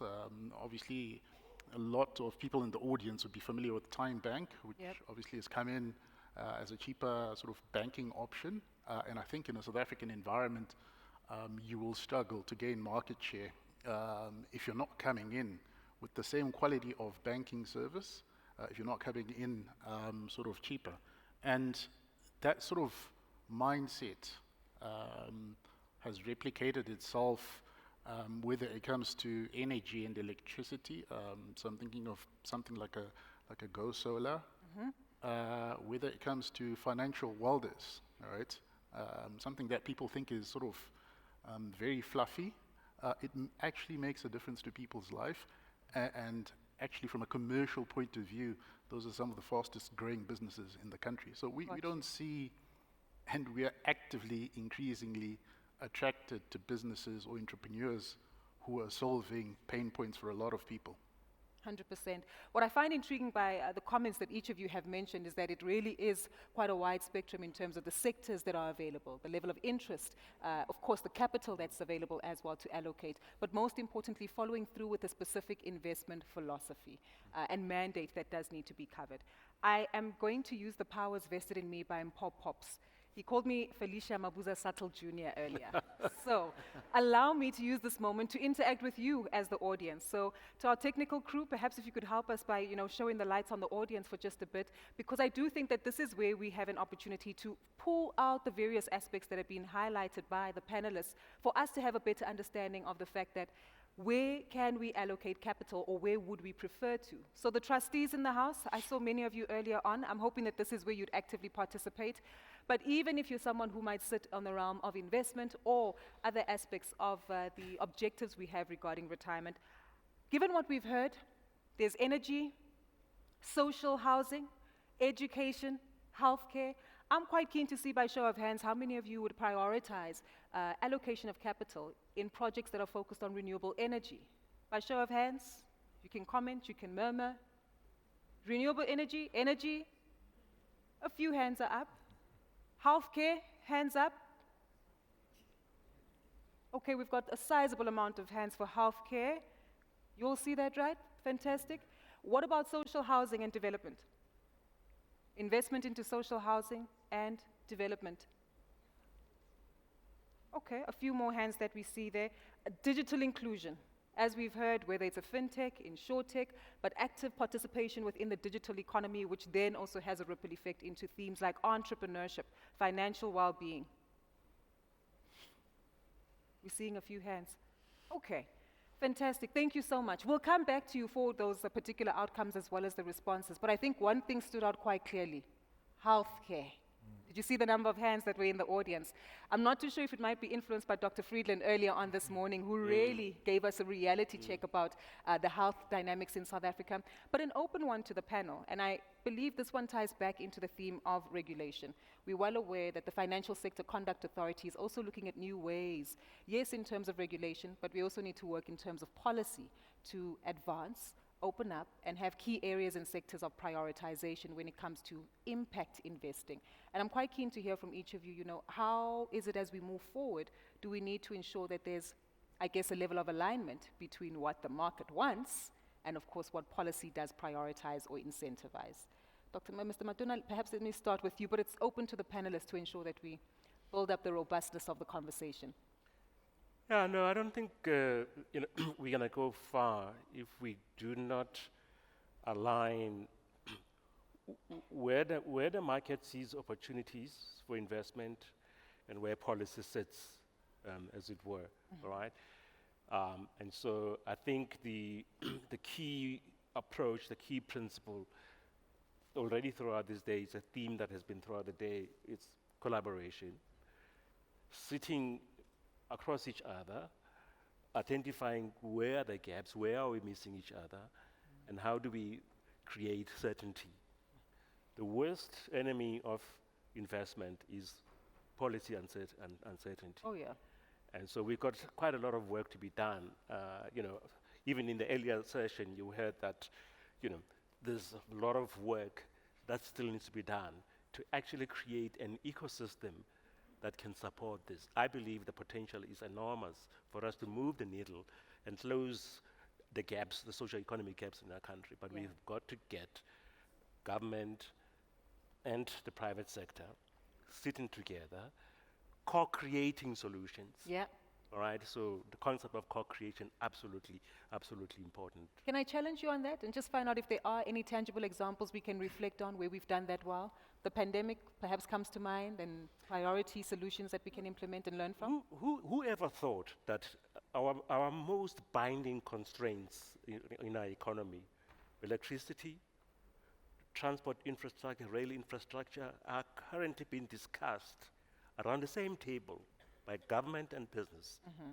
The time for business to stand apart and expect that the state is going to fix everything, that time is gone. All right, so I'm encouraged by what I'm seeing developing, sponsored by the presidency, calling business leaders who are pledging what they can contribute. And I think if we replicate that everywhere, we will go far. Got you. Ongoing engagement, so that's why we do have key players within the public sector who are also present. Sfiso? Yeah, just my reflections on what you've just said. I think as an asset allocator, it would be valuable to not look at the investment horizon or investment world as binary. Do we invest or not? But rather how much, right? And I think it helps if you have a framework that assists you. So at the GPF, as mentioned, we had a developmental investment policy. And the interesting thing is that the questions that you were alluding to earlier on touches on the pillars that we have, right? So you've got economic infrastructure, social infrastructure, renewables, employment creation, and BEE, and just basically job growth, right? Yep. So those are the 4 pillars in the policy, and you basically say that as a fund, you must have a view on all of these. Obviously, your emphasis may vary, but have some money invested or allocated towards that. So that's the first thing, have some sort of framework. Then second is to try, maybe have a target at some point to say, across these dimensions, whichever way a fund may express itself in the investment policy statement around these social issues, what do we aim to invest? What is our target allocation? Gotcha. And what would that achieve, for our members and also for society broadly? 100%. I'm quite keen for you to take us into perhaps a little bit more detail into the secret sauce and the playbook of that investment strategy. Okay. I understand executed by the PIC, but do you have particular ratings, weightings into some of these industries when it comes to sustainable investing? So we developed the investment strategy in the PIC executed. So we're very much involved in that aspect. So obviously because of the nature of infrastructure broadly in its role in the economy, that does play a very strong role in our investment strategy. So so economic infrastructure is basically the heavy lifting. So that's where we allocate most of the funds to in terms of what we've targeted towards developmental investing. Second to that is on the renewables. There was at the time of developing the policy, it's reduced now, a huge shortage of electricity. Yeah. So as a fund, we have a just transition position where we'll say we'll continue investing in coal, but engaging towards sustainable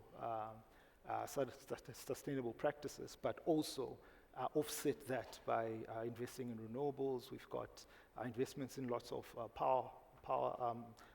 wind farm projects, beg your pardon, in the Northern Cape, for example. So that's the second. Third is social. Social is a bit harder because that's where, as a fund, our primary objective, it doesn't sound right, but we have to get a return. Even if it's a government employees pension fund, we have to obtain a return. We've got liabilities sitting on the other side of assets. So on the social pillar, it's a bit difficult because the need for the economic or the social good is harder there. And for you to get a return, it's harder to find transactions which are balanced. So yeah, and then lastly, it's on the BE side and job creation. So that is a bit more cross-cutting across all the transactions that we make. So that's some of the nuances in the strategy. Got you. I do want us to pick up on that theme as well regarding return that Nathaniel and yourself have both mentioned. But quite keen as we build up, Nathaniel, and of course, Ashley, perhaps reflecting on what the audience has shared. Top of mind, healthcare, social infrastructure. Are you giving the market what they want in terms of investment opportunities? And are those investment opportunities even present? But also, what's the sweet spot that works for 91, Nathaniel?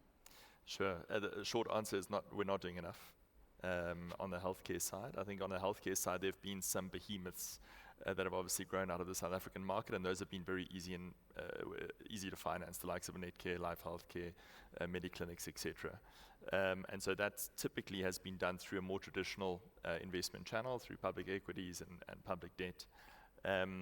Yeah, I mean, I think in terms of more asset by asset, almost single asset type, really getting, I mean, the previous conversations and presentations, for example, that really spoke about bringing these into the communities. I think that's really where there's a major opportunity and one which we need to get our head around in terms of really understanding the risk-return dynamics. I won't say we're there yet, but there are some exciting pilots that are underway. Again, just you ask about secret sauce. I mean, there's quite a few ingredients to these things, but one of them, for example, is diversification. And another one is really working with people that understand the industry inside out, not somebody that has had a good idea and is suddenly coming to market tomorrow. You actually have somebody that's got a very big established business that is looking to plant a new seed. And so that's historically what we've done quite a lot of across, I would say less healthcare, but more, I mean, right across from the data, telecommunications side to housing, to logistics, ports, borders, etc. I mean, but the big key is diversification and really working with the right sponsors. Something that's also quite unique is not only your diversification strategy, but I guess just even the construct of the financial deals and transactions. And the credit market is also one that you tap into here. That's also part of your sweet spot, if I'm not mistaken. Help us understand how that helps to, again, look for gains and returns in the market. Yeah, sure. And it's nowhere near as exciting as the private equity space or venture capital or many of these. But I mean, it's something that's really gone from almost nothing to something that is, I would say, kind of taking the Northern Hemisphere by storm. I think today in the US, for example, 8 out of every $10 are being provided by private credit managers like ourselves, rather than banks that we traditionally think would provide capital into these spaces. So it's almost like the tortoise and the hare equivalent, where the tortoise, the hares are over here, and they really kind of have their unicorns that they back. I think for credit, it's just, I mean, it's such an intuitive, such a lovely asset class. It's trying to de-risk situations as much as possible. You build in your protections. It's everything we're talking about right now, really, in terms of how do you have impact but still protect yourself. And so that's really what private credit's able to do and it's a asset class which is buried away in fixed income there somewhere and buried away in alternatives, but certainly something that we hope and believe in, with the success rate to date, we think can have a transformative difference in the South African context. Got you. On that success rate, are you keen to share numbers? We're probing? You said on the success rate. Yes, I mean, I joined when we were 4 people. Today we're 45. The assets that we manage have gone from just a couple of $100 million equivalent to about $7 billion now. As I mentioned, 300 odd companies, diverse range of sectors, etc. And the loss rates are 0.2%. So if you're earning kind of 12, 13% in rands, let's say the downside, the times where you actually suffer, is restricted to, I mean, let's just double that and say 0.5% differential. So if you can build portfolios where, people are getting somewhere between a very narrow range of, let's say, 12 to 14%, and you're doing good in terms of actually investing in the real economy, why wouldn't you? fantastic. And I think that's important. We also need to communicate that in a manner that trustees will understand in order to translate to their members going forward. So you've No, I got just wanted outcomes to as well. add something, that the success rate is that they've also obtained an allocation from ourselves. Full disclosure. Full disclosure is public, so Yes. yeah, so Got you on that one. I'd like to come to Ashley and Brian as well. As you can tell, your peers certainly making moves within their respective spaces, right? And we heard from the participants in the audience about the sectors that are top of mind. Healthcare. Ashley, help us understand, how you approach this from a Sanlam corporate point of view. Are you giving the market what they want? Are you communicating the success as adequately as it needs to be? And Brian, also keen to get your perspective here, because ARC's interplay is a very intriguing one. When we mentioned technology and digital transformation, there perhaps was an adjustment in the room, but then again, I'm also not oblivious to the fact that we are the more fortunate members of the population, where data and technology devices are just part of our ecosystem and our lives. So perhaps the impact might not be felt here. But Ashley, let's start with you, just in terms of the feedback from the audience, what the market has, what your approach is. Yeah, no, thanks, Gugu. I think for us, it's quite exciting to see that even the respondents from the Sanlam Benchmark survey, over 60% of the standalone umbrella funds are saying that they could actually invest in certain sectors. But what excites us the most is that, most of them, they're actually responding to some of the things that, the audience in the room did say: healthcare, job creation, economic growth, and some of these social sectors. And I think from our end, we believe that there's actually a multiplier effect to this. We can't really look at it separately. What we have found it to be more interesting is that, the allocators of capital, to a large extent, there's always this issue around the trade-off, that are we getting this financial return and the social return at the same time without the other being sacrificed. And we have come to appreciate the fact that the multiplier effect, to a large extent, it contributes to the inclusive growth. There's also social cohesion. If you come to think of it, building low-income housing, providing a private education in the same neighborhood, but also ensuring that there's proper water and sanitation where the same members are going to retire comfortably. That in itself, I think, to a large extent, it's really what we do. Yep. And it's not just what we're saying. We've got specific funds, and I'm glad that both Fiso and Nathaniel, they represent both the equity and the debt investments. We also have the same. We've got our property impact fund, which is one of the underlying within our default portfolios on the umbrella fund, that specifically targets most of those sectors. And to a large extent, it has a lot of data, but it just demonstrates that we have a lot of missing middle individuals, your influencers, your freelancers. Those are people that, if you come to think of it, they don't really have enough leverage for them to access, a bond for them to get a decent housing, but also at the same time to take their kids to decent schools. And we are really trying to make sure that we can provide a fund that solves the problems for those missing individuals. But also at the same time, on the equity, on the debt aspect, we've looked into sectors like ICT. If you come to think about it, places like Mdantsane in the Eastern Cape, we're installing fiber in those neighborhoods. But of course, we provide debt funding to companies that are providing those services. We've responded to companies that does towers in rural areas. I've been privileged enough to be on the site in Mamelodi where these guys were putting up those towers. And of course, jobs are created in the construction phase, but there's also the multiplier effect that is there. And I think for us, we never look at it being one or the other. We believe that in terms of the investments return, of course, you can get that, but there's also the social aspect of it. And the members that are here, they're actually going to retire comfortably, not in the suburbs, but in the same neighborhood where they are. And there will be proper water and sanitation and many other social infrastructures. Got you. Brian, we've left you quiet for too long.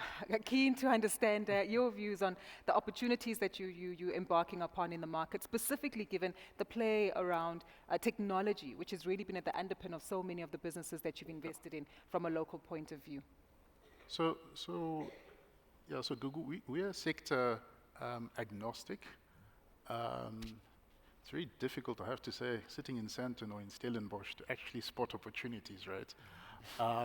And we tend to spot the entrepreneurs who can spot opportunities, right? Because they are closer to the action.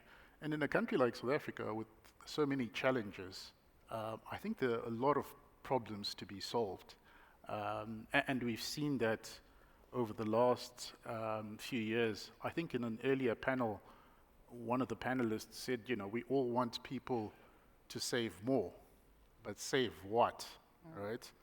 And if I look at one of the opportunities that we've had the opportunity to invest in, they've pretty much addressed that, right, by giving consumers cash flow relief, right?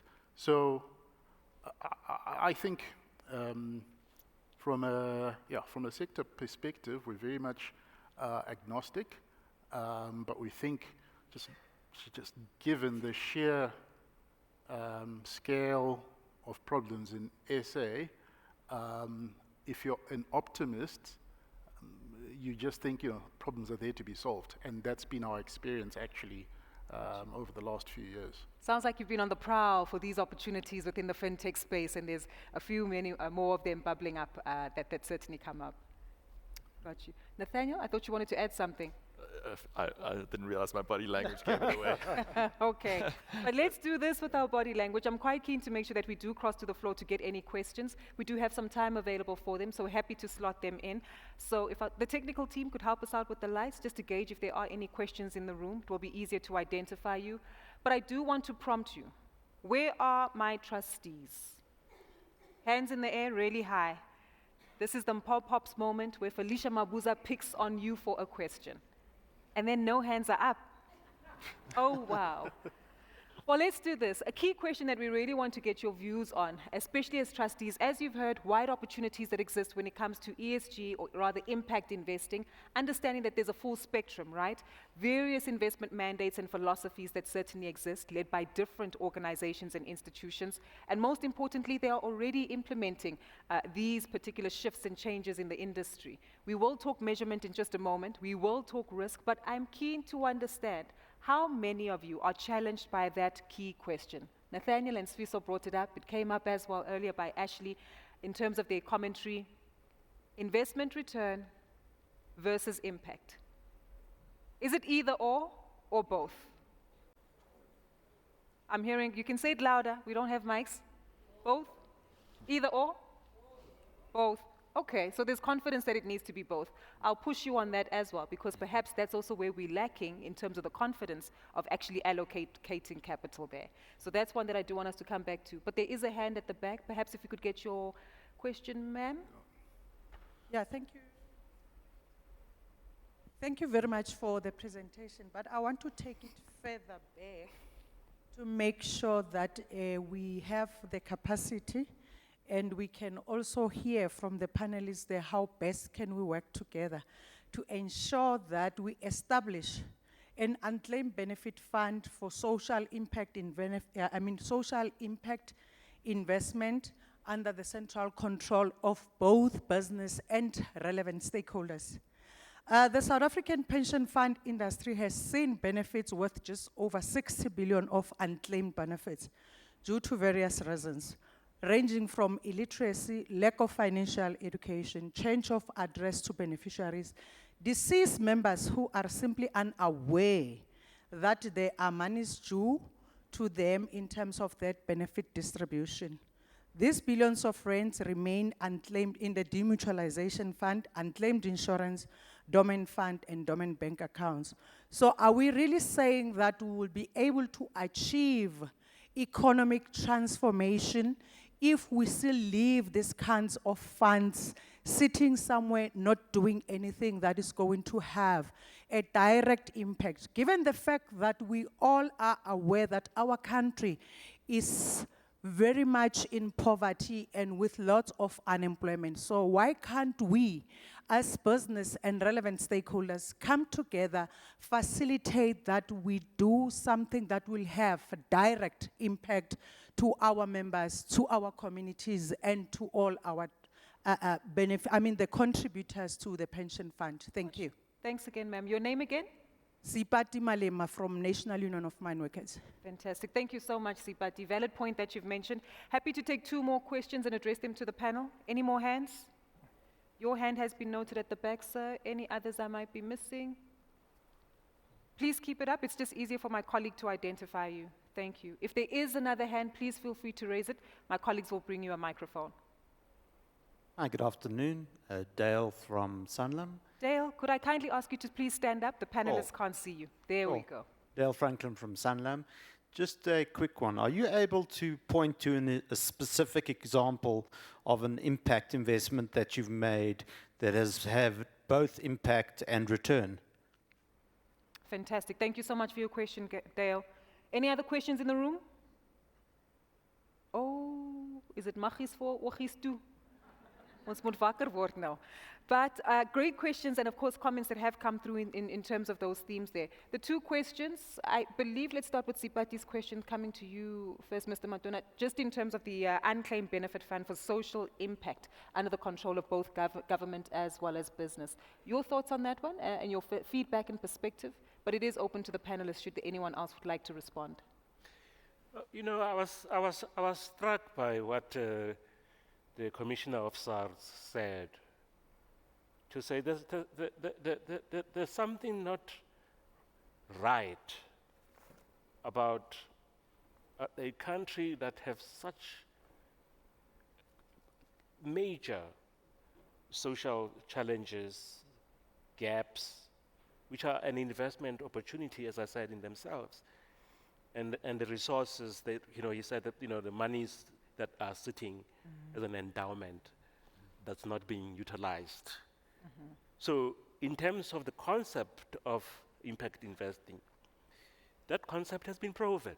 And there are many examples, and I'm sure, you know, the colleagues who are actually investing in that space will speak to that. But just take one example of student accommodation. All right?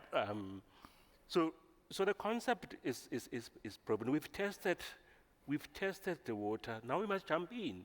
How do we jump in? Because the game is going to be scale. How do we scale up? You know. So yes, absolutely. I mean, I know about that problem for years. I think I encountered that problem of monies that are unclaimed when it was still a FICA, when the Financial Service Sector Conduct Authority was still FICA. So those monies are there, and we haven't found a legal instrument that can allow us to access them. Would you say that's something we have to change in the future to I think tell us so. forward? I mean, I think so. I think the Commissioner of SARS could not draw attention or highlight that issue if it was easy to solve.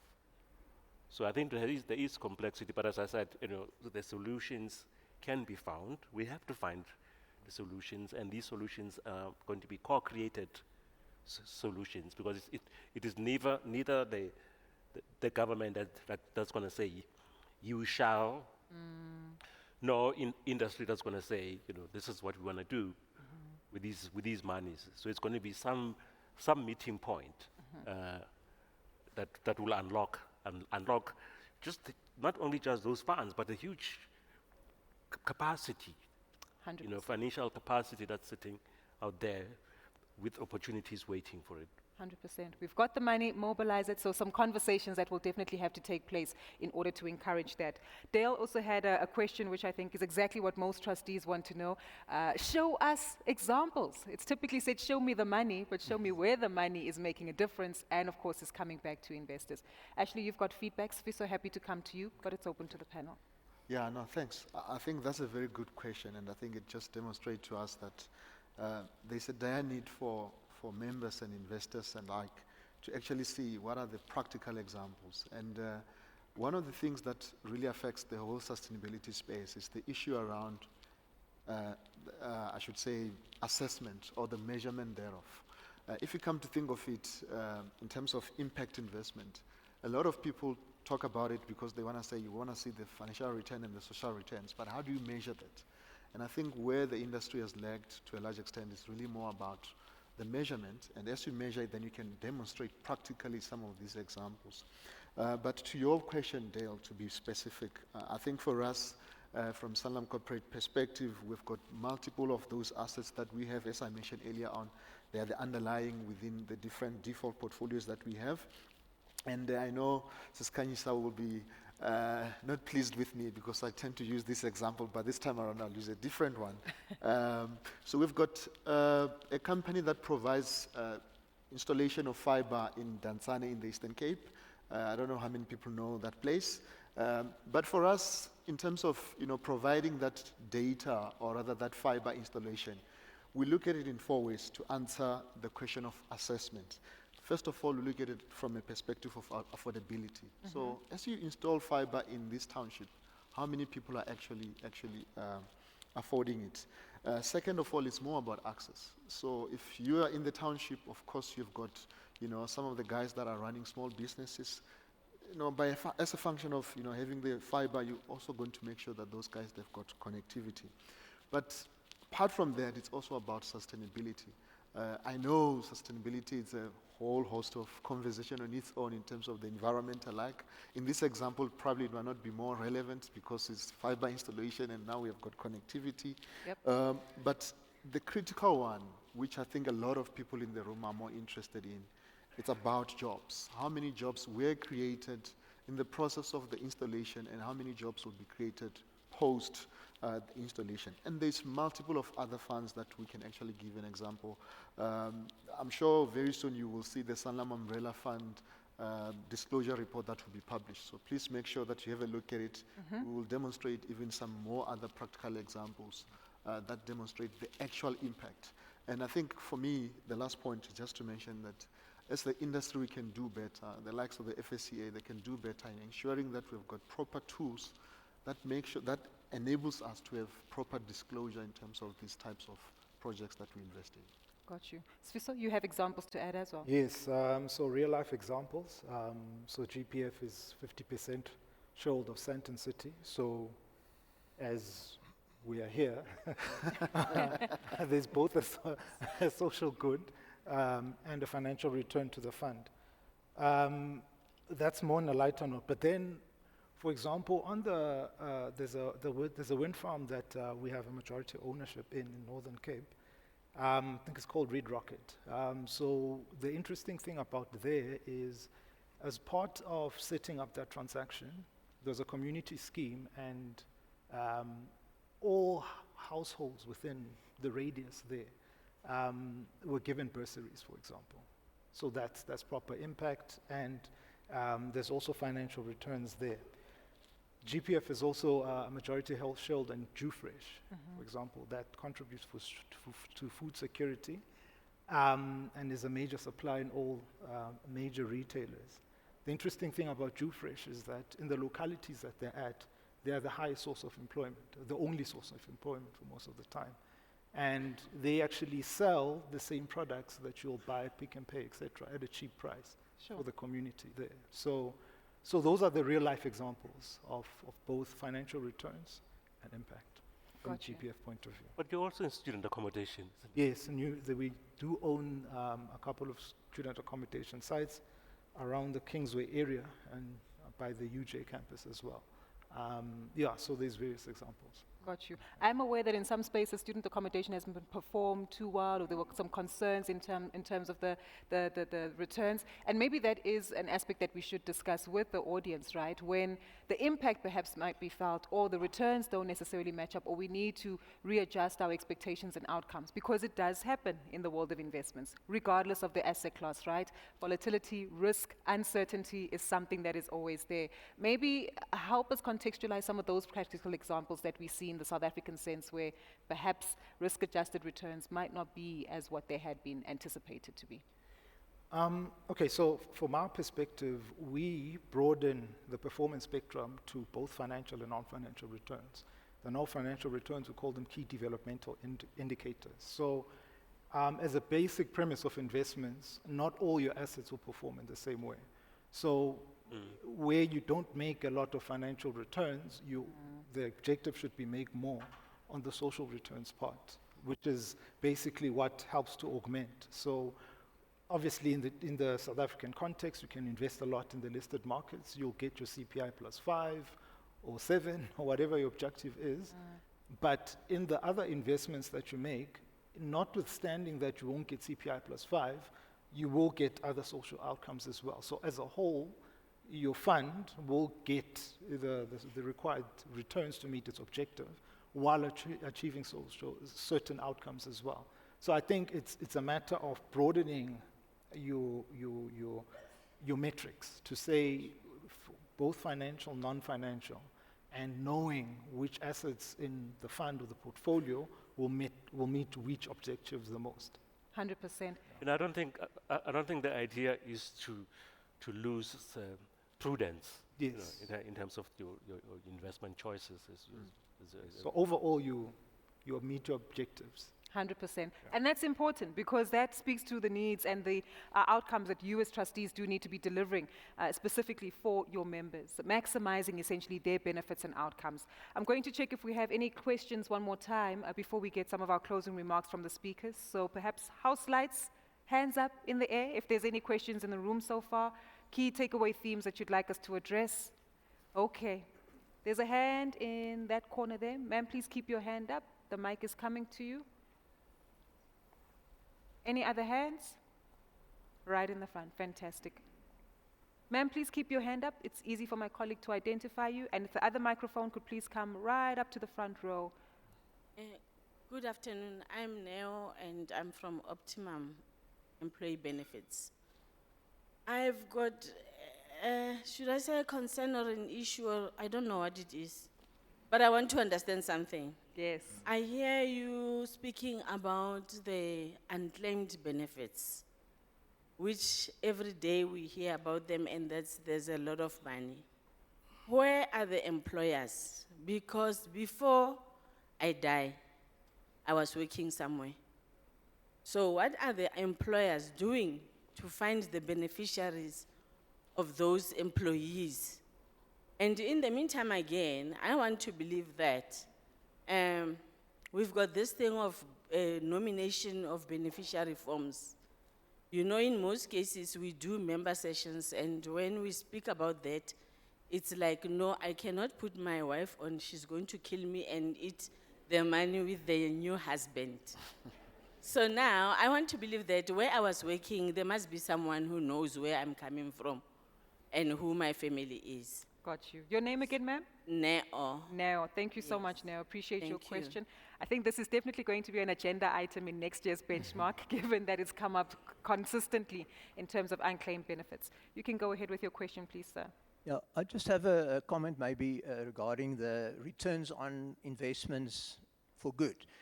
I sit on the other side of the fence, so ARC actually has an investment in us. We low-cost healthcare. And I think any model where the bottom of the pyramid is really the end game. It's like Time Bank as well. You know, you need millions of people, and together there's some money come out of it. That is the big downside there would be time. You know, you can't get in and out within 5 or 7 years typically. You build a business, it may be up to 15, 20 years. And not many investors, particularly if you work for the company and you present a case that possibly is going to make you good money in 15 or 20 years, is easily going to give money to that company. And I think we've seen it, it takes longer than one thinks. And something to remember that as long as there's growth, you're on the right track, but it's not going to be a quick in and out, particularly if it is a bottom of the pyramid solution where you need literally 1 million people on a low-cost model to start really delivering returns. But the possibilities are there, and we've seen it in other banks, like Capitec, for example, and I think Time Bank is on the way there as well. So just a comment from the other side of the fence. Got you. Your name, sir? Reinder Nota. Rein. Reinder Thank you so much, sir. Appreciate it. And I think maybe let's start off with that particular feedback, just in terms of sitting on the other side of the fence and really requiring patient capital, where liquidity shouldn't be a number one deterrent, or the lack thereof, to investors. Quite keen to get your feedback and response here, Brian. Clearly, there's a relationship and an understanding, and maybe that's something that we can underscore. Before we get feedback, Mr. Madonna, I think you might be best positioned to respond to the unclaimed benefits conversational theme. It is open to the panel, though, in case there is someone to respond. But Brian, let's start. They are sitting with the unclaimed. They are, actually. Look, yeah, I mean, just to comment on the second sort of question comment, I think there's different pools of capital seeking different returns, right? So, if a business is starting out right at the start, the pool of capital that you might tap might be friends, family, angel investors. You get into sort of VC, private equity. If it's longer term, sort of a bit more predictable, pension funds, credit funds come in. So I think as long as the idea, the business makes sense, I think over time you will find the appropriate pool of capital to tap to support a business. Got you. Fantastic. And I think important, we'll tie that into some of the key takeaways. Oh, there is another question as well from Alvina. We'll come to you shortly, ma'am. Let's cover the question that was raised by Neo, if you can, Sfiso. No, I'll try.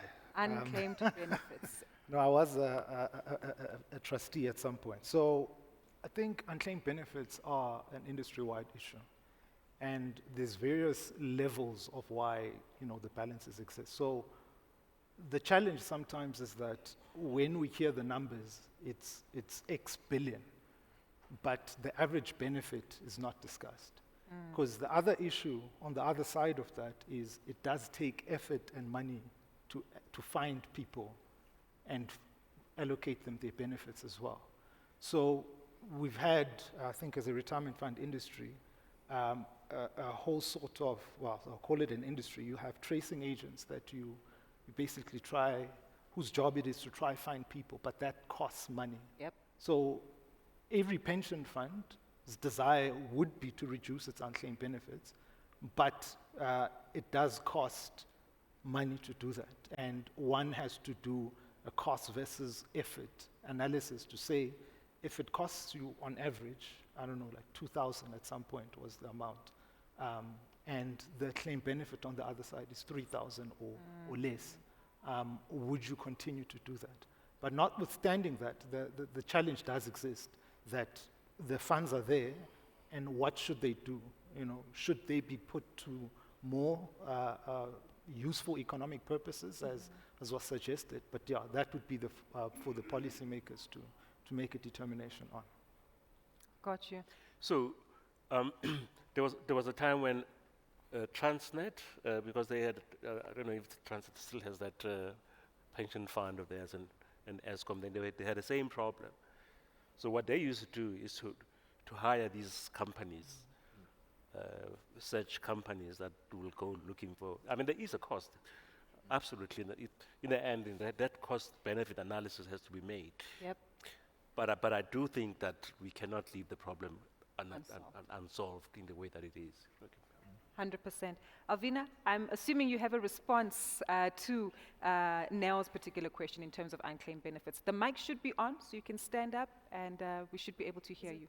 Is it on? Okay. Yes. Yes, I think as Fiso mentions, we can't leave the problem unsolved. It is truly the next big thing this year that government is trying to deal with together with industry. So in terms of where is the employer, remember with a pension fund, there are many stakeholders, players. Yes, you are contributing because you are part of an employer, but you're contributing to a fund, right? When you leave the employer, the money is not with the employer, it's with the fund. So when you exit, largely, as you mentioned now, sometimes as members, we don't want to mention to our next of kin or family members that we're contributing. Sometimes you start that process of exiting the fund, you don't complete the process. I think it was mentioned earlier that only about 1 or less than 1% of forms are correctly completed. Then the fund or the administrator keeps on following up. At the end of the day, they can't even get hold of the member anymore, and that relationship between the fund and the employer has been lost once you have exited the employer. So it is a challenge. It's something that we are working on. It goes back to what is being discussed now. We have like pre-94 unclaimed benefit funds. Do we put those in some infrastructure-related investments? Who decides on that? It's a big question. Even the discussion you had earlier, Gugu, on communication, yes, member awareness. When you join an employer, you get dumped with a bunch of forms, you think it's just contractual agreement between you and the employer. Within there, you have details of the fund. There isn't that proper onboarding that is done. At some stage, you become aware, only to find that, your benefits are being withdrawn from your salary, but they're not going to the employer, to the fund. So it's quite a big mess that needs to be solved, but it's unfortunately not just government, because once it's government that solves it, we shall do this to the money. We will plug the VAT hole. I'm joking. But, it's something that we need to solve by all of us. Make sure that your details are regularly updated. Hopefully, the two-pot system is doing that now, because we want to withdraw every year as members. And hopefully, we're not just withdrawing, but we are regularly updating our details. I don't mean to be speaking on behalf of the industry, but they can only do so much, right? But as a member, we also need to play a role. Keep our details updated. Those nomination forms, you can't have your mother that passed on like years ago. Gotcha. Now you have kids. They're not even there. That's true. They don't even know where to go. So have that proper engagement with the fund regularly. Thanks. 100%. Alvina, thank you so much for your feedback. Now, I hope that has been helpful just in terms of the feedback. Thumbs up, fantastic. And I think, if anything, this panel discussion, we've just touched the tip of the iceberg. We haven't even gone deeper into some of the concerns around greenwashing, measurement and metrics. But as you've all described, ultimately, what we are seeing in South Africa is a very strong adoption of impact investing. ESG and sustainable investing. There's a wide spectrum of asset classes and mandates, philosophies as well to explore, respective to various institutions, and that is being followed through upon. There's also new innovative solutions to make sure that we de-risk projects to ensure that we heighten the level of investment that is required, but most importantly, maximize on the return and impact. We're well aware, yes, that there's some capital that's sitting, but does still need a review in terms of policy and legislature as to how it is that we unlock this capital for greater good. If there's anything, though, is that all of us as key industry stakeholders do need to be mindful and aware that this is part of the messaging we need to share with members, that their money and their capital is not just being put away, stolen by the government, it's actually being put to good use for their benefit and the positive outcomes of the economy overall. I do want to leave it off with just one particular takeaway. What it is that trustees should bear in mind when it comes to an understanding of the environment and, most importantly, impact investing. And perhaps, Sviso, I'll leave it with you. The takeaway question. What should trustees bear in mind? You've literally got 30 seconds for this one because we've run out of time. It's a very long question. So I'd say the big thing would be to consider it in your investment policy statement as well, which is basically the central document that dictates how the fund will invest going forward. So I'd say have a more pronounced view around sustainability and what the fund aims to do in its investment policy statement. And then everything else around targets, etc., will follow from there. Fantastic. Thank you so much. Ashley, Brian, Nathaniel, Sviso, Mr. Matuna, we'll have to leave it there, but really appreciate the conversation that we've had today, the robustness, the energy, the excitement, the insights as well into the inner workings of your own organizations and the strategies that you bring present. We're looking forward to hearing so much more of how this does develop in the months, in the years to come, and most importantly, how this is translated and communicated to members as well. Ladies and gentlemen, please give my panelists a round of applause as we make our way off stage. As we make our way off, Mpho will be back to... Thank you, Lady Gugu. Let's give it up for our panel, ladies and gentlemen.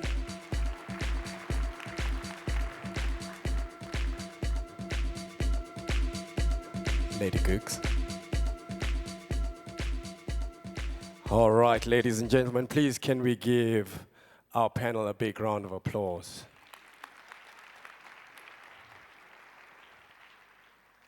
All right, ladies and gentlemen, we have come to that part of the day. We are done with our formalities. It's time to get down It's time to boogie. It's time to have a good time. But before we do, ladies and gentlemen, I just want to remind everyone that's here today, when you leave, please, please, please ensure that you scan out at our desks. So the same way as you came in, please do scan the QR code. And then we just have a little bit of a survey. 2-3 nyana questions about your day. How was your day today, Papa? Awesome. Awesome. My lady, you and your husband, did you enjoy yourself here today? It was great, thanks. All right, all right. So that's all it is, ladies and gentlemen. We just want to know how you found the experience today, so please do share that with us. Scan in, scan out.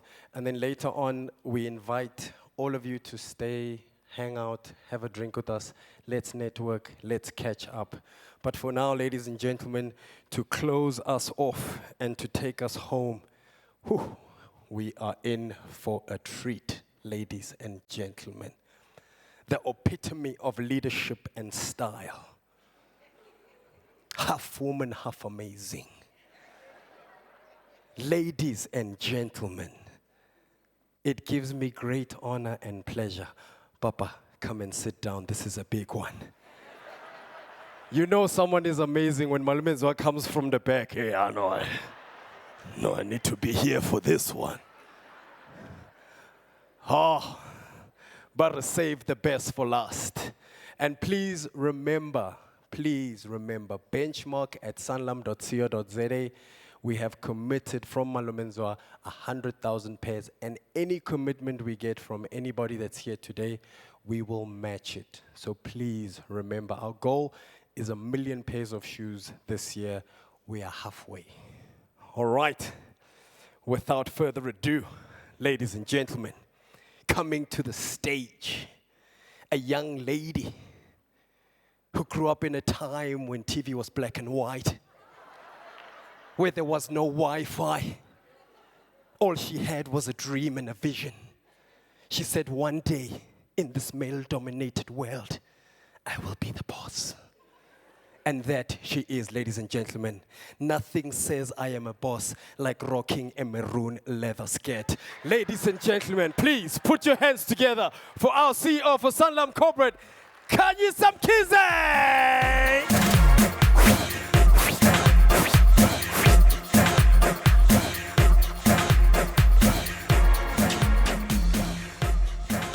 Last year it was my chinchilla. This year it's my leather skirt. Thank you, Mpho. Good afternoon, everyone. I've been given the very special privilege of making a handful of closing remarks and maybe reflecting on some of what we've heard today.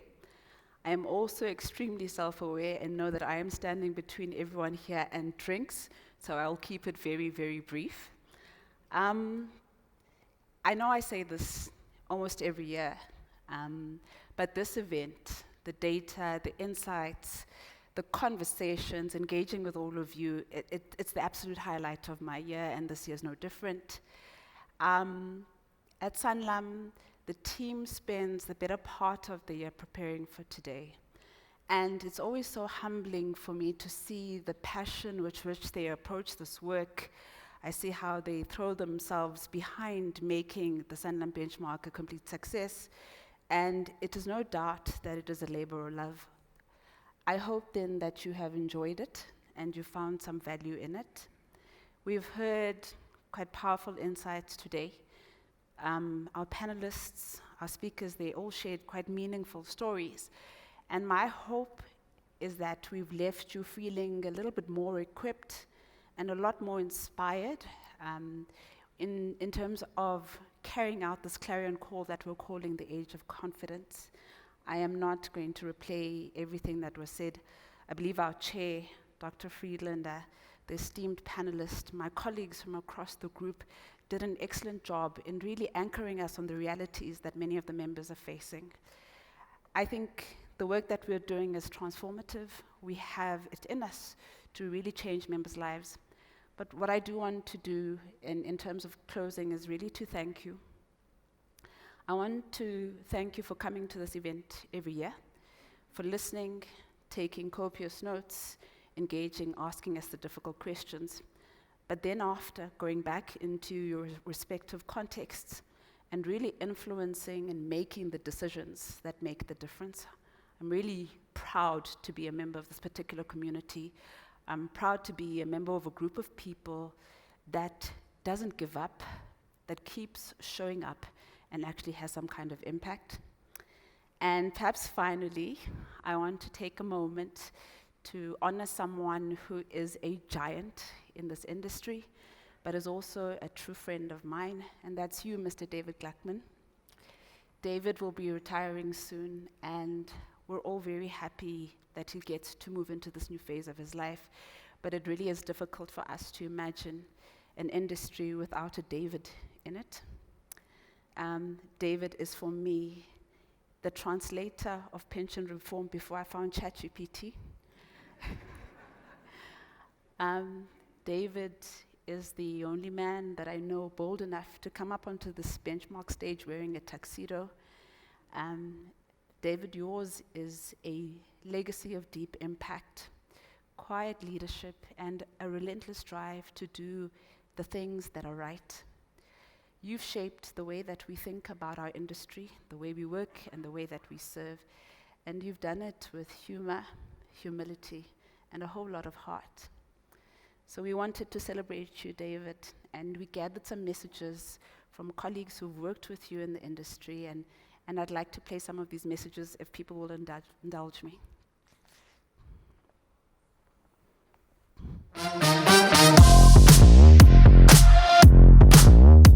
I'm Stephen Cranston. I'm a financial journalist. It's actually nearly 40 years I've been in the business. I've been covering fund management, but retirement funds specifically as well. I've known David for a long time. He was my first wife's client when he was at Liberty. And I was very impressed with the fact that he was one of the early adopters of the concept of the umbrella fund. I have this story, much repeated, that he knows more about umbrellas than Mary Poppins. And we will miss him a lot. He's made a huge contribution to that industry. And David, have a very happy retirement. I'm sure you're not going to disappear completely because you're much too energetic for that. And I look forward to seeing you again. And hopefully, if you've got a bit more time, you can come round here and have a drink or something one day. Ladies and gentlemen, esteemed colleagues and fellow actuaries, today I have the privilege of honouring a true stalwart of our profession and industry, David Gluckman from Sanlam Corporate. David is the outgoing chair of the Sanlam Umbrella Fund and will be retiring on the 30th of June 2025, marking the close of an extraordinary 37-year journey at Sanlam. A visionary leader, he launched the Sanlam Umbrella Fund in 2007, growing it from just 13,000 members to over 340,000, a profound impact on retirement outcomes in South Africa. A regular presence at the Sanlam Benchmark event, having presented over 20 times, and no stranger to the ASA convention stage, David has shared pivotal thought leadership, from retirement fund reform for dummies in 2009 to critiques and innovations in the umbrella fund space in 2011, 2016 and 2018. He is also an accomplished international master in chess, having represented South Africa and served in key leadership roles, a testament to the analytical mind and strategic acumen that he possesses. On a personal note, David has been a deeply respected peer and friend. His wisdom, integrity, and quiet influence have shaped much of what we value in our profession. David, thank you for your decades of service, for elevating actuarial insight, and for showing us all what it means to lead with purpose. We salute you and we wish you a wonderful retirement. Thank you. Thinking back, a number of things stand out for me. David's research was often exceptionally complex and difficult to achieve. And so as a result, his findings became something of a benchmark in its own right. And then he was very strategic. He always had a very clear vision of the future, and he made very sure that that there's proper alignment with that vision. Hi David, Henk here. Congrats on achieving this milestone. It was a pleasure working with you those years ago, and keep on remembering the times we had, and also running into you in some of the years thereafter. I wish you well for this next phase in your life. Cheers. David, I want to wish you all the best in your retirement, this new season of life. I hope you enjoy every single moment of it. Knowing you, you've probably planned every single moment. Hi, David. I want to take this opportunity to wish you well on your retirement. You can be proud of the many years of success achieved within Sanlam, especially the Sanlam Umbrella Fund. Your strong leadership, tenacity, and passion has been instrumental in making the Sanlam Umbrella Fund the mega fund it is today. Having worked with you very closely the past 2 years, I have firsthand experienced your passion and commitment to making the fund great. All the best, David. Continue achieving success in your retirement.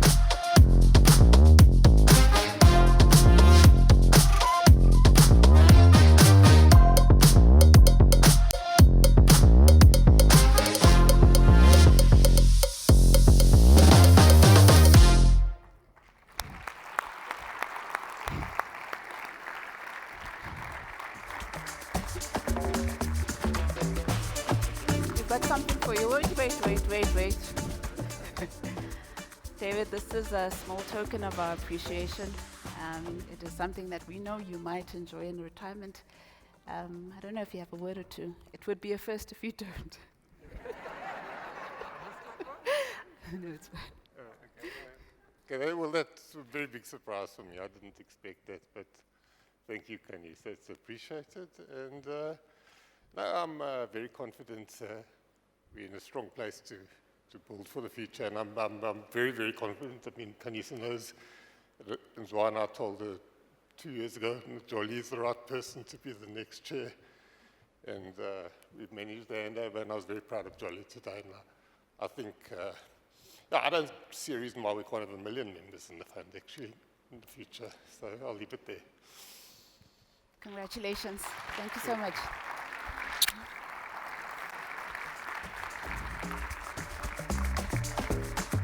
Everyone, we are at the end. Thank you so much for joining us today. Please stay, get a drink, socialize, unwind. I want to say a very, very big thank you to Gugu and to Pops.